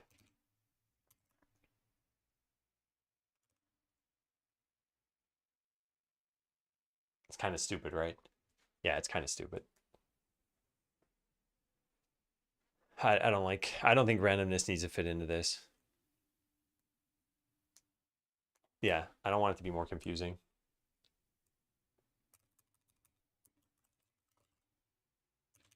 You have all of the adventurers listed out with how many buffs they've gotten and how many fish they need to get the next one.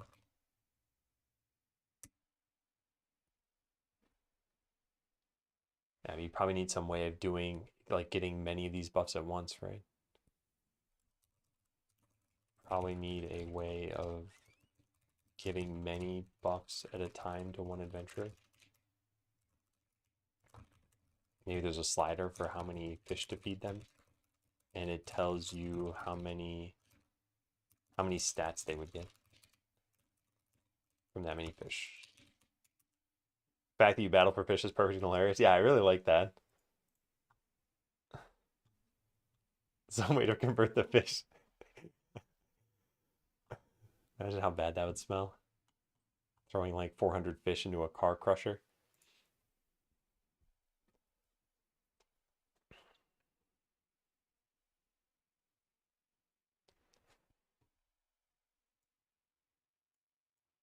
Okay.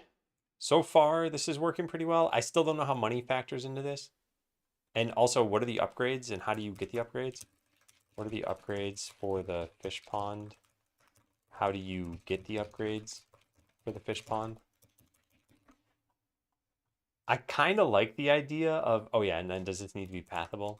Does the pond need to be navigable by adventurers, e.g. to dump potions in?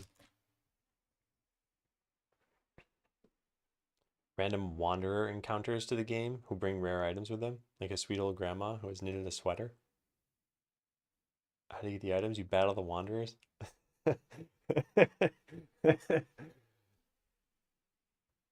Yeah. I was thinking if we add in a farming system, you'd also battle the farm somehow.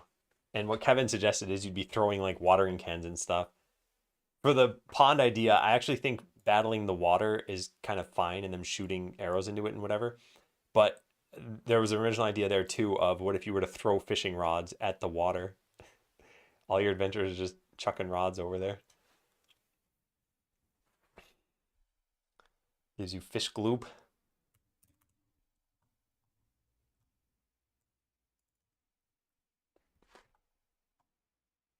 I kind of wonder what if the upgrades, because I like the idea of you just pouring potions into the fish pond. I think the way it'd have to work is sort of like how the tavern works. So you'd have some like, well, it wouldn't be a treasure chest. I guess it would just be the pond itself. And they just go bring potions into the pond and dump them in there. And after you put in like 50 potions, your fish pond upgrades. And yeah, maybe the fish mutate, or maybe the pond changes, or maybe just it gets bigger, gets more fish, something like that. And maybe you don't even know what the upgrade's going to be until you bring it that many potions. Yeah. I like, I sort of like this. I wonder if it could just be linear from bringing potions to the pond, sort of like how the tavern works. I want there to be some choice involved, though. Could keep raising the water level in the pond or make it take up more tiles. Raising the water level, I think, would probably be tough to make many different graphics levels for that and make it look interesting. I think just increasing the size or changing the color or something could be good. Would have made it easier or more productive, or would that ruin the balance of it? Well, I want there to be upgrades for your fishing pond. And I was thinking one of the upgrades could be that you get more fish per minute, which would essentially make it easier or more productive. So something along those lines.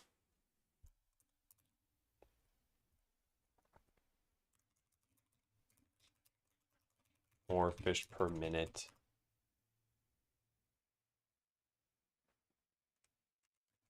More maximum fish in the pond. Quicker respawn of the fish.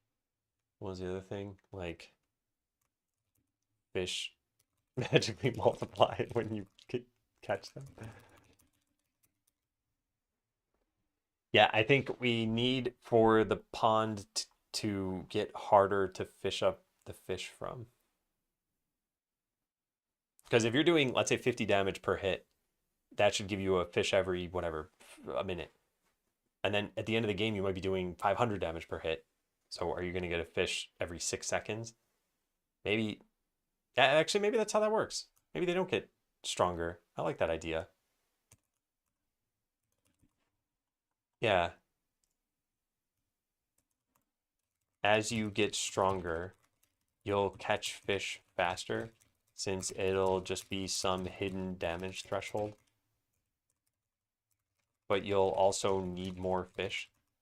So eventually, you'll just see fish fly out of this pond.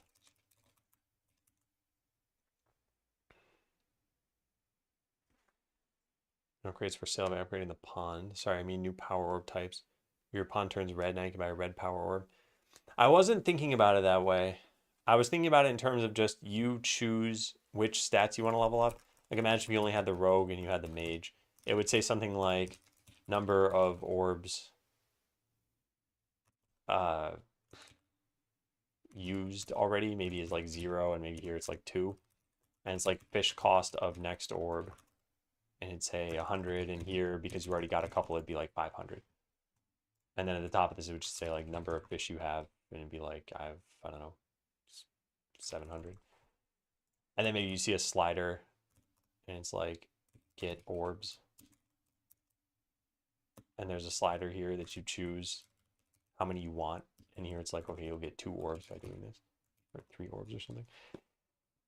Not sure. What if the fish are larger and stronger the further you go into this pool? Like smaller fish in the shallow end, bigger fish in the deeper end. Ponds actually work like pools, right? There's a natural incline, just a linear grade to the pool. Optioning at health versus power, each raise a different stat. Yeah, that I think you could do. And maybe even you could make them have the same cost associated with it. So you're picking whether you value health or power more. I think the only issue is that then we need to balance them. and it might be harder to do that. Like, what if someone just chooses to dump it all into power, and then they get to a point where they like can't beat a boss or something?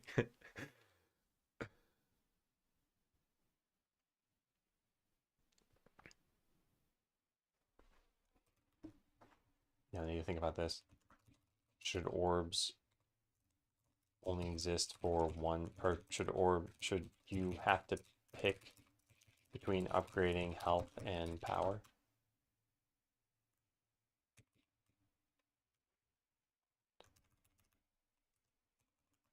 Do we even need to have the concept of power orbs? Could your adventurers just be really hungry and want to eat 5,000 fish at once?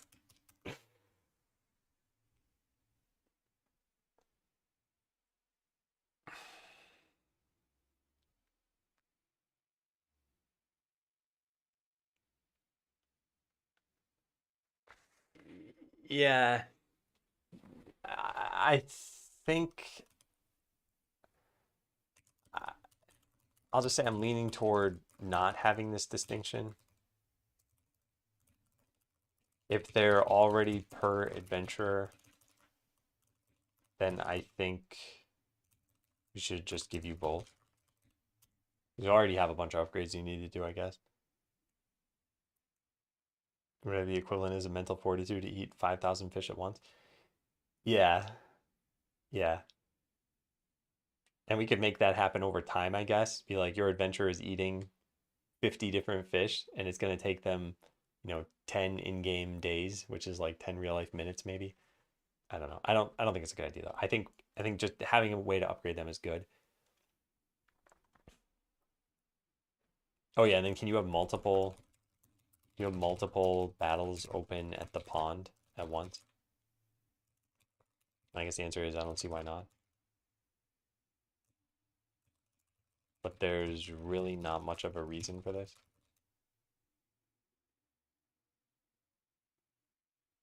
Yeah.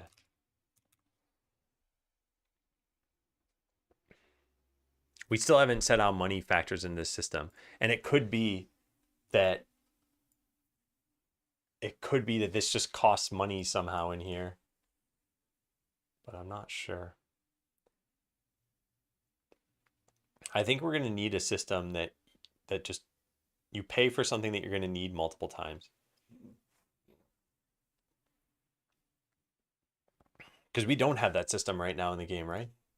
Everything you buy permanently, and there is no renewable purchase, sort of. Like, you can level this up 5 times, but then once you've done that, that's it. You've spent all the money you'll ever spend on this.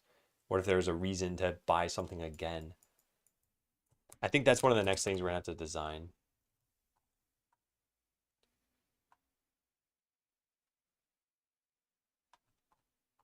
Where is this? I think we need to design a system with repeatable purchases since we aren't adding new money sinks.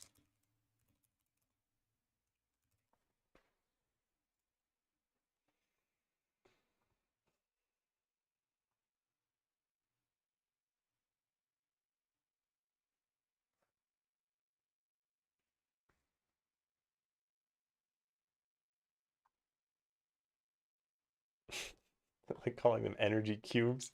There's a fish compactor.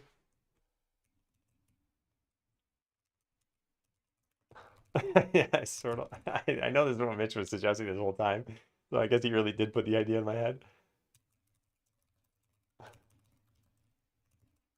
Into energy cubes. Hey Matt, it's going pretty well. Discount system, if you mulch 10 fish, it's cheaper than individually. Is there a ladder and loop system?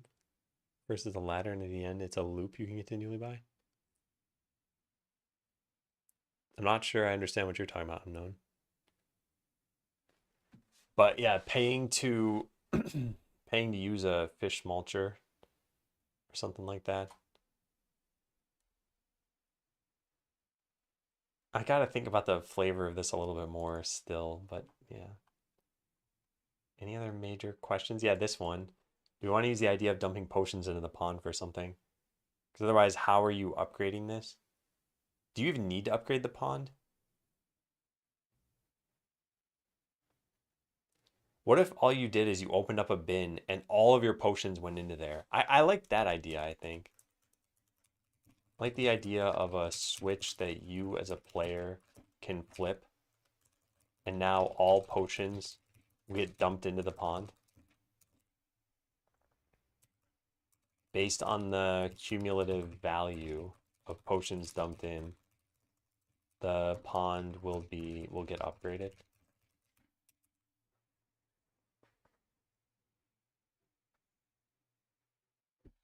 Yeah, I was thinking about that, Mitch. Wrong word. Flavor.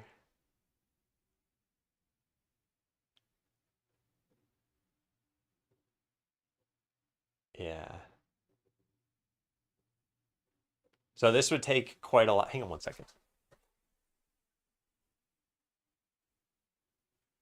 Okay.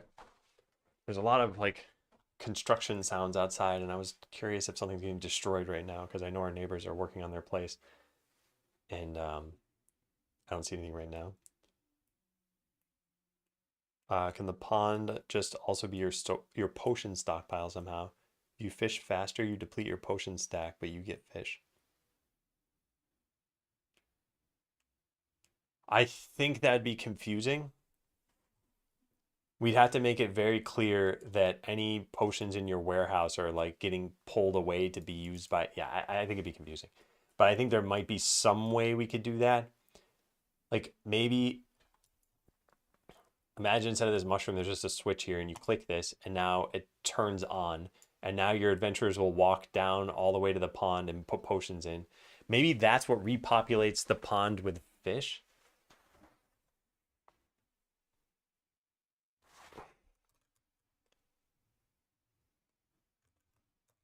Or maybe the potions are what spawn new fish. So you have to battle for potions and then bring those potions to the pond to get fish.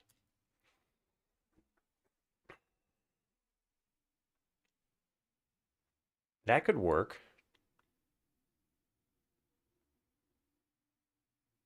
Yeah, that could work.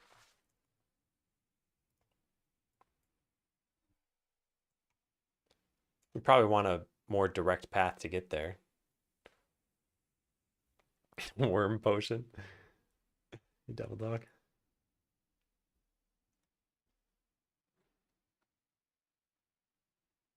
Hmm. Yeah, the breeding certain fish, I wanted to stay away from that, I think, only because I don't want to add too much complexity with this new system.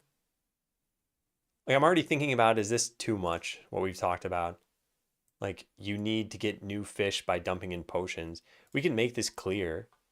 Like as soon as you build the pond, there can be another little quest board thing that pops up here, and it shows that you need, I guess it wouldn't show that you need a certain number of potions.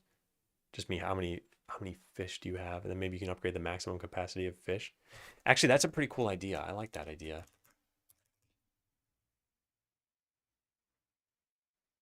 Maybe each fish costs, say, 10G worth of potions to spawn. And then as you get further in the game, one potion will give you more fish, but you have a limit to how many fish you can hold in the pond, how many fish the pond can hold.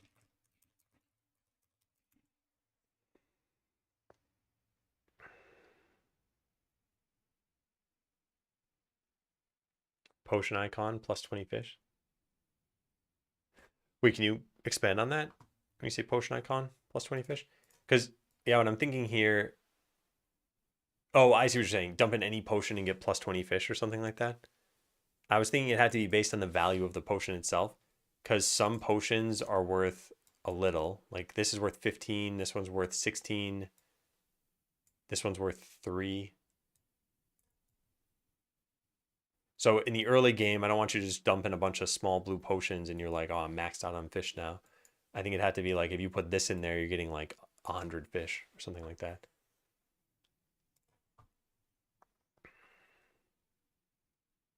Yeah, I think I like this idea. Dump ogre blood to get the ultimate fish. Yeah. I think this is good.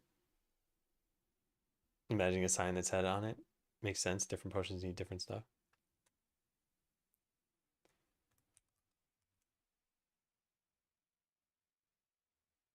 Okay, so I'm gonna need to consolidate all this at some point. Is there any other like major sticking point for this?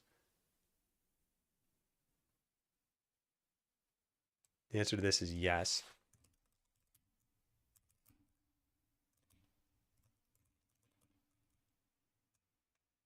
Yeah. How is this stuff gonna work? Can we simplify this in any way? Is it truly the best way of converting fish into stats?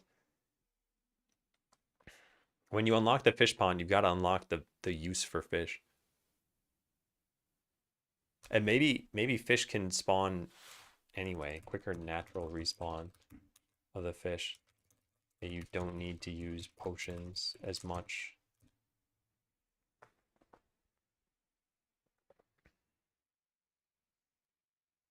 Color code things is how most games do. I don't know the colors, but a lot of other people do. It's like blue and green equals purple, or a low tier. Purple equals more rare.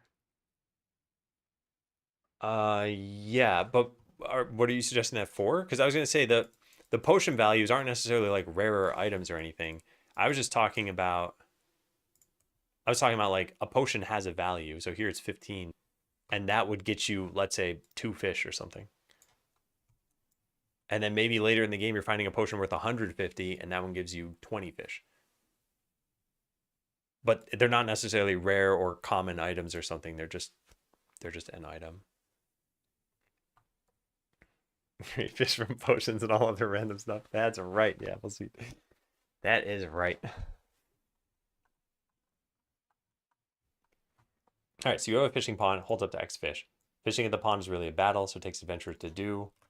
You start this battle from the battle map.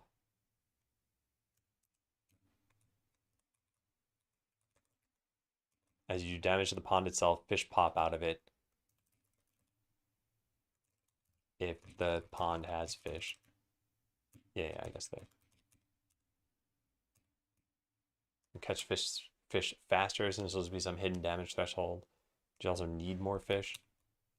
So eventually you'll just see fish fly out of this pond. I don't think that's needed to say that.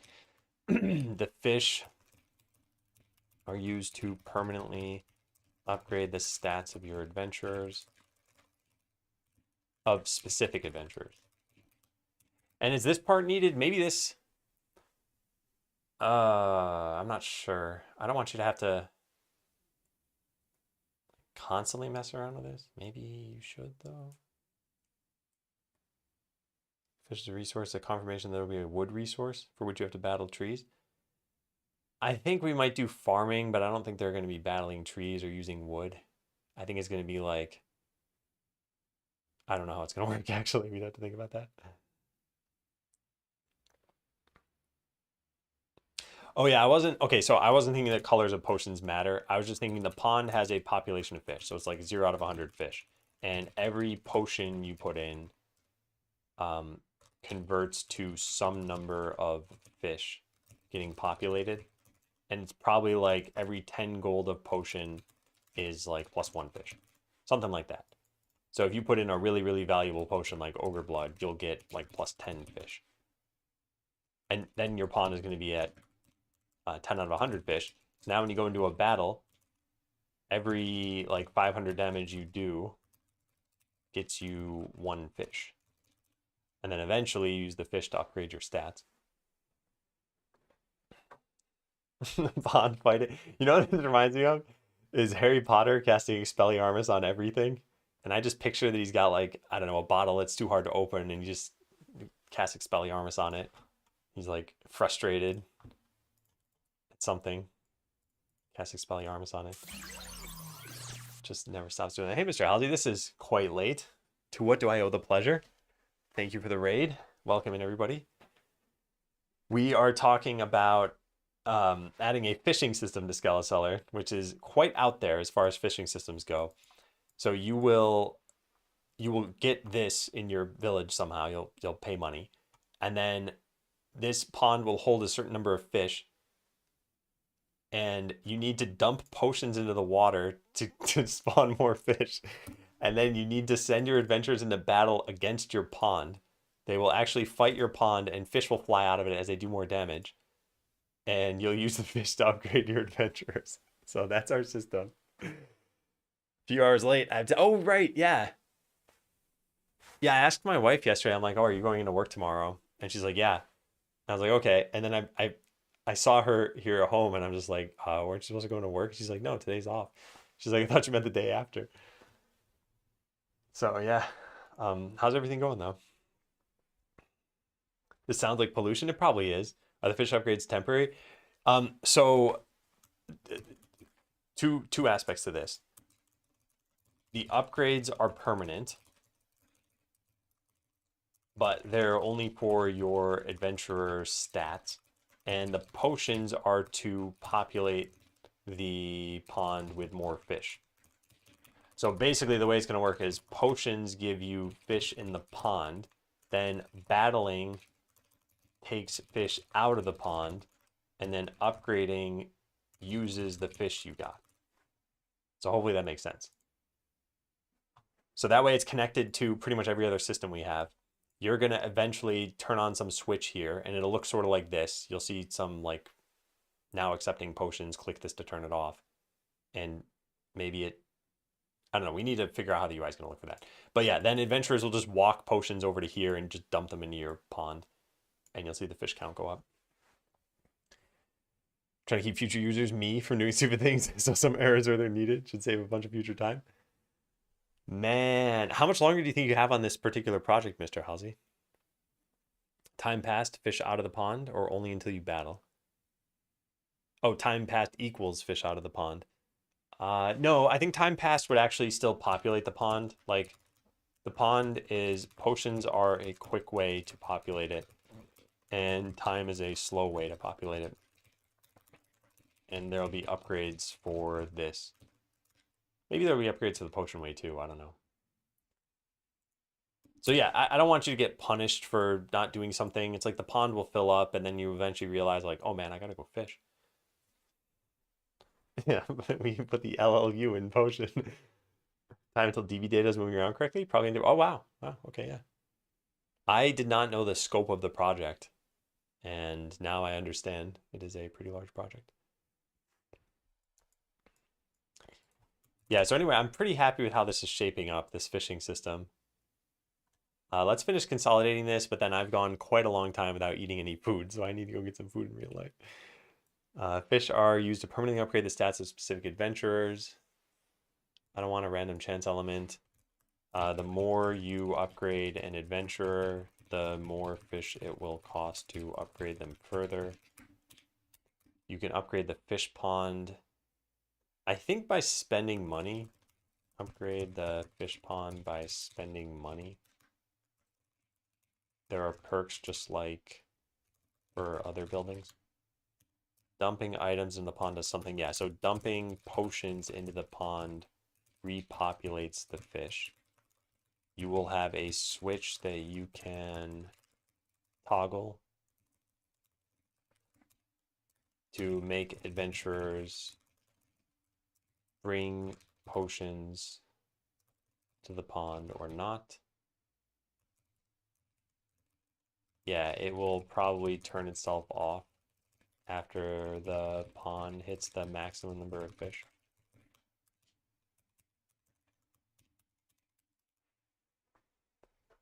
Start building my wife's website before then on top of it. Oh, cool. Yeah. Our site will be sewing, yarn craft, community related, think forum, wiki, etc. Yeah, cool. It's really neat. My wife just started something called Woobles, which are little crochet kits for, I guess probably, no, I guess some of them are just generic characters, but some of them are like trademark characters. And she's never crocheted anything before, and she's having fun. But she's definitely not at the point of like, making a site or something. Or yeah, you have those, yeah. Could be a multiplier. I was thinking it'd be based on the value of the potion. Do I have that written here? No. Yeah, dumping potions repopulates it. Oh, what just happened? There we go. Depending on the gold value of the potion, or I guess the number of fish you get depends on the gold value of the potions dropped in. Finger puppet crochet, things like that. Have you gotten into any of this, Mr. Halsey? Because I want to try knitting at some point, but I want to do a whole bunch of other things before any of that. Having fish for lunch? No.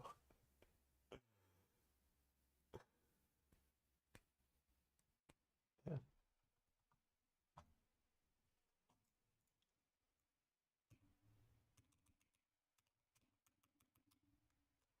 All right, anything else that I have not written down yet?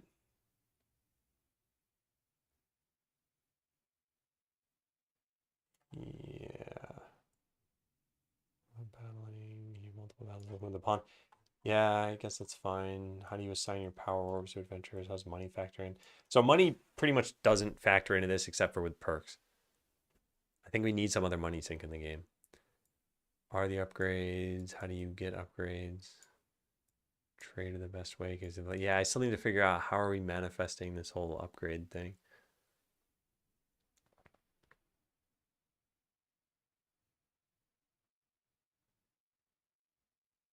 All right, what if we no, I was gonna say what if we involve the slime somehow? Maybe navigable, do any other systems play into this? Need a monk with you. Yeah, okay, so we still have a couple of remaining questions. I don't think it's too bad. Did we ditch the mulcher costing money? Yeah, I think so. I think it already takes a lot for you to, well, maybe not a lot, but it takes some for you to even get this whole machine up and running. Like you need to put potions in to get the fish. Then you need to use some adventurers to actually like battle the fish out of there. So I think charging money is probably not needed, and you'll need to pay money to upgrade the pond itself. I weld, woodwork, and metal cast. Wow. Well, you are a very crafty duo over there.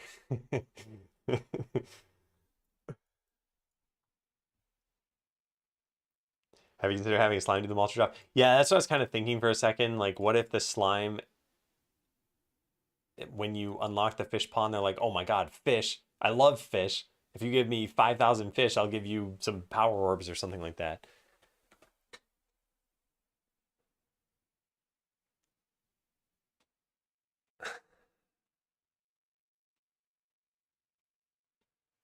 There'd just be no use for fish beyond this system, though, right?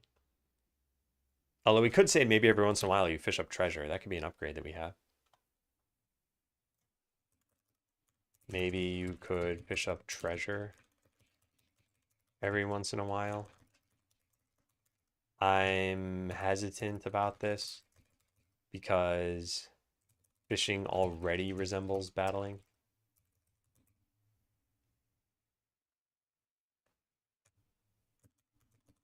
Yeah. Hey, Mongoit. Yeah, I changed my profile picture on this. Build a deck under the house 6 feet high with a sunken area for a hot tub. Wow. Yeah, no, that's great. I think doing functional stuff like that is really nice. I don't really have those skills. One of the things I did is I bought, what are those dev boards called? ESP dev boards? I bought one of these. This is literally like $1.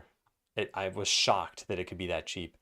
But I ordered one of these and it's got Wi-Fi in it, and I connected it to a capacitive touch button, and then gifted it to my wife so that she had a light switch basically on her end table. So this is just plugged into the wall, and now she's got a little button there. She can turn on the lights or turn them off. And it's like, wow, that was great. It didn't just cost $1 when all said and done because we needed the USB thing, the wires, the button, and whatever else. But yeah, it was probably like less than $5. It didn't explode. I'm grateful that it hasn't exploded. Although one of the wires got detached and I had to resolder it this weekend. Yeah. Yeah, I wonder if there should be another slime with that.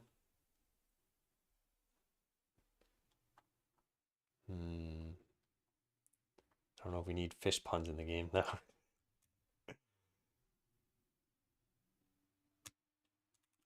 Maybe it's another slime. They eat the items and bestow power onto your adventures.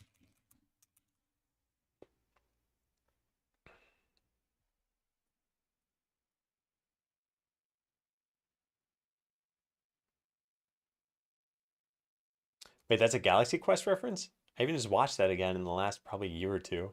I think it holds up, by the way. But I don't remember that. No, you're not distracting, Mr. Halsey. And yeah, I appreciate the conversation. Fantastical. Stop it. Where's Kevin's off switch?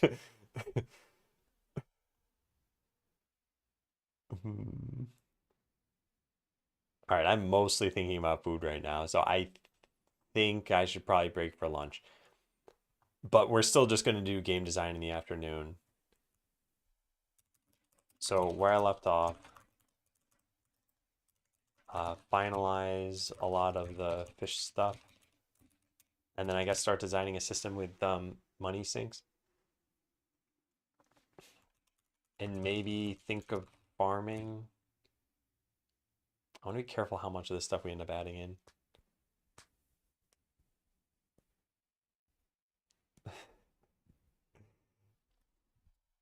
I don't mind puns. I I guess what is it about the fish puns? I don't know. Yeah.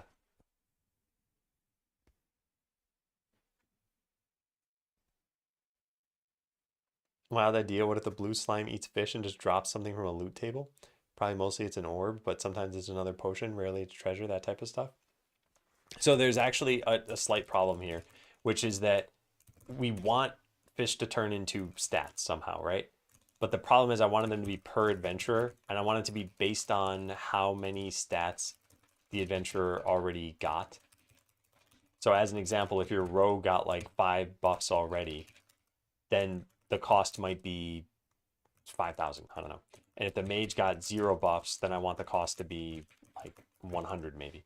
So if you're giving them to the slime and the slime is giving you the buffs, then that per adventurer cost is kind of thrown out the window. There are other ways you could do this, but it's, yeah, maybe the fish are turning into like buff tokens, and then it's this many buff tokens is what it's costing. It's just, yeah, I'm not totally sure.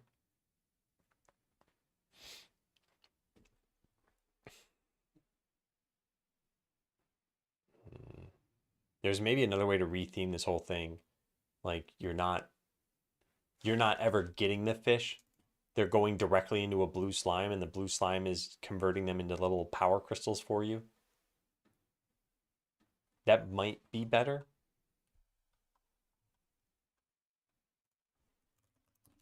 Maybe you never even get the fish. They just go through the slime and you get power fragments.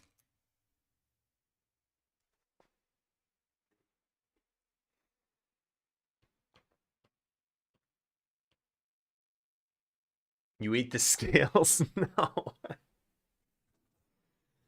That's a terrible idea. Nobody wants to eat fish scales. Certainly not thousands of them. Yeah, I'll put some more thought in this after we get back. Yeah, so normally I would not have waited this long to take my lunch break. It's 1:15. But I'm gonna take my lunch break. It'll probably be about 45 minutes or so. So I'll be back at about 2 p.m. More game design at that time. Oh, you know who said she only streams on weekdays on Mondays? Except for maybe she's not streaming today. But I said I wanted to raid Zinka at some point. I'm not planning on raiding anybody if she's not online. If she is online, she's not online. Well, so much for that. I think she said only Monday afternoon. Oh well. We also hint at the pond and the blue slime not exactly being complete. I thought about this too. Like the pond is the slime, but then wouldn't it just eat the fish anyway? Yeah.